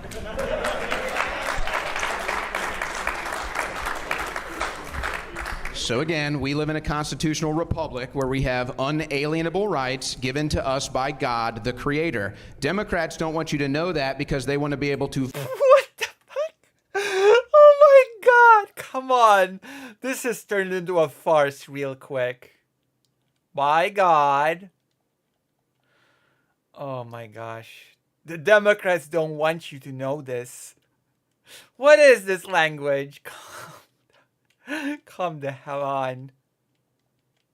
I'm pretty sure the founding fathers were pretty adamant on the separation of church and state, no? Somebody correct me on this.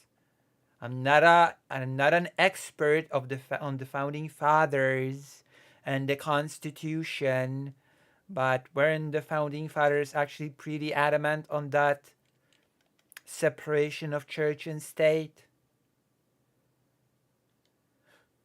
The Democrats are hiding the truth. God actually wrote the Constitution. True.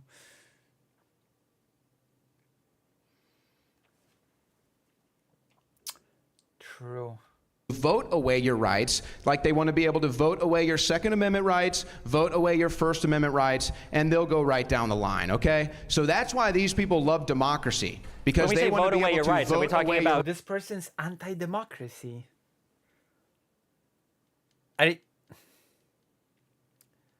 You know what? If I were Destiny, I would ask him, is your candidate Donald Trump also anti-democracy?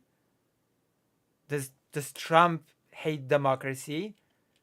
And if that guy said, yeah, Trump is against democracy because democracy is evil, that would be like, oh boy.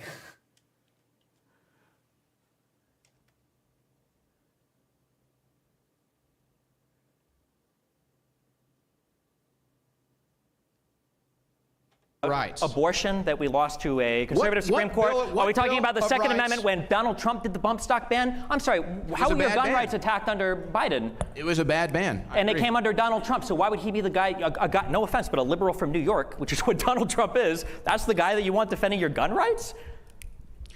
So you now have the President of the United States and the Vice President and the next would-be Vice President, Tim Walz, have all said they want an assault weapons ban, okay? What even is an assault weapon? Can you tell me? A scary big black rifle that Democrats have been crying about for 30 years. They haven't banned it yet. I don't think they're going to ban it in this administration. Very intellectual. By the way, what is a rich person's fair share? I'm sorry. After all the BS that I've heard about constitutional republic not being a democracy, I don't really want snide remarks about something not being intellectual, okay? Like, no, you don't get to say that anymore. You've not gotten to say that for a long time, in fact, in this debate. No, you're banned from saying that, from snide remarks about intellectual language. What is a rich person's fair share? I think that the level of taxation should match appropriately the spending that we want from our federal government. Also, the reason what you asked me an assault rifle, there is no definition for an assault rifle. I acknowledge that. I don't want to ban assault rifles. Tim Walz and Kamala Harris both own firearms. Walz is a hunter. When was the last time you saw Trump with a firearm? I watched Roseanne, it was Roseanne, I think, with a firearm, right? Where she almost killed herself on a Twitter video with one? Jesus Christ. So what, in the Bill of Rights, where is abortion mentioned? Do you want to get into the constitutional legal construction of the penumbra of rights that are invoked when you try to get like the right to privacy out of the 14th Amendment? You claim there's a right to an abortion. It just doesn't exist. I didn't claim there was a right to an abortion. Technically, the abortion right comes from a right to privacy, but we'd have to go over Casey and Roe, and I'm sure that you're not familiar with any of those Supreme Court cases, or probably any Supreme Court case. But the reality is that before you had a protected right to seek an abortion. Now you don't. Republicans took that from you. Before you had the right to own a bump stock, Donald Trump banned bump stocks through executive action, by the way. Which lost at the Supreme Court. Which what? Lost at the Supreme Court. Well, that hasn't stopped him in the past from going back over and over again to try to get cases tossed or to try to get favorable rulings. I don't live in a cult. I said I have disagreements with Donald Trump. So you can attack me on Trump's policies that I disagree with. That's not a win for you. I agree I can't win attacking you on Trump's policies because he has none. I mean, what am I? True. I mean, you already said that you just support him because he's anti-government in your eyes and you just don't care about the policies. So, yeah, attacking Trump's policies, I guess, is a waste of time. And yes, he does have... I mean, he has won the 20% tariff, so Destiny is not correct here. Trump does have a single really, really stupid policy. Tariff on all products coming from abroad, 20%. I mean, yeah, what can you give me what is one Trump policy that he's running on besides 20% tariffs? Secure. There you go. There you go. Border. That's not a policy. That's like taxes. an idea. That's the concept of an idea of a policy. Stopping war. Okay. Wow, brilliant policy prescriptions. Brilliant policy. Stop all war. Nobody's ever thought of that one. What are Harris policies that are so great? Well, the three that she listed immediately is she wanted to give a $50,000 rollover deduction to new startups for small businesses. So that was was Trump's idea? What? Trump did that. When he was Maybe president. he should have spoke it. I don't know if he's too senile No, you now or probably he's just lost the weren't ability to watching. do it. What? You just weren't watching. I was watching. Unfortunately, I watched too much Trump. That was one. A second thing she wanted to do was expand the child tax credit, which was incredibly successful under Biden. Also a Trump policy. It wasn't. That's why it happened under Biden, and it's why the Republicans initially fought against it. Are we going to say that pre-existing conditions in the ACA was a Trump policy now as well? I know that he wants to take care of that one. And then the third thing that Kamala Harris said is she wanted to do a $15,000 first-time home buyer credit to people that were buying homes for the first time. Donald Trump said he wanted For illegal immigrants. How does an illegal? I'm so. Oh my God! How is an illegal immigrant going to buy a house? Oh my gosh! Yes, illegal immigrants are gonna come to the country and buy houses en masse, and they're gonna, I don't know, get advantage of extra money to get a house. Oh my God.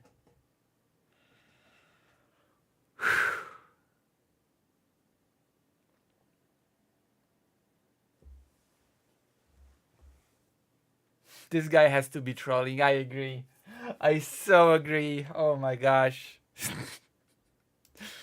Oh. Oof.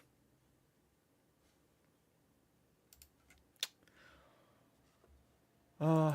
Curious, how do you think these tax credits work? You do realize that they give money to illegal immigrants to buy houses? What? That's maybe I'm just not up to par with U.S. domestic policy, but domestic affairs. I'm sorry. What? I don't think you know how any of this works because I think you were probably born a rich kid and you never bought a house on an FHA loan before. So I had a tax credit when I bought a house. The way that these work is you apply for these refundable tax credits when you get them at the end of the year when you've qualified How for do you apply for a credit in the U.S. if you're an illegal immigrant, if you have no documentation, if you're not legally sort of embedded into the structures of the country? Yeah, it's not like you're talking about renting, but buying a house. Maybe I'm just missing something. Maybe I'm just not smart enough to understand the ploy of illegal immigrants en masse applying for credits and getting credit cards to buy their houses. for them. An illegal immigrant definitionally doesn't file taxes because they don't have social security numbers. They don't get money back from the government. So they're how would not in the system because they don't have any legal basis to be in the system. Illegal immigrant qualify for a tax credit? Again, this doesn't make any sense. It's like the hurricane I agree. machines. It doesn't make any sense. This is the Democrat policy. I completely agree. It doesn't make any sense at all. So Where are thank these you. lazy people that He really thought long about that one. Wow. are coming over and not working and not getting jobs, getting the money for homes? The U.S. government. They pay them for the homes too? Then why even give them the tax credit? What the fuck is going on? Oh my, this is not a serious debate. Come on. This is just a troll session that goes on for an hour, 45 minutes. This is not serious in the slightest. I refuse to believe this is serious in any way, shape, or form. I refuse to believe that this guy believes in any of this, in any of the things that he is just saying. I refuse. I refuse to believe that. I will never believe that this guy believes what he just said.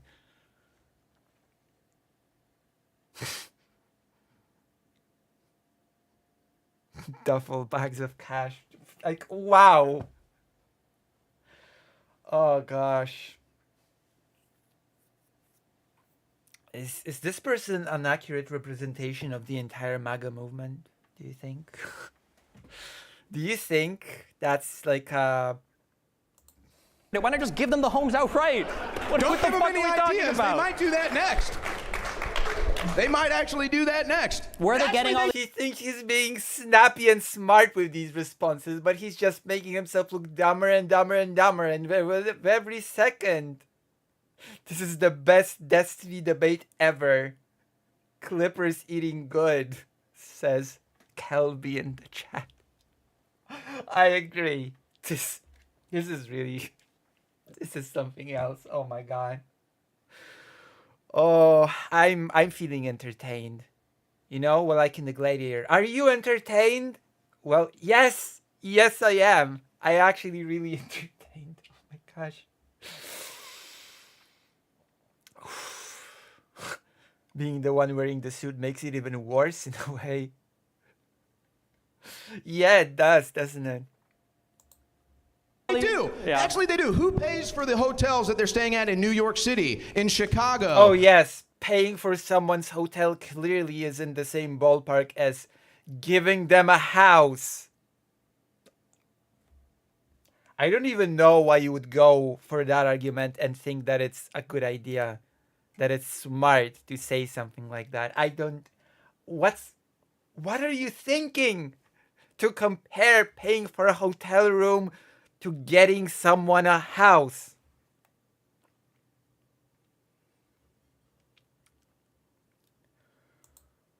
Well, who's paying for those hotels? Who's paying for that room and board? I imagine Yes, that's totally the same thing. there's probably federal money allocated to And people where does that the are part of federal government get its money? From the, I mean, technically US from the U.S. taxpayers. Treasury, sure, yeah. U.S. taxpayer. So you are paying for illegal immigrants' housing. Thank you very much. Illegal immigrants. Oh my god.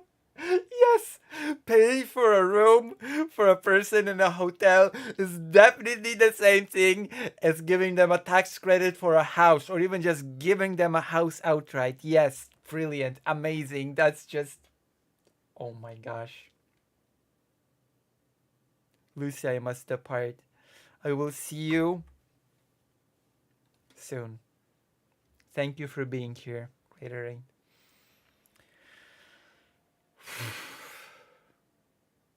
This guy was an InfoWars talent, so more of a grifter for MAGA than mainstream MAGA. A talent for InfoWars. Talent. Implying that this person is talented. Thank you, Greater End. Thank you. I'll see you.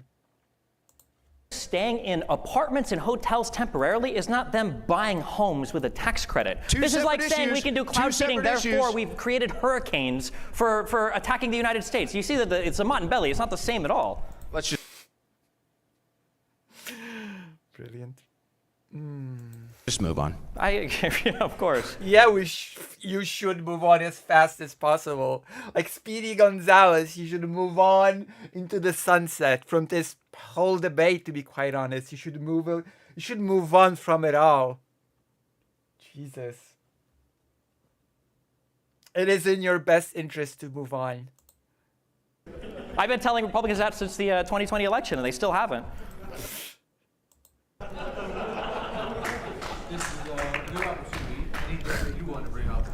Snap. Bang. Yeah, do we acknowledge that Trump probably lost 2020? Have we gotten over that yet, or? No, I don't want to relitigate that, but I would be happy to show you the results on. So the answer is no. Haven't gotten over that yet, no. Ain't gotten over that one yet, and it doesn't look like they will anytime soon. Oof. The graphs where at 3:30 in the morning in 4 states, Biden's votes go straight up. Is that normal? No, it's not normal. So what do you think that is? I think that just like every single person before the election said, there was an unprecedented amount of mail-in voting. And they were all for Biden. A lot of them were. Did you Of not course. listen? Of course they were. Of course they were. And they all came right at 3:30 in the morning. Because Donald Trump spent a year in the lead-up. Yeah, saying not to vote via mail because it's a scam. Telling his people, don't vote via mail-in ballot. You are so Do you remember gullible, that man. happening? Did you watch Donald Trump for a year You are say, so we don't gullible. vote via mail-in ballot, we go to the polls and vote? And you know why he did that? We know why he did that. Because Roger Stone and Manafort, two corrupt lunatics that Donald Trump has both given full pardons to, by the way, are on recorded audio saying Donald Trump is just going to declare himself the victor on the night of the election because he knows he's going to get destroyed when the mail-in ballots start coming. And he knew did that Donald because he Trump told, declare himself the victor, or did he leave the White House? Do what? Did Donald Trump leave the White House? After a failed insurrection, yes. A failed insurrection. Who ran the insurrection? Donald Trump and the Proud Boys and the Oath Keepers and everybody that broke into the Capitol delayed the certification of the vote. Do you really believe that? Was the vote certification delayed? What is an insurrection? Wait. Was the vote? Hold on. Was the vote certification delayed on January 6th? No, it went through. They certified. Did Trump? Hold on. I'm so sorry. I don't know who you're answering right now. Was the vote certification delayed? Was Congress called out of session on January 6th? Yes, I think for a couple hours. For several hours. So by the end of the day, why were they called out of session? So by the end of the day, You see how we can't live in reality? You see how this doesn't work? The country doesn't function when you have people. Rather than getting my mortgage, I should have just destroyed my documentation, then apply for my free house. True. You should have become an illegal immigrant. True. Also, some of the state conservative legislature passed laws preventing mail-in.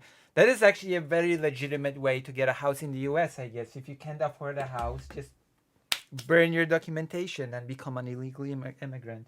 True. You'll get a house, or at least a hotel room, which is basically the same, so, you know.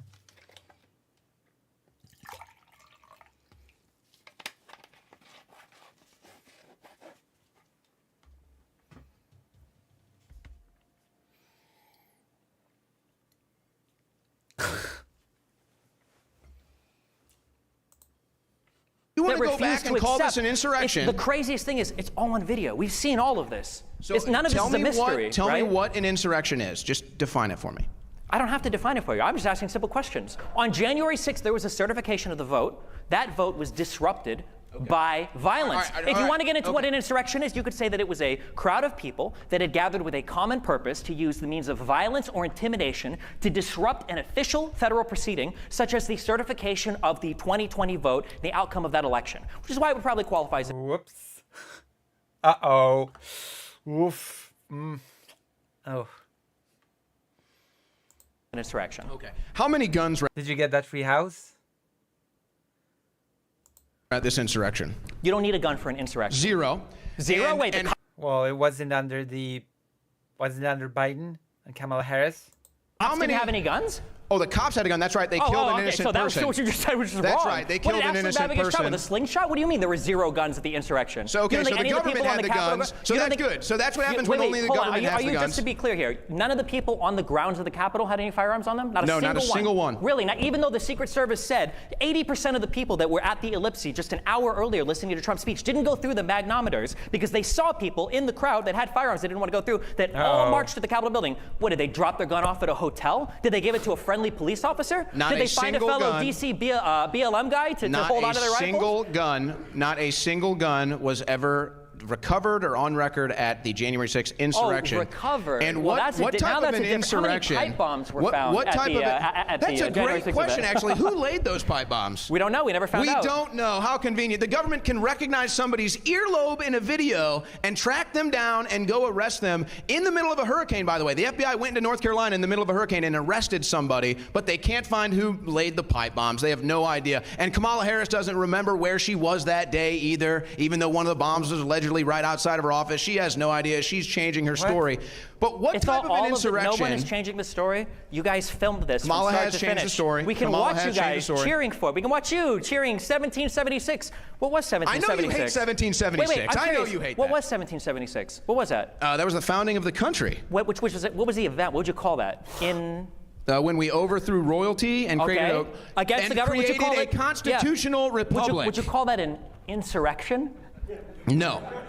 No. 1776, the revolutionary. You wouldn't call that an insurrection? So are you pro-insurrection now? You just babble and stammer so much. I can't figure. Oh my God! What an idiot! Oh my God! He just thinks that insurrection is a bad word, no matter what context, no matter what the situation. Insurrection bad, so 1776 could not have been an insurrection. Oh my God! This person is so stupid, so insurmountably stupid. Wow. Well, guess what?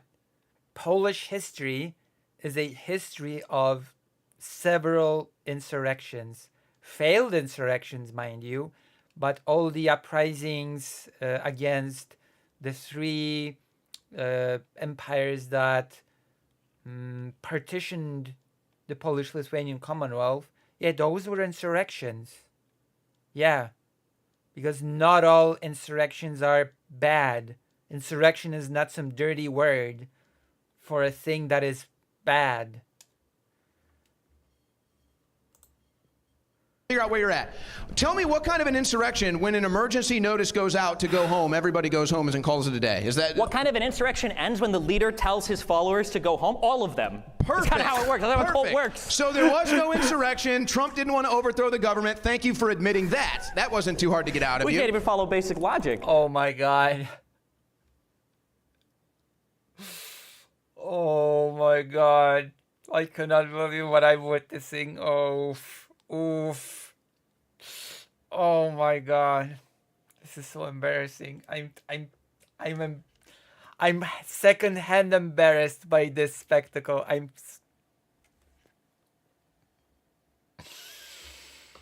No, 1776 was an insurrection. It was a now revolution. You're deflecting again.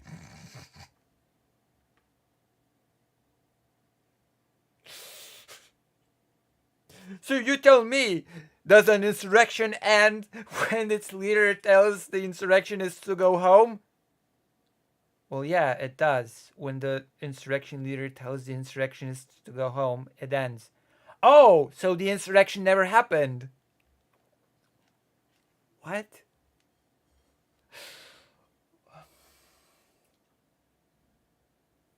This is a bit.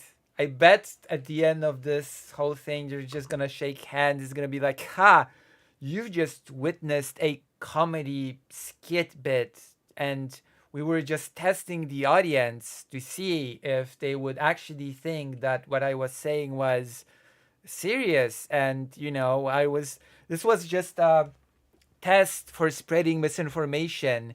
And we wanted to test just how many people would believe the nonsense that was coming out of my mouth as serious statements. Or this has to be, that has to be the conclusion to this debate, surely, right? That it has to end like this. There is no way that this is not a lead up to something like that, right? No? Into 1776. I'm not deflecting. So I'm referring Trump wanted to specifically. insurrect it's just the funny government, that you stand but he outside told his saying followers to go home. 1776. Thank you for coming to our play. I mean, that is the only logical explanation to what is going on here. Go, well, is this really an insurrection? Well, I don't know. What were we cheering for? The Star Spangled Banner? Was it choir practice? Actually, they were singing the Star Spangled Banner, something sure. you'll They were never also hear at a chanting, Democrat "Hang event. Mike Pence." When Donald Trump said Mike Pence needs to do the right thing, what was he talking about there? What do you want Pence to do? So in the history of the United States, there have been multiple times where a party rejects the results of an election, and all three times prior to 2020, it was the Democrat Party. Really? You want to walk? Let's walk through every those. election. Let's walk through those. In you want to go this... through? You want to go over the when it happened in 1960 in Hawaii, when the only reason why they submitted two different slates of electors, which were both authorized by the state legislatures, because there needed to be a recount. You want to use that one, or do you want to go back to Ulysses S. Grant, the one that happened prior to the ECA even being passed? Right? Where the whole reason why that law was passed was because it was such a clusterfuck of an election. Which one do you want to go to? Do you want to go to Gore, where Gore he gave up that election as soon as he lost to the Supreme Court, where there wasn't even a delay in the electors voting in Florida, let alone a January 6th certification? The problem is you don't know anything. You have no facts for any of this. And the strongest facts that you can attest to, you no longer can because you're scared of being sued again for defamation. So obviously, you're just going to sit here and ramble on some crazy shit. That's why you won't admit that 1776 was obviously an insurrection. That's why you were cheering it on outside and you thought you were going to be the winners of that insurrection instead of the losers, and it's why you won't admit now to obvious facts that are right in front of our face. Every election in the 21st century, the Democrats have denied they lost. Which vote They denied that Al Gore lost, they denied that John Kerry lost, and they denied that Hillary Clinton lost. And yes, they went to Congress and tried to stop the certification of the vote. Really? What did they do for Gore? That has happened every time. What did they do for Gore? And they'll likely do the exact same thing. There's nothing. When Trump wins in 2024, they'll likely do the exact same thing, just like Raskin has already said. The Democrats are already plotting not to certify the 2024 election because they know Trump is going to win. It's fantastic delusion. It's mainstream news. Anybody can pull it up on their phones right now. Jamie Raskin won't certify election results. Go ahead, plug it in. You got it right there. Awkward silence. Don't you? Yeah, it's right there. We have several minutes of the opening. Do you think Gogeta or Vegito would win in a fight? It's frustrating. I guess the saddest thing is that as much as I can't stand conservatives because I'm a liberal/progressive, at the very least, I felt like we were all. I wouldn't go that far, okay? I wouldn't go that far. Come on. You're doing so well. No, let's not. Come on. Right it in. Progressive? Right it in. All kind of in the same boat. We were all Let's kind of not like get the same overboard. country, and we were all presenting at least a unified front to the rest of the world. That as much as conservatives and Democrats might have hated each other, at least we were all Americans at the end of the day. And when right? did that change? When did that change? Well, a big change. When Donald Trump became president of the United States. And they lost their mind because they couldn't control him, they couldn't bully him, they couldn't get him to bow down to political correctness. And so this is them, stuttering and spamming all over the place like lunatics, trying to get Donald Trump killed, assaulting Trump supporters. Yes, Destiny definitely is the one sounding like a lunatic in this debate.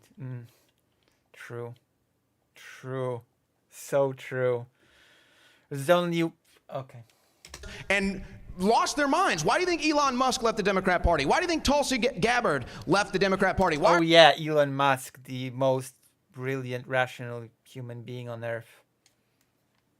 There are so many Democrats like Vernon Jones leaving the Democrat Party because this is your Democrat voter right here. Nobody wants to be a part of this psychotic movement anymore. Nobody. Psychotic movement when you guys Yes, literally psychotic. tried. You guys want to invaded the kids. Capitol. Your side believes in trans kids. Who wants to Your trans side kids? wants to pay for Your side believes in trans kids. Whatever. I have no clue what that means. Trans kids. trans Most surgeries people in aren't the okay with prisons. it. You guys Your won't even side acknowledge lets in what 10 you've million done. illegal immigrants. Your my side starts God. wars all over the world. Our side is the party of sanity and the party of common sense. And if you can't see that in this debate, then you're never going to see You're it. never gonna. The party of sanity is the party that doesn't believe in dinosaurs and thinks that we create hurricanes. What are you talking that about? Do you believe in dinosaurs? You think What they're is this real? dinosaurs? Wait, What are you talking about dinosaurs? Do you think the dinosaurs Do you ever play roam with the earth? dinosaur Do you toys? think the Why do you dinosaurs bring this up? Do you think Destiny should just get off the dinosaur thing. the dinosaurs Is that ever a roam the dinosaur earth? on your necklace right there? What Do you is ever that? think? Do you think the dinosaurs roam the earth? I'm not here to talk about dinosaurs. It's insanity. It's crazy to me. You know what? You're a political dinosaur. You're stuck in the past. This is the future right You don't here. even acknowledge the outcome of the last fucking election. How am I the one stuck in the past? You guys lost in 2022 for the same reason. Everything you're told from the mainstream media. You're right. There's no government corruption. They don't rig elections. It's never happened. The government is great, guys. The government loves you so much, and the mainstream media... Yes, it's Destiny that sounds like a lunatic here. Definitely, Destiny is the one that sounds like a lunatic in this debate. would never lie to you. They would never do that. Come Let's say on. that duh. I did. Let's say that I did believe everything from the mainstream media. The mainstream media is a conglomeration of how many different large corporations with how many different editors, with how many different people involved that have how many levels of accountability, as opposed to There's the about alternative six. media, a company There's that you about just six. came from that's now bankrupt because the owner got That's sued right. for defamation That's right. for telling so many The most lies. Should I believe anti-establishment free Trump's speech camp? organization in the yes, world the freedom is speech guys. Yes, InfoWars. the freedom of speech That's why guys. we get shut True, down. exactly. That's yeah, why it we're wasn't under for telling. attack. Yeah. Yes, Destiny is definitely the one that sounds like a lunatic. Of course. You want to know what happens when you speak truth to power? Everything this guy just said. I've been censored. I've been imprisoned. I've been assaulted. I've had my businesses shut down. This guy's dealt with nothing except cucking to his wife's boyfriend. I see those 60 days in federal prison weren't kind to you. I'm sorry that you weren't able to do the podcast from prison like you wanted to. I know that's still upsetting you a lot. Only one of us up here has been arrested for trying to be a part of a coup or an insurrection against the United States. Only one of us up here hates this country. And I think it's pretty obvious it's the guy that doesn't even acknowledge the results of the last election. One of the most important foundational pieces of the United States, So which stop is the stealing peaceful... them. So which is stop the- stealing them. Which is So the... stop no stealing one them. is stealing it. So No one is stop stealing stealing it. them. Why don't you vote? So Show stop up at the stealing polls them. and vote. Vote via the opportunities that are available to you. For Q&A now. So we are going to have Q&A with the audience. The mic might go in and out just a bit. So Oh, might be wow. back and forth with all. Shocker. But we're going to have people lined up in the middle aisle right here. This piece of tape right here, you'll see it once you're in line. If you could stand behind that, I'll be holding the lapel mic up to you in lieu of. So, if you have any questions, please come on up. We'll move forward.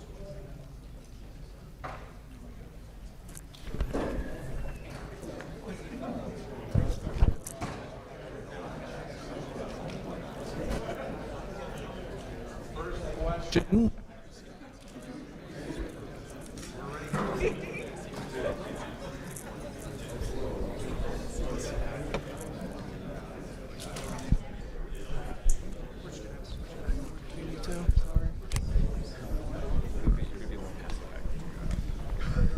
All right, thank you very much. And I'll hold on to the microphone just because we want to encourage everybody, when you are asking your question, if you could keep it as pithy as possible, getting right to the question. Thank you very much. Owen, on January 6th, when Trump was saying Mike Pence really needs to come through for us, what did he want him to do?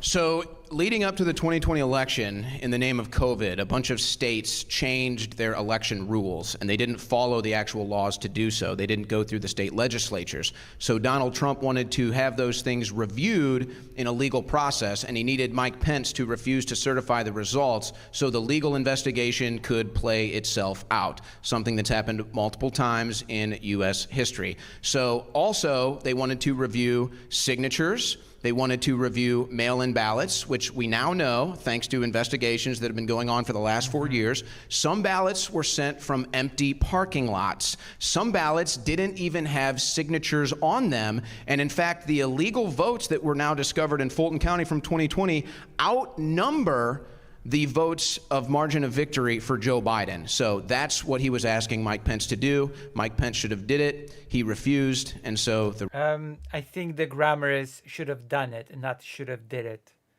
But I don't know. Why do I even expect literacy from Infowars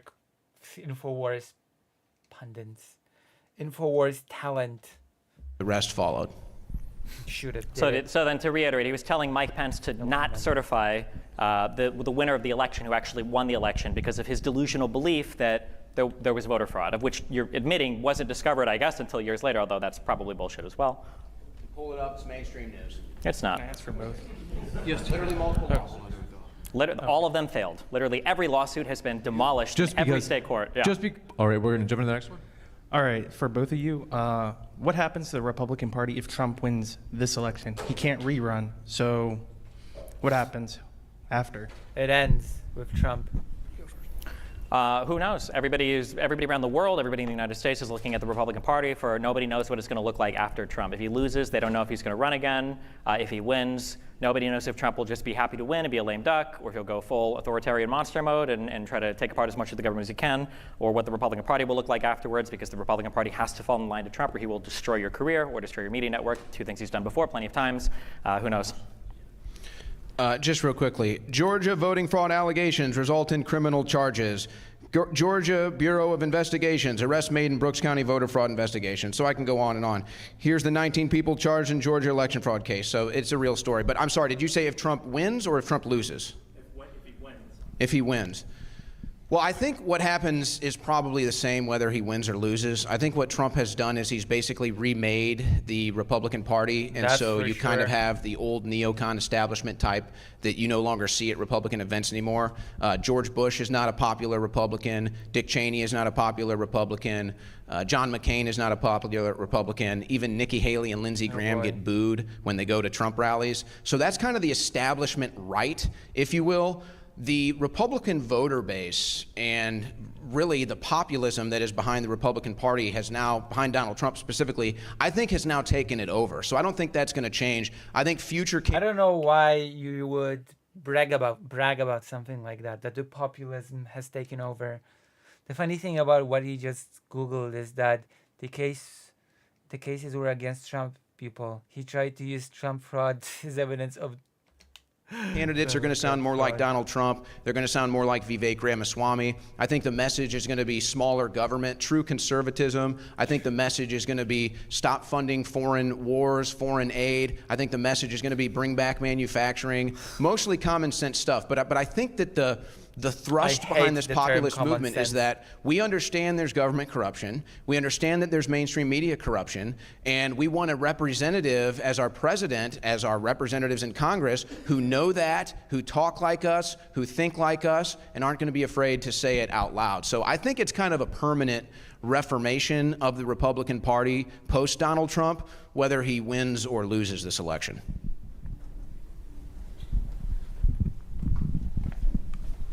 boy. Well, my question is geared mostly towards Schroyer. You mentioned no foreign wars under Trump. In 2017, on Inauguration Day, I deployed and we dropped a record number of bombs in a single deployment on Syria until our record was beat by the Truman the year after that. What do you mean no foreign wars under Trump? So are you referring to the airstrike on the airport strip? No. Which one are you referring to? The fight against ISIS during Operation Inherent Resolve. Okay, so I would say that was a war that he inherited. I would say he didn't start that war. I think it was an inherited war. Now, you can argue whether... As opposed to the full-scale invasion, which Biden started. Okay.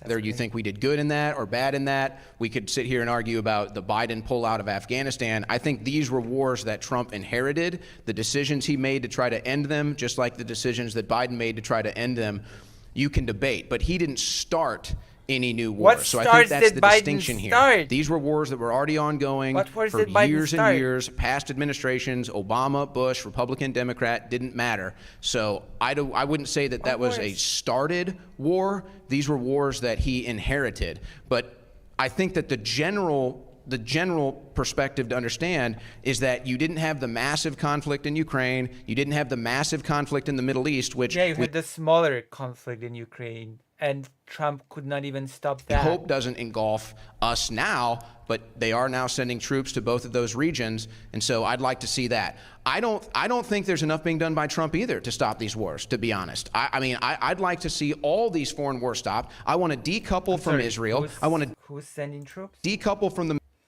I don't think they are now sending conflict in the Middle East, which we hope doesn't. The massive conflict in Ukraine. You didn't have the massive conflict in the Middle East, which we hope doesn't engulf us now, but they are now sending troops to both of those regions, and so I'd like to see that. Well, it's I Biden don't sending think there's troops to enough being done by Ukraine. Trump either to stop these wars, to be honest. I'd like to see all these foreign wars stopped. I want to decouple from Israel. I want to decouple from the Middle East. I want to decouple from all of these foreign wars. I don't want anything to do with it. I don't even care if it makes us isolationists. We don't need the rest of the world. We can build everything we need here. We have enough energy here. I would decouple from all these foreign countries, I think internalize this is the biggest idiot that Destiny has debated in a long time. everything, and get out of all these wars to begin with. I reply. Do we get to answer as well or no? Yeah, do we? If you're able to keep the rebuttals as pithy Sure, as quick possible, rebuttal. because The fact that otherwise there were no wars going on is ridiculous. Crimea was still invaded and held by Russia. The civil war in the Donbass that was being supported by Russia was still going on. And in the Middle East, you had the occupation of Crimea was 2014. Obama. War in the Donbass that was being supported by Russia was still going on. And in the Middle East, you had the occupation of Crimea was 2014. Obama. Okay, was Trump not president when it was occupied? Exactly. And then the civil war in the Donbass, where Russia continued to escalate by sending in more troops and more forces. Did that happen under Trump? So this is hilarious. Yeah, they exactly. say It's a Trump, pivot, it's a Russia pivot. And then also collusion. for the Middle Can I East. answer? Are you No, going to you start didn't a answer. You're not babble? going to. No, He's you're not going to babble answer again. He's because going you to don't have start an answer to the babbling like a question. baby. That's why you're doing a ramble right now. They say Trump, There Russia it is. collusion. Russia collusion. Holy shit. We got our when did joggers Russia- on today. He just admitted When it. it came to the Middle He East, just admitted it. there was When also did- still oh conflict my in the Middle East. You had Iran attacking Saudi Arabia for the first time ever. You had the entire border riots, Great March of Return, lasted for about a year in Israel. And you still had all the conflict in Syria. So the idea that there was no conflict in the Middle East is also delusional. Okay, so again, the question was new wars. Russia invaded Ukraine when Obama was president. Russia invaded Ukraine again when Biden was president, not when Trump was president.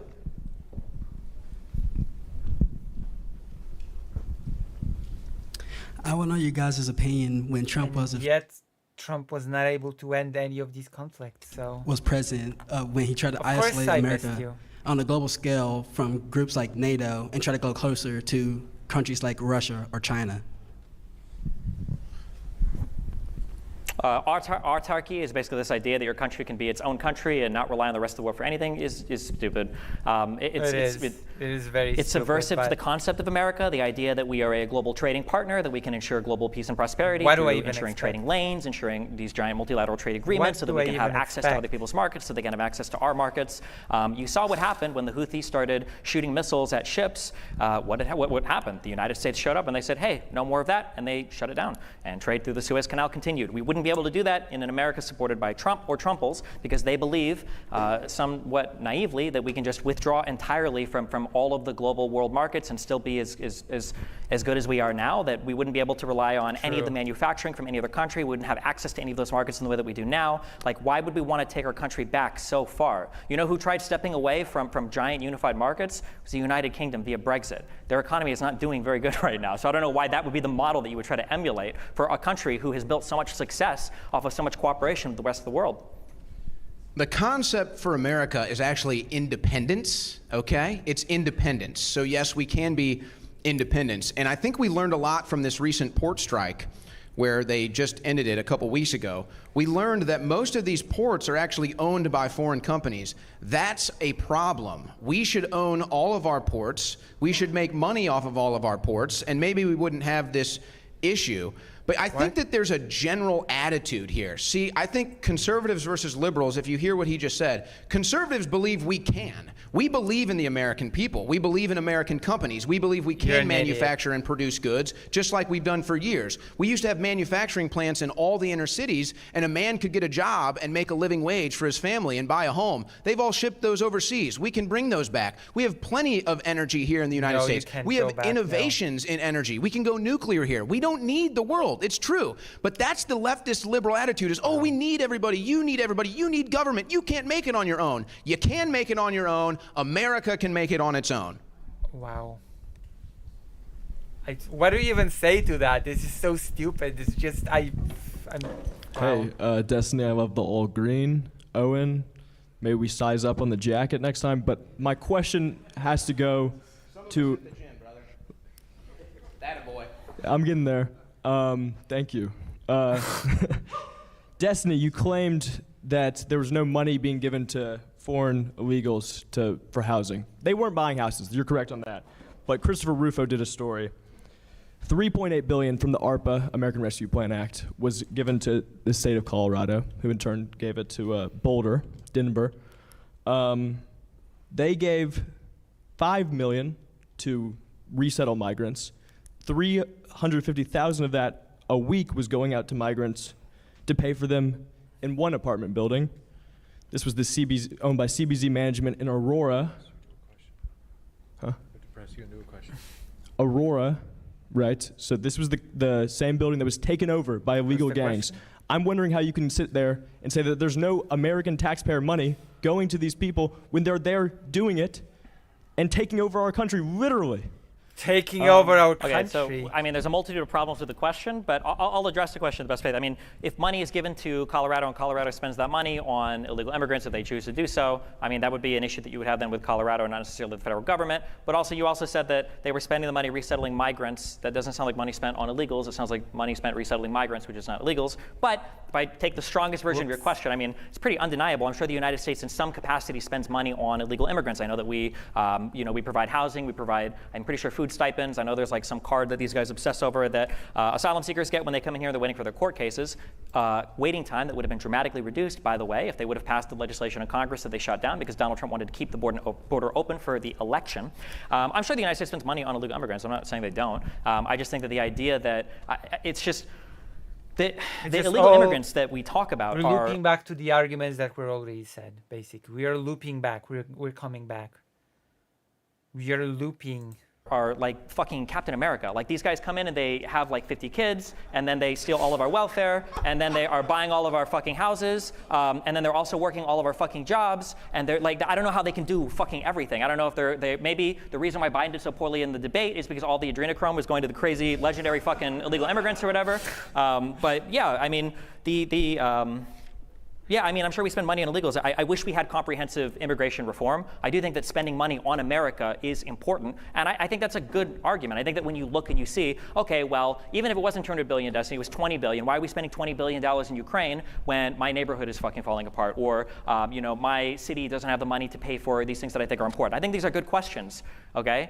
Democrats are not the ones that are trying to cut funding from schools and from cities and from infrastructure and from healthcare. When the fuck was the last time you heard a Republican say, we need to stop funding the war in Ukraine so that we can fund single-payer healthcare? We need to stop giving money to Israel so that we can do something about the homeless or the drug addicted or the mental illness in society. It's never like that. It's we need to stop funding here, and then we need to cut as much spending domestically as possible so that what, the fucking free market is going to take care of your problems? What, is Bezos going to walk you to the fucking ER and pay for your medical bill? Like, it's just insane. So I agree. I can understand. Like, we can walk and chew gum at the same time. The United States is a huge federal budget. We can pay for a lot of things. And I do think that sometimes our spending is a bit sad. But when you look at who's taking money away from spending on things like healthcare or childcare or any of the multitude of things that we need money spent on in this country, it's not Democrats, it's fucking Republicans. And the idea that cutting funding to some foreign war would all of a sudden open their hearts to domestic spending on welfare is ludicrous.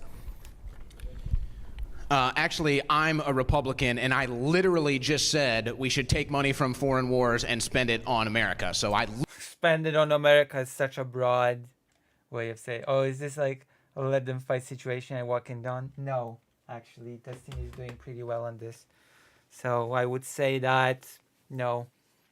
Destiny is debating the biggest idiot I have seen in my entire life. So, also, Philippe Auguste, today is the I Love Lucy holiday in the US, in Chicago.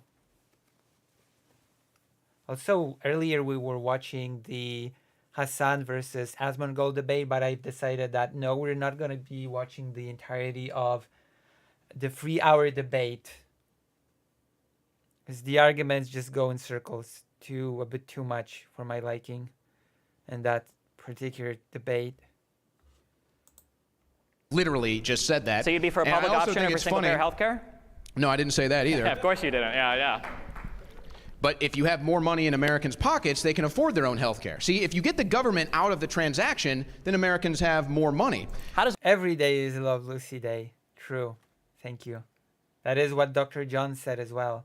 But if you really believe that, then you should find it in your heart to give Lucy some love and donate any amount that you can, It's a holiday. It's a national holiday. Is money going to Ukraine come back to American pockets if we cut the funding there? So if government has $1 million and they spend $500,000 on a foreign country, how much money do they have left? Well, the government, they run deficits. You should know. Donald Trump had the biggest deficits of all time. So the answer is $500,000 versus what could have been $1 million. It's basic math. But it's funny, he now admits that we do pay for illegal immigrants. You said earlier that the rich people are the ones who paid most of the taxes. So if the government stops spending, then the rich people are the ones keeping the money. Are they just going to give it to the poor people? Which they do. The rich people do pay the most of the taxes. So thank you. The problem with this argument is that the aid to Ukraine works like this. The U.S. gives its old equipment to Ukraine, and the money goes to replenishing the stock with new equipment, but whatever, who cares about that, right? For at least bringing a small fact check here, because that's what now he has to admit that yes, we do pay for illegal immigrants, and we shouldn't pay for any. We shouldn't pay for a single illegal immigrant. And they love to play this game with, oh, they're migrants or oh, they're asylum seekers. They rewrite laws, they rephrase things so they can get away with these excuses, and then use their buzzwords like immigration reform. We don't need immigration reform. We need to follow the immigration law. We have immigration laws in this country. There is a waiting process. Okay, another word that this person clearly doesn't understand. Reform. Reform is introducing changes into the law. There's a process you go through to become a citizen. That's what every person should come into America and go through. Versus some select, maybe some circumstances where you come in here on a work visa when you already have a job lined up, or you have demonstrate you don't understand the word reform in less than 5 seconds. A job that we need. So they love to play these games. And by the way, yes, Colorado did have to request money. What cursed mirror world is this where destiny sounds wise and caring? It's the MAGA world.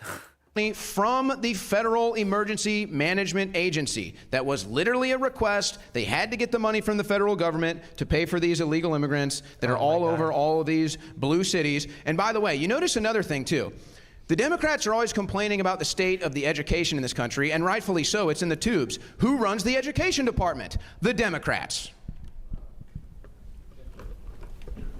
I'm pretty sure that there is no such thing as like a big education department in the U.S. that just runs all the education I'm pretty sure education is like a state-to-state basis thing, no? Each state sort of creates its own education policy. There's no federal education policy and a federal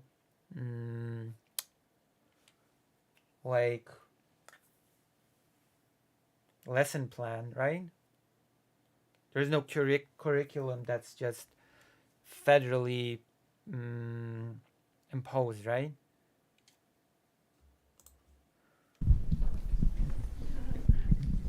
Yeah. Hey, Destiny. I wanted to talk about there's sort of this growing rise in like social conservatism among Generation Z youths.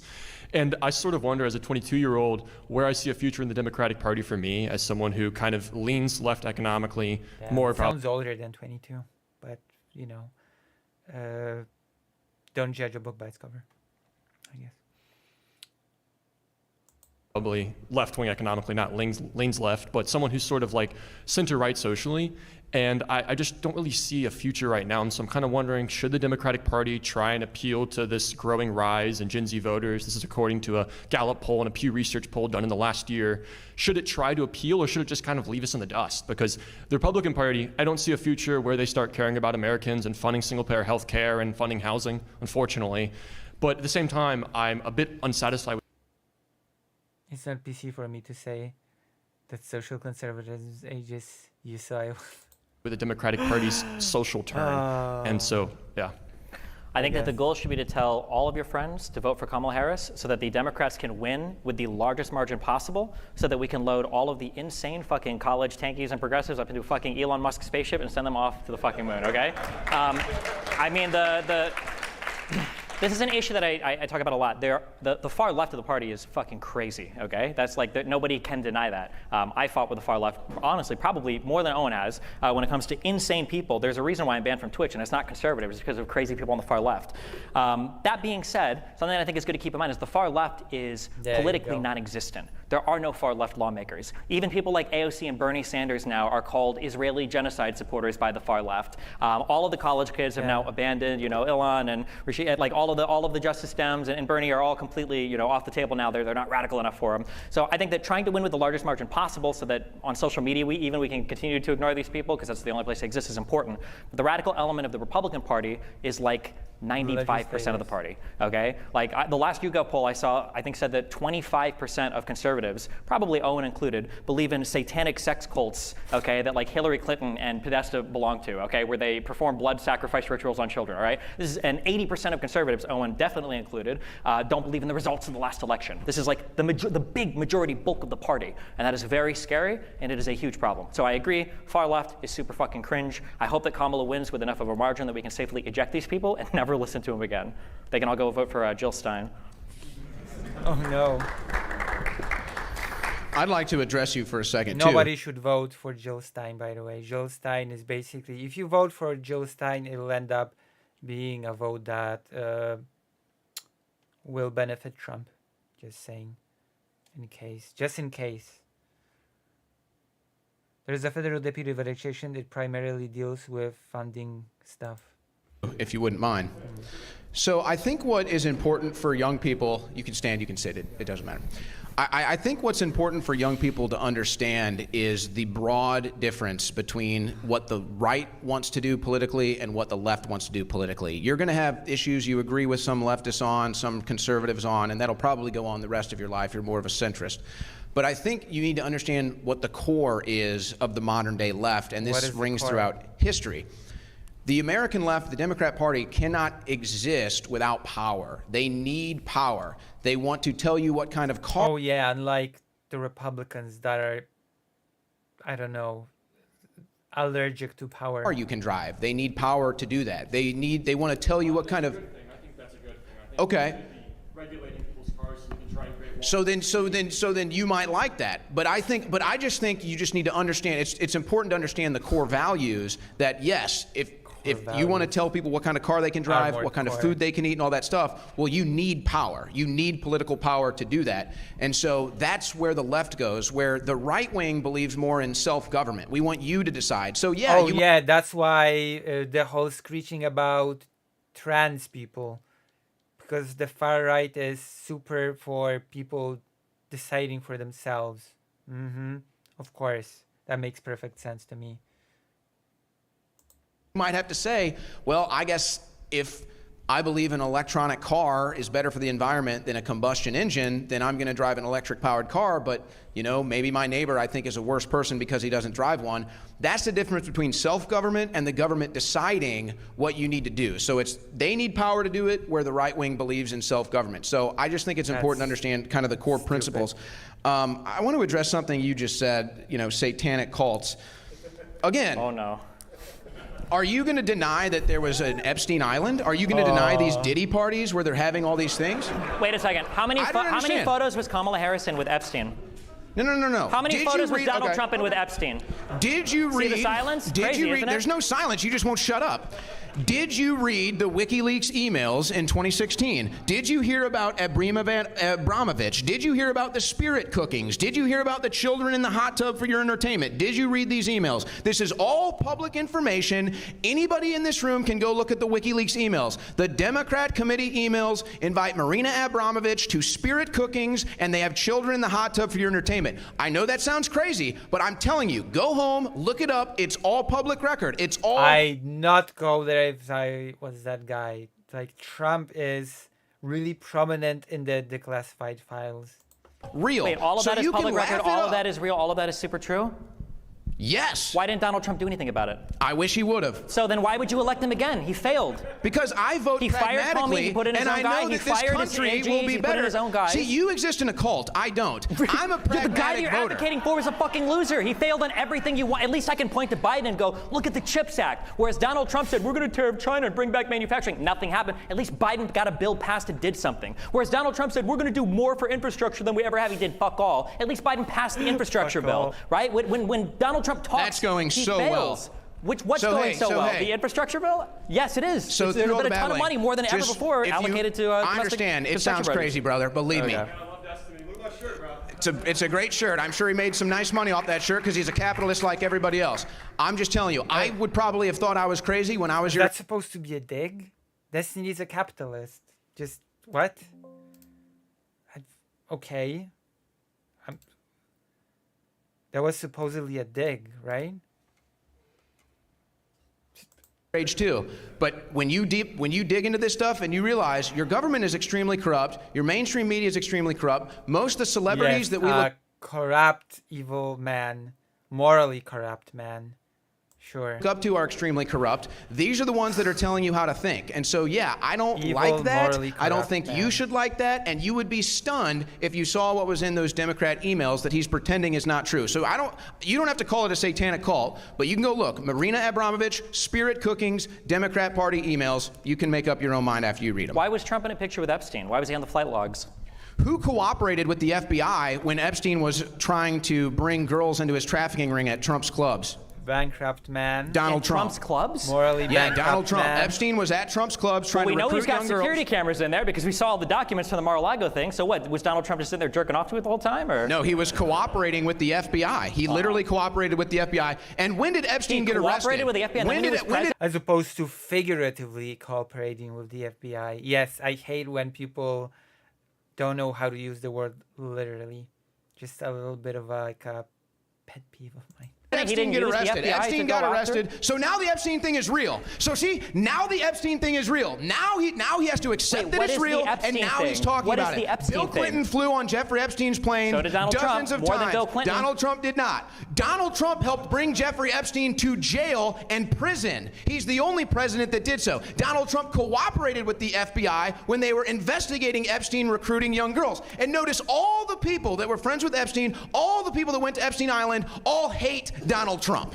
Trump went. I think everybody hates Donald Trump. I mean, that's not really a fair metric. I mean, like even his last vice president hates him. I mean, everyone hates Donald Trump, but there were millions of people at the insurrection. Everybody hates Donald Trump, but he's the most popular person in the world. Yeah, everybody hates Donald Trump. Clearly, you didn't walk around. The most popular person in the world, Donald Trump. There was a Polish debate about the election, and one of the questions in the debate in Poland was, "Are we prepared for the worst?" The worst being Trump being elected. Yes, clearly the most popular person in the world. True. campus today because a lot of people actually love Donald Trump. Yeah, because And they by got the people way, like you why did brainwashing them. Elon Everybody Musk- that's worked with Donald Trump hates Donald Trump. I'm sure Everybody that's spent time in office with Donald Trump. There's a reason why 42 of his 44 last cabinet members won't endorse him. The government. The government is part of the thing that what do you think America is? Do you think it's just a piece of land? What is the United States? Self-governance. But now when it comes to abortion, self-governance when it comes to what kids read in school libraries, when does the self-governance stop and the Christian virtue signaling begin? By the way, Christian virtue signaling following a man who doesn't even read the Bible, who can't even say John 3:16 when asked for his favorite Bible verse, a guy who cheats openly on all three of his wives. I'm kind of curious who the most popular person in the world would be. And steals campaign funds and steal campaign. Yeah, I know you love him because there's nothing he could do that would make you not love him. His ex-wives still love him. Yeah, I'm sure they do. That's why they divorced him. So, man, that is just, it's hard to concentrate with so much yapping in my ear. Don't worry, it's how we all feel watching InfoWars. Or they used all watch to. InfoWars! They all watch InfoWars. I love it. So there you go. So Epstein is real. So first it's, a fictitious satanic cult. But now it's real. Now he admits it's real. So it's amazing. See, when things progress in the conversation, eventually everything he has to admit, everything I say he eventually has to admit is real. Next question. That was a very awkward silence after that statement. That was awkward. Hi. I don't know if this is a great segue or if my question won't matter anymore, but this is for Mr. Schroyer. What is one, other than the Sandy Hook crisis actor thing, what is one conspiracy theory on the right that you think is not true?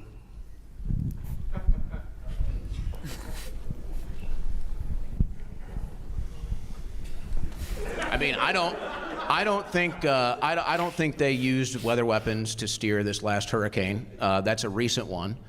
Past that, I mean, you'd have to be more specific. I mean, there's a lot of things. Basically, I would say if I don't report on it, I don't believe it's true. There's a lot of rumors out there about Tim Walz that I think are fake. So most of the Tim Walz stuff I think is fake. I don't believe it. So there's just a couple of recent examples. Brilliant. Hey, how are you doing? My question is, if during the 2020 election, if the quote-unquote government could have stolen the election, why didn't they do that in 2016? I think that if you're going to be a conspiracy theorist, you should apply your conspiracy theories consistently. I think that's a great question. I think that's a fair question. And I think Hillary Clinton is still pissed off that they didn't steal it for her. But there's an actual practical answer, as I said. They changed the laws because of COVID, and they allowed all of these mail-in ballots. Millions of mail-in ballots around the country. Some of them were going to casinos, gas stations, empty parking lots. You didn't have that in 2016. You didn't have videos like in Philadelphia or in Atlanta where they shut down the polling locations and then people stay and triple count ballots. So we know what was different between 2020 and 2016. It's a fair question, but those are your differences. They were different. They were different ways they were counting ballots. There were different ways to vote, and that's what ultimately changed the results. But if you go back and you look at the graphs, this is going to be the thing that should blow anybody's mind. If you're a fair observer, go back and look at the graphs. In Georgia, Wisconsin, Michigan, and Pennsylvania, Trump was winning all day long until 3:30 in the morning, and the vote for Biden goes straight up. Right at the buzzer, straight up, and then they declare the states for Biden. Anybody would have to be honest with themselves and say that there's something wrong there. In Fulton County, the people accused of running the ballots over and over again were Ruby Freeman and Shay Moss. Will you own that opinion right here and say that they were triple counting ballots? No, they were actually not charged. They were what? They were not charged. So it wasn't them, it was somebody else? Yes. Okay, so the reason why he's very careful of that is because he's been through defamation lawsuits now, and he knows because I know the facts. He knows that the original claim that multiple ballots were counted, or that the same ballots were counted multiple times in Fulton County originated. It was fabricated, whole cloth, from Powell and Giuliani about Fulton County from those State Farm Arena videos. Not only did Ruby Freeman and her daughter Shay Moss sue Giuliani over that, Giuliani came out and said, yeah, I lied, but it was my First Amendment right to lie. And believe it or not, that doesn't actually work for a defense in a defamation suit. That's why he lost that case for $148 million, and like his business leader, Donald Trump, is now declaring bankruptcy.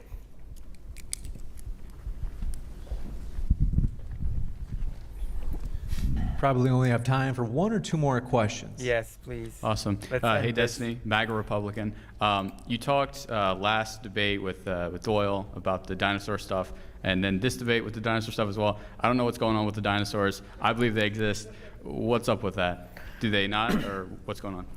A couple years ago, I was kind of depressed. I realized that, like, in the era that we live in right now, in the whole Donald Trump MAGA stuff, nothing personally to you, but it feels like nothing can ever happen again that isn't a conspiracy. And now every single thing that these people talk about is a conspiracy. The 2020 election was stolen. COVID was fake, but it was also a manufactured bioweapon.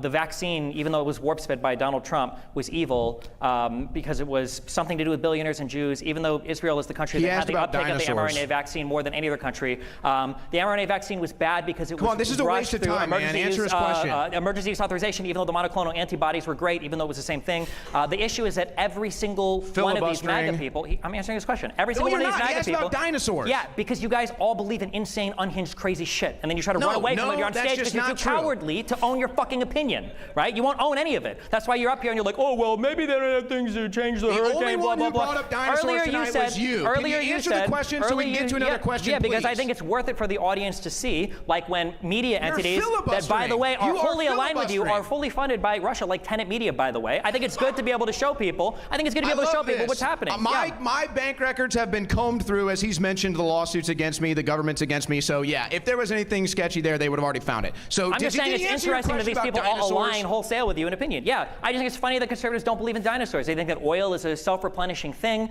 They think that we couldn't have gone to the moon. That's not a true opinion, is it? That's not true. That people cannot believe that oil is a self-replenishing. That's not true, right? That's a lie. That cannot be true. Simultaneously, please tell me that's a lie. Please tell me that's an over-exaggeration. Don't believe that we went to the moon, but they do believe in Elon's rockets. They talk about George Soros and billionaire conspiracies, even though Elon Musk wants to put a fucking microchip in your brain and he owns companies that are digging fucking tunnels beneath Las Vegas. Like, it's just insanely hypocritical. They believe in every single conspiracy theory. The wildfires in Hawaii were caused by Jewish space lasers. They think that every fucking war in the Middle East is some, like, I already answered the dinosaur. You guys don't believe the dinosaurs are fucking real. It's a debate. We're allowed to fucking talk. So here's what he's doing. Modern day Trump supporting conservatism is a big tent. That's what I want to point out. Is a big tent. So yeah, there's probably crazy people that believe this stuff. Not just big like enough for the there's crazy dinosaurs, people though. that believe crazy things about the right. These people all believe Trump-Russian collusion, which was fake. These people all believe that the Hunter Biden laptop was fake. It was real. Wait, Trump-Russian collusion, that was fake? Mainstream leftism. Wait, I don't know that what was he's fake? talking about with Democrats and dinosaurs or Republicans and dinosaurs. I don't know anything about that. That's not conservatism. That's some fringe people that happen to vote Trump because they still, even though don't believe in dinosaurs, are smarter than him. Was Roger Stone working with Donald Trump's campaign? Wow, the silence. There it is. Yeah, because he knows where this line of questioning goes. Yes. It wasn't. Wow, Trump-Russian Roger collusion Stone was not fake. There was Breaking collusion news. between Can we Trump's get another campaign question? and between Russia. It happened. Where do you think the DNC leaks that he's so excitedly talking about came from? They came from Russian hackers, and Roger Stone was talking to all of those people. It's laid out guys. all in court indictments. Hey, so for you, big guy, a couple points and then a question for you, and maybe we close this out. You brought up marginal utility of dollars as related to Owen's flat tax proposal. That cuts both ways. There's also a marginal utility of services. You say that Democrats aren't for voter fraud, yet they're suing the state of Virginia for removing illegal aliens from their voter rolls. You say that the evidence of the January 6th insurrection is that people wouldn't go through the magnetometer and there must have been all these guns there. But if you actually watch the videos that you claimed, you would see hundreds and hundreds of thousands of people there that couldn't possibly fit on the ellipse, which is the size of this freaking room. Okay. So you want to make fun of Owen for big tech removing his First Amendment rights, and everyone around here wants to clap for him being the person debating Owen. Owen's not very smart. imprisoned for being a First Amendment journalist. What's Journalist? it like to be so intellectually Oh my dishonest? God, come on. Everybody's a journalist now. I swear to God. I said it before. I'll say it again. Everybody is a journalist now. Every single person. We're all journalists this day, without exception. We're all born journalists, and we all grow up to fill our journalist destiny. I'm a journalist. You're a journalist. Destiny's a journalist. Owen's a journalist. We're all journalists. Moose Watcher's a journalist. Everybody's a journalist. It's true. It's true. We are all First Amendment journalists. Of course. Yeah. Obviously. honest. It's so obvious. Gotta put that on my resume. Oh, by all means. How do you actually do journalism, Lucy? Not quite yet, at least.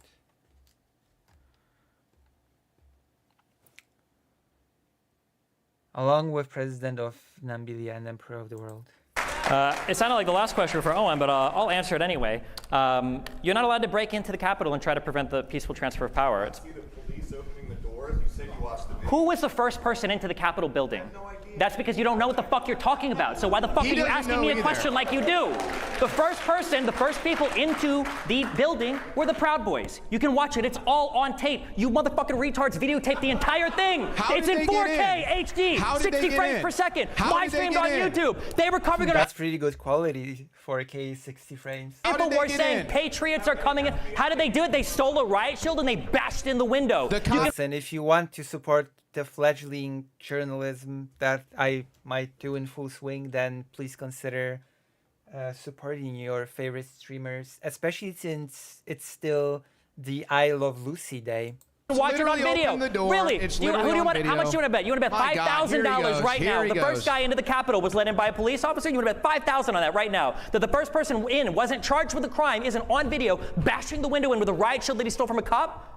Exactly. That's why, because you don't have any money left to lose. Okay? No, it's bullshit. The first people that breached the Capitol grounds were the Proud Boys. It's all on video. The first people into the Capitol building were the Proud Boys. It's all on video. My politics have cost me everything. It's anti-American and treasonous. You hate this country. My politics have cost me everything, and I'm still up here fighting the good fight because I actually love this country, unlike this guy who's lost nothing. He's lost nothing except his integrity. That's all he's left is his integrity. And I'd like to, I don't know if you want to do more questions or if you want to do final comments. But everybody, again, he sits here, we could fact check this guy all day long. The doors have magnetometers that have to be released by the Capitol Police. You can sit there and watch them release the doors, and then the cops open them and usher them through. He keeps saying it's on video, it's on video. Yes, you're right. That's literally on video. I've been in the courtrooms. I've shown it on video. You haven't because you're a good government stooge, and you'll probably be protected by the corrupt Justice Department. None of that is true. Go look it up. Look up first breach into the Capitol. Go look it up. Go see who got indicted for it. Go see who got convicted for it. It wasn't police officers letting people into the building. We have one more question. This is for Schroyer. You mentioned that the immigration laws were changed under Biden to make it easier to seek asylum, and then you mentioned something about the CBP One app. As far as I'm aware, the app didn't change any immigration laws, but it made it so that appointments must be made for the app rather than further congesting the border, making it harder for the border workers to do their job. In fact, they're being sued by Amnesty International for allegedly making it harder for people to seek asylum. So my question is, what laws do you believe were changed, and what do you believe the app is doing to make it easier? So there's basically no screening when it comes to the asylum process now. Anybody can come in and apply to be an asylum seeker. They can get on this app. Yeah, anybody can apply, but that doesn't mean that you will receive the status. You apply and then you get screened. That's how it works. How can you say that there's no screening? Why would there be screening before you even apply? That makes no sense. The way the process works, you apply, and then your application is being sort of, looked over, and then you're being screened after you applied.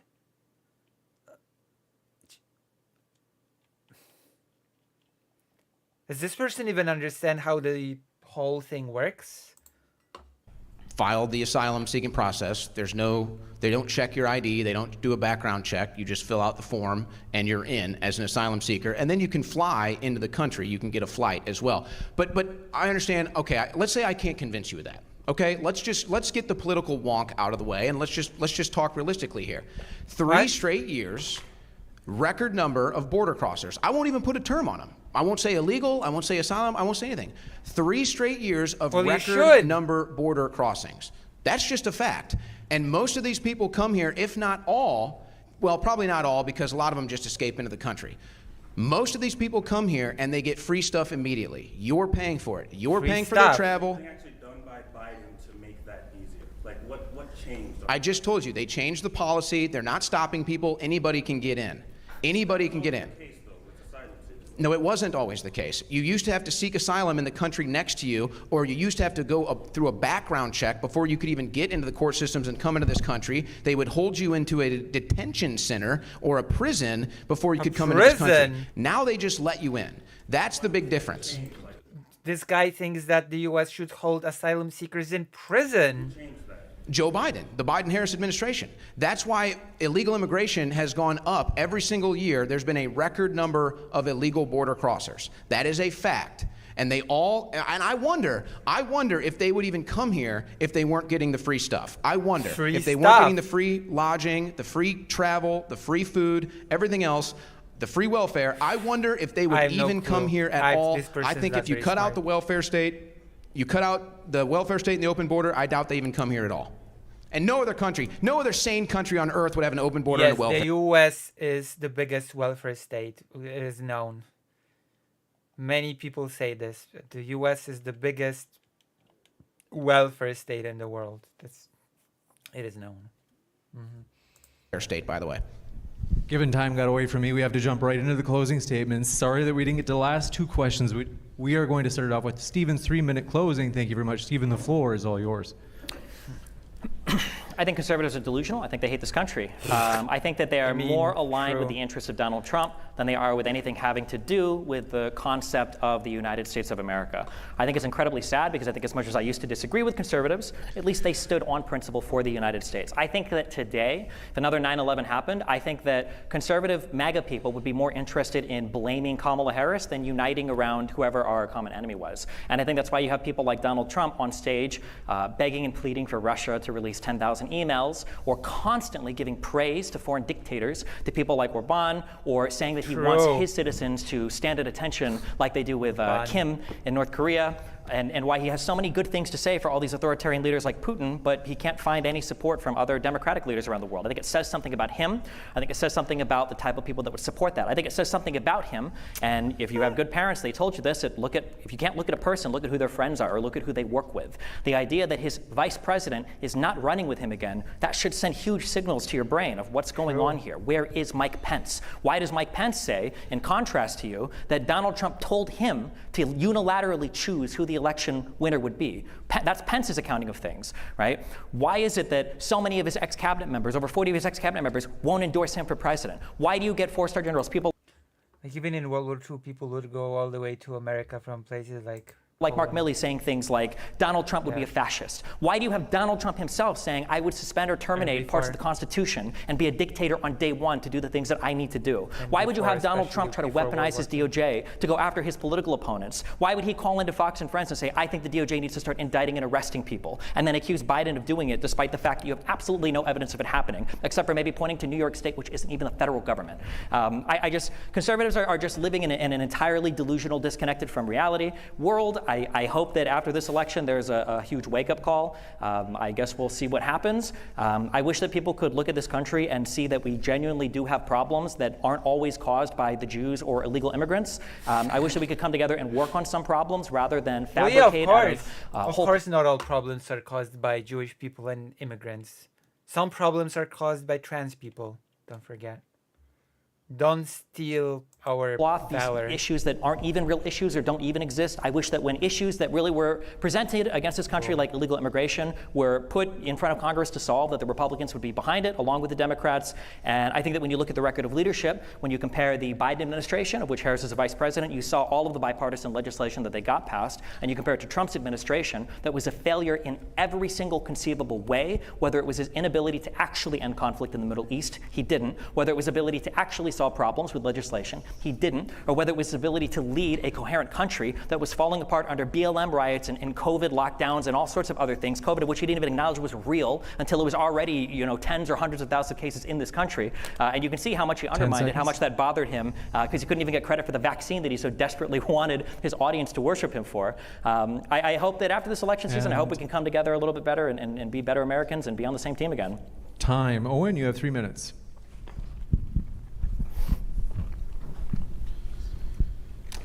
Okay, he says conservatives hate this country, yet look at my story, look at Donald Trump's story.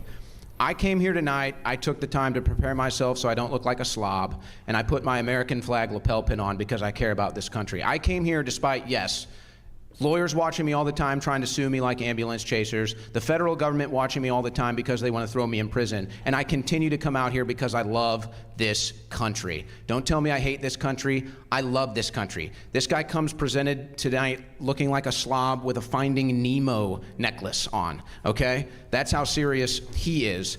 And by the way, how about Donald Trump? Like He's been Finding shot Nemo. at. He's had multiple assassination attempts. Oh, they go after his family. They bring him through the courts as well. And he's still fighting for this country. Let's not act like it's conservatives that don't love this country. It's flag-waving conservatives that sang the national anthem on January 6th. They sang the national anthem when Donald Trump went back to Butler, Pennsylvania, where they shot at him. You won't even hear a Democrat sing a national anthem. They kneel for the national anthem. They hate this country. Pretty much everything a Democrat says is projection. And by the way, on the vaccine thing, I disagree with Trump on the vaccine, but it's funny. You notice when Trump was president with the vaccine, Kamala Harris and everybody said, don't take the vaccine, it's the worst. As soon as Biden got in, they all loved the vaccine. Did you take the vaccine? I sure hope not. By the way, ask yourself this. How much money is spent? Okay, the vaccine thing pisses me off on a personal level because my father died of COVID right before the vaccine rolled out. So if he would have gotten it after the vaccine rolled out and after he would have gotten it, then he probably would be still alive. So I have to say that the vaccine whole thing is kind of, let's just say it annoys me on a personal level. A pretty big way.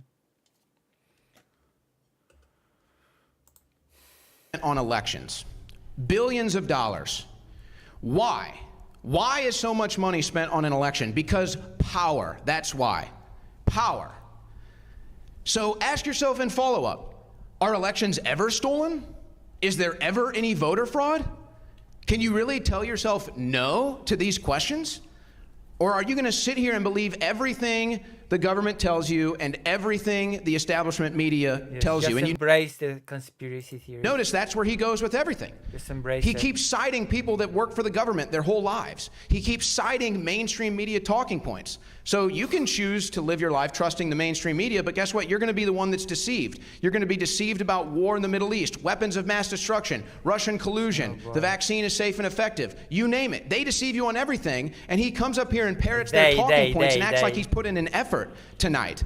And just for clarification, Pence was not asked to decide who the winner was. He was asked to delay the certification. So let's just, again, get that straight. But in closing, I would say this. You have two choices. It's very simple. You can either be pro-establishment, pro-big government, pro-mainstream media telling you what to do, how to live, pro-government telling you what to do, how to live. That is exactly what the mainstream media does. It tells you how to can accept that our government and our media has been corrupt for decades. Probably everyone in this room's entire life, our government has been corrupt. This is not a message for the right. This is not a message for the left. This is a message for Americans. We have a corrupt government.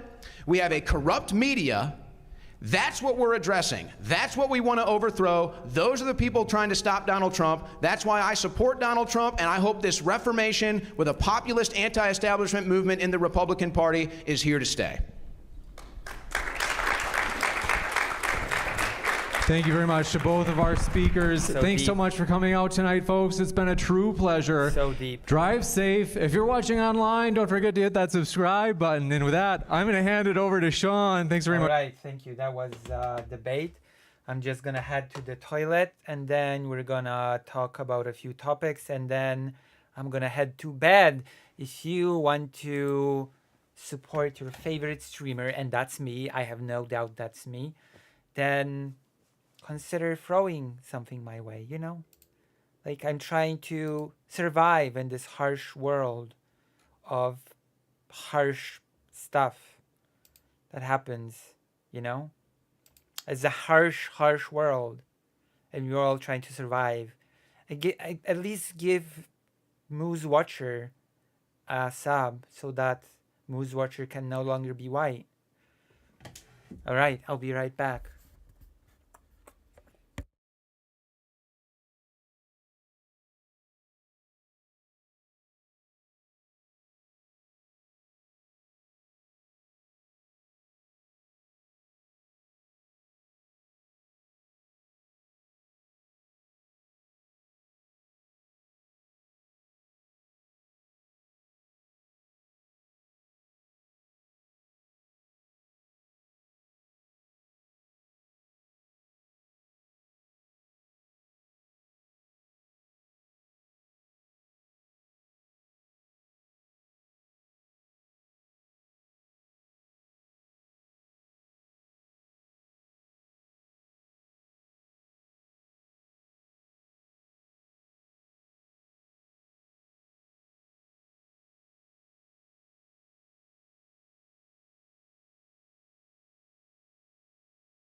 But I promise you that you could program.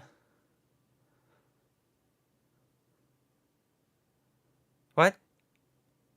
No longer what? Sorry? Listen, I asked somebody else to gift you the sub. I didn't even ask you to do the sub. Alrighty, let's talk about the few subjects that I've got here prepared. I wanted to quickly talk about before wrapping up the stream. It's generous of you. Of course, I'm the biggest generousest of people in the world. There is no generousest. Yes. There's no. I'm the generousest person in the entirety of the known universe. All right.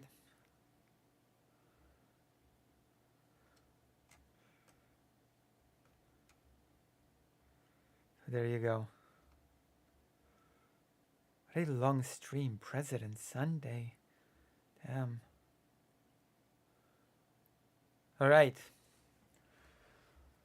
Let me look something up.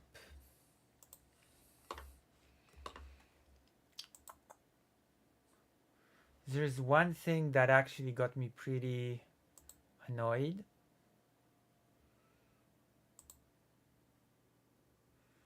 Oof, that's also a topic. Trump's presidency would be a misfortune for us and the world, warns former Polish president, who happened to be an electrician before ever becoming president. It's a little bit of trivia for you around the Polish presidency. Incredible, isn't it? Election crossroads. Polish border security. No, I'm looking for... Actually, there you go. That's the thing that I wanted to see. That is the thing that I wanted to... Law and Justice. Which party is president currently with? Law and Justice. Polish President Andrzej Duda is with the Law and Justice Party. I'm an electrician. Electricians are rich, so you should gift Moose Watcher a sub. So, there's been a topic that has been a pet peeve of mine for a really long time. The topic of Western aid. How it's distributed, how fast it's distributed, how reliable it is. Well, I should say actually how slow the aid is, how small amounts the aid is distributed in, and how unreliable the aid is. How much is promised, how much is actually delivered. Just comparing these two things together, and you will basically get a picture of why we are where we are. And now we're seeing that the US lawmakers apparently are pressuring Zelensky to lower mobilization age and are using it as this argument. We will give you aid if you lower the mobilization age, which is a ridiculous ask, if you want my opinion on the matter. US lawmakers from the Democratic and Republican parties are pressuring President Volodymyr Zelensky to further lower the age of mandatory military conscription, said President Office advisors Serhiy Leshenko on October 15. And the whole thing with this is the ridiculousness of the argument is that Leshenko said that US lawmakers have been pressuring Zelensky and continuing to ask why men aged 18 to 25 are not being mobilized. And then they say that the Western weapons are not enough, even though the Western aid has not been actually dependable enough to equip all the soldiers that are currently deployed. So I don't know why, if there's not enough aid to equip all the soldiers fighting now well, then why should mobilizing more people help with that? I have no clue. But the argument that the US is employing, that in Vietnam people were mobilized at the age 19 plus, ignoring certain basic facts like the fact that the US has a much bigger population, that Ukraine is actually in the midst of a demographic crisis, that, well, basically mostly the demographic crisis, right? That there's the US has a much bigger population and could afford much more to mobilize people at the age of 19 plus than Ukraine. That is actually Ukraine being smart, not just throwing all of the young people into the meat grinder, especially since, as I've just said before,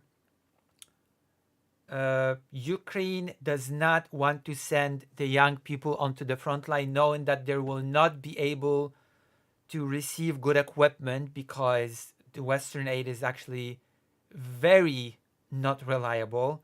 So sending not well-equipped young people into the front will just probably end up in them dying and Ukraine losing their young people population. That is all that will result from that move.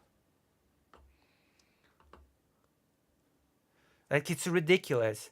It would be a different conversation if at least you could say that Western aid is consistent in huge quantities, that there's so much Western equipment in Ukraine that there's just nobody to man the equipment. But no, that is absolutely not the case. Ukraine is still to this day dealing with munition shortages. So what are we even talking about?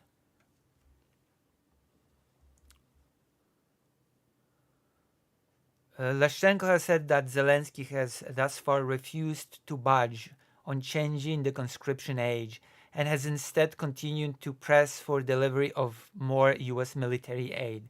Yeah, and that is, I think, a wise thing to do, okay?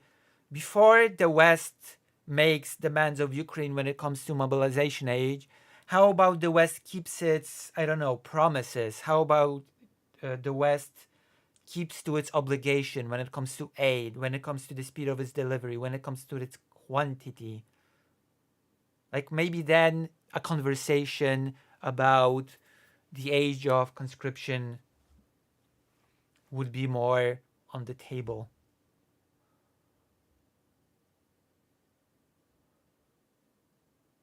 You know? And that this is the fragment that just gets to me the most. The unnamed US lawmakers have reportedly cited America's experience in Vietnam, in the Vietnam War, when men aged 18 to 26 were drafted to fight. Some 2.2 million US soldiers were conscripted to fight in the war through the selective service process. Like, this is just such a ridiculous argument, comparing the populations of these two countries, the demographic situations. It's ridiculous. But I wanted to talk about this a bit because it frustrates me to no end.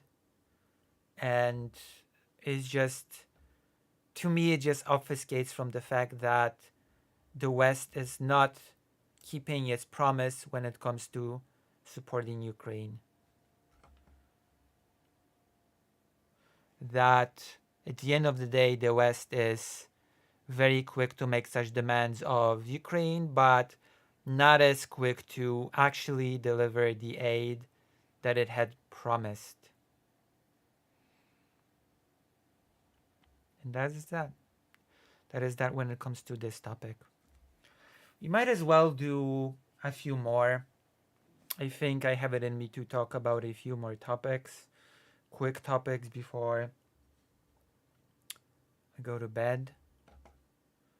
That would be pretty cool. So the second topic is Polish domestic affairs. It's a topic about a priest from Poland who attended parties and sold people drugs.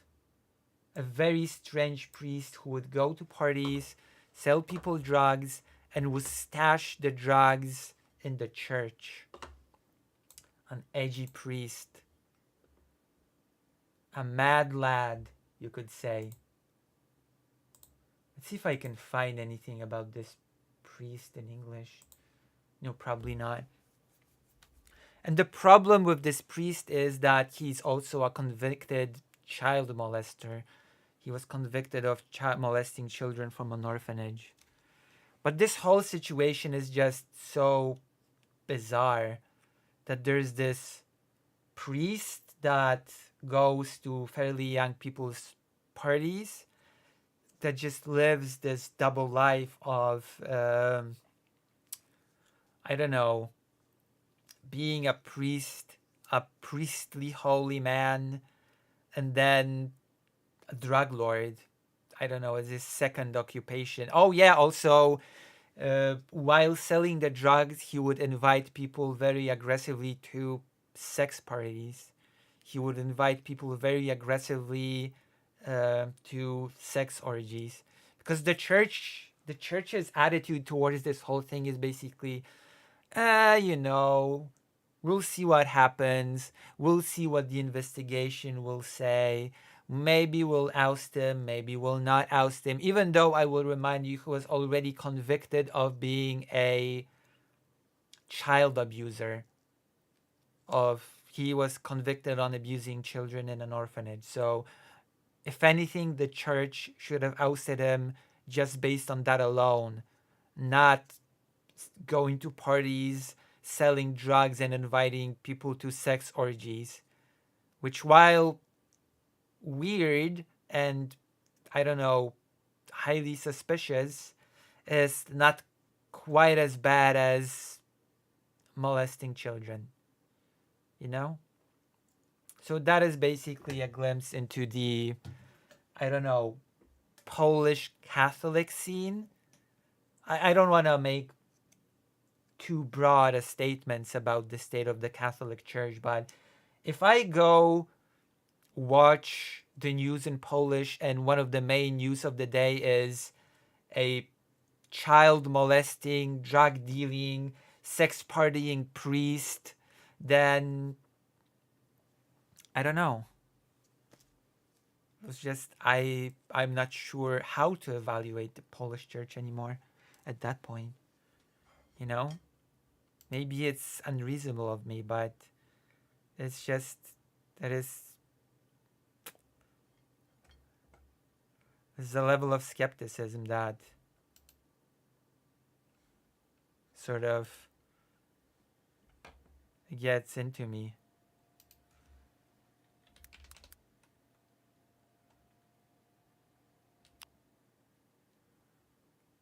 You know? Does that make sense? Am I making sense?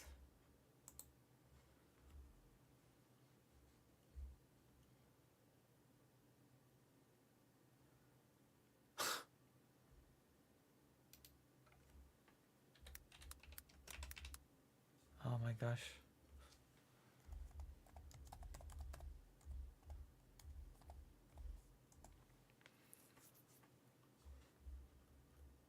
So there you go.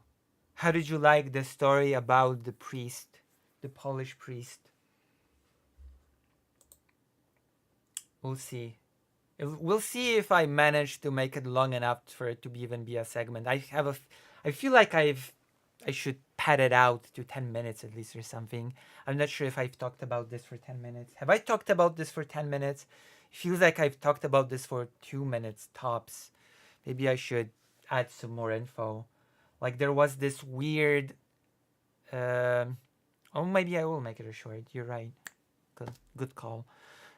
There was this weird the investigation involved a person from the party going incognito and like exchanging messages with the priest about drugs and parties. I mean, the drugs are all obviously the also an illegal part, but like, can you hook me up with this? That is so surreal if you think about it. Hey father, can you hook me up with this or that? No problem. It'll be 150 zlotys, but for you, that'll be 100. That is actually what happened in those messages. The person that went undercover to disclose the priest as the drug seller got a discount very quickly. Just quite funny, to be honest. But you know, it happens. It's just that is how you build connections. You build it on trust and you build it on yeah, for you, my friend, a best deal. True. Of, you know, all good things that must come to an end at some point, I suppose. And it sure ended for this particular priest, his drug selling empire. And I really find it pretty funny that he actually stashed all the drugs at the church. And he sometimes made the deals near the church building as well. So there definitely was no shame involved in that whole process. There was no, oh my gosh, should I even do it near the church? Should I even? No, just the church became his drug den, I guess. No, surely he did not use the church for his sex parties as well. At least the news segment that I watched about it did not mention the church being used for the sex parties that he pretty aggressively apparently invited people to attend. And you know, just that's Catholic Church for you. But then again, I should not be making sweeping conclusions. But the fact is that the church has not ousted that particular priest yet. So make of that what you will. Make your own judgments. I'm not going to tell you how to think, what to think, how to live. I'm not the mainstream media. I'm not evil. You know, dinosaurs are fake. So, you know, do your research and come to your own conclusions. That's my advice. If I ever had advice for you, that would be my advice. Okay? What do you think? Good advice? Brilliant advice? Perfect. One more topic? Okay. Vote in the chat. One more topic or sleep? One more topic or sleep? I've been streaming for 6 hours. Oh my lord. Oh my lord. So what do you think?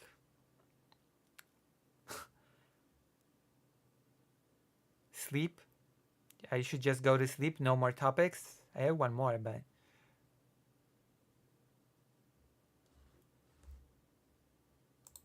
I have one more topic, but I guess I could go to sleep. Hoping quietly that maybe someone decides to do a last second support thing for your favorite streamer. You know?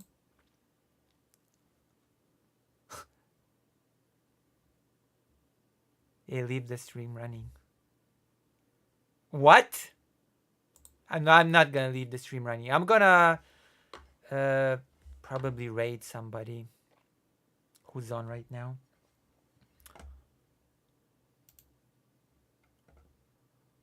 Who should I raid right now? You know what? I'm gonna do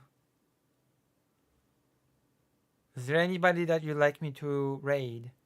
Riverboat Jack? We can raid Riverboat Jack.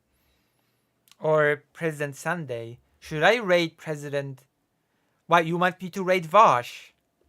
I don't think Vosh is even gonna notice me raiding, so... Honestly. I could raid President Sunday, if you wish. Who do you want me to raid? Or you want me to raid Vosh? You actually want me to raid Vosh? Is that actually something that you want me to do?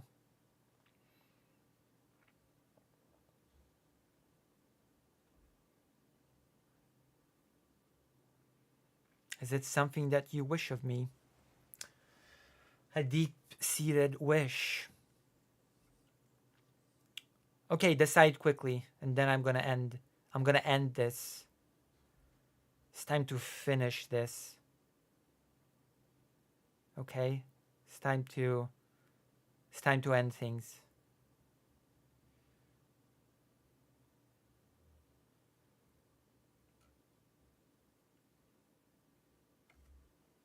Okay, community, choose. There doesn't seem to be a lot of community left today. Oh, I lost so much. I lost so many viewers when my computer froze. I was on a roll. Had so many viewers today. Oh well, it happens. It happens to the best of us. I'm raiding Riverboat Jack. You cannot do anything to stop me. Flip a coin? All of you who are in the side chat or whatever, I don't know. You all should go to YouTube or whatever so that I can... I'm just gonna raid Riverboat Jack. You don't want to tell me then, you know.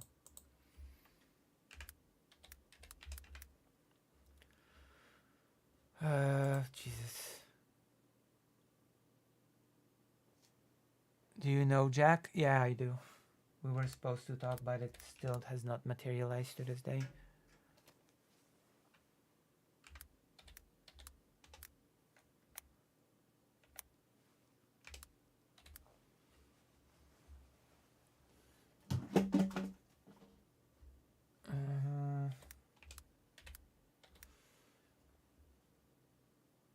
Overthrowing monarchy. Okay, good night. Thank you for coming to the stream. Love and solidarity and all that nice stuff. Thank you. Oh, shill to the fullest extent. Good night. Happy I Love Lucy Day. Thank you. Finish transmission.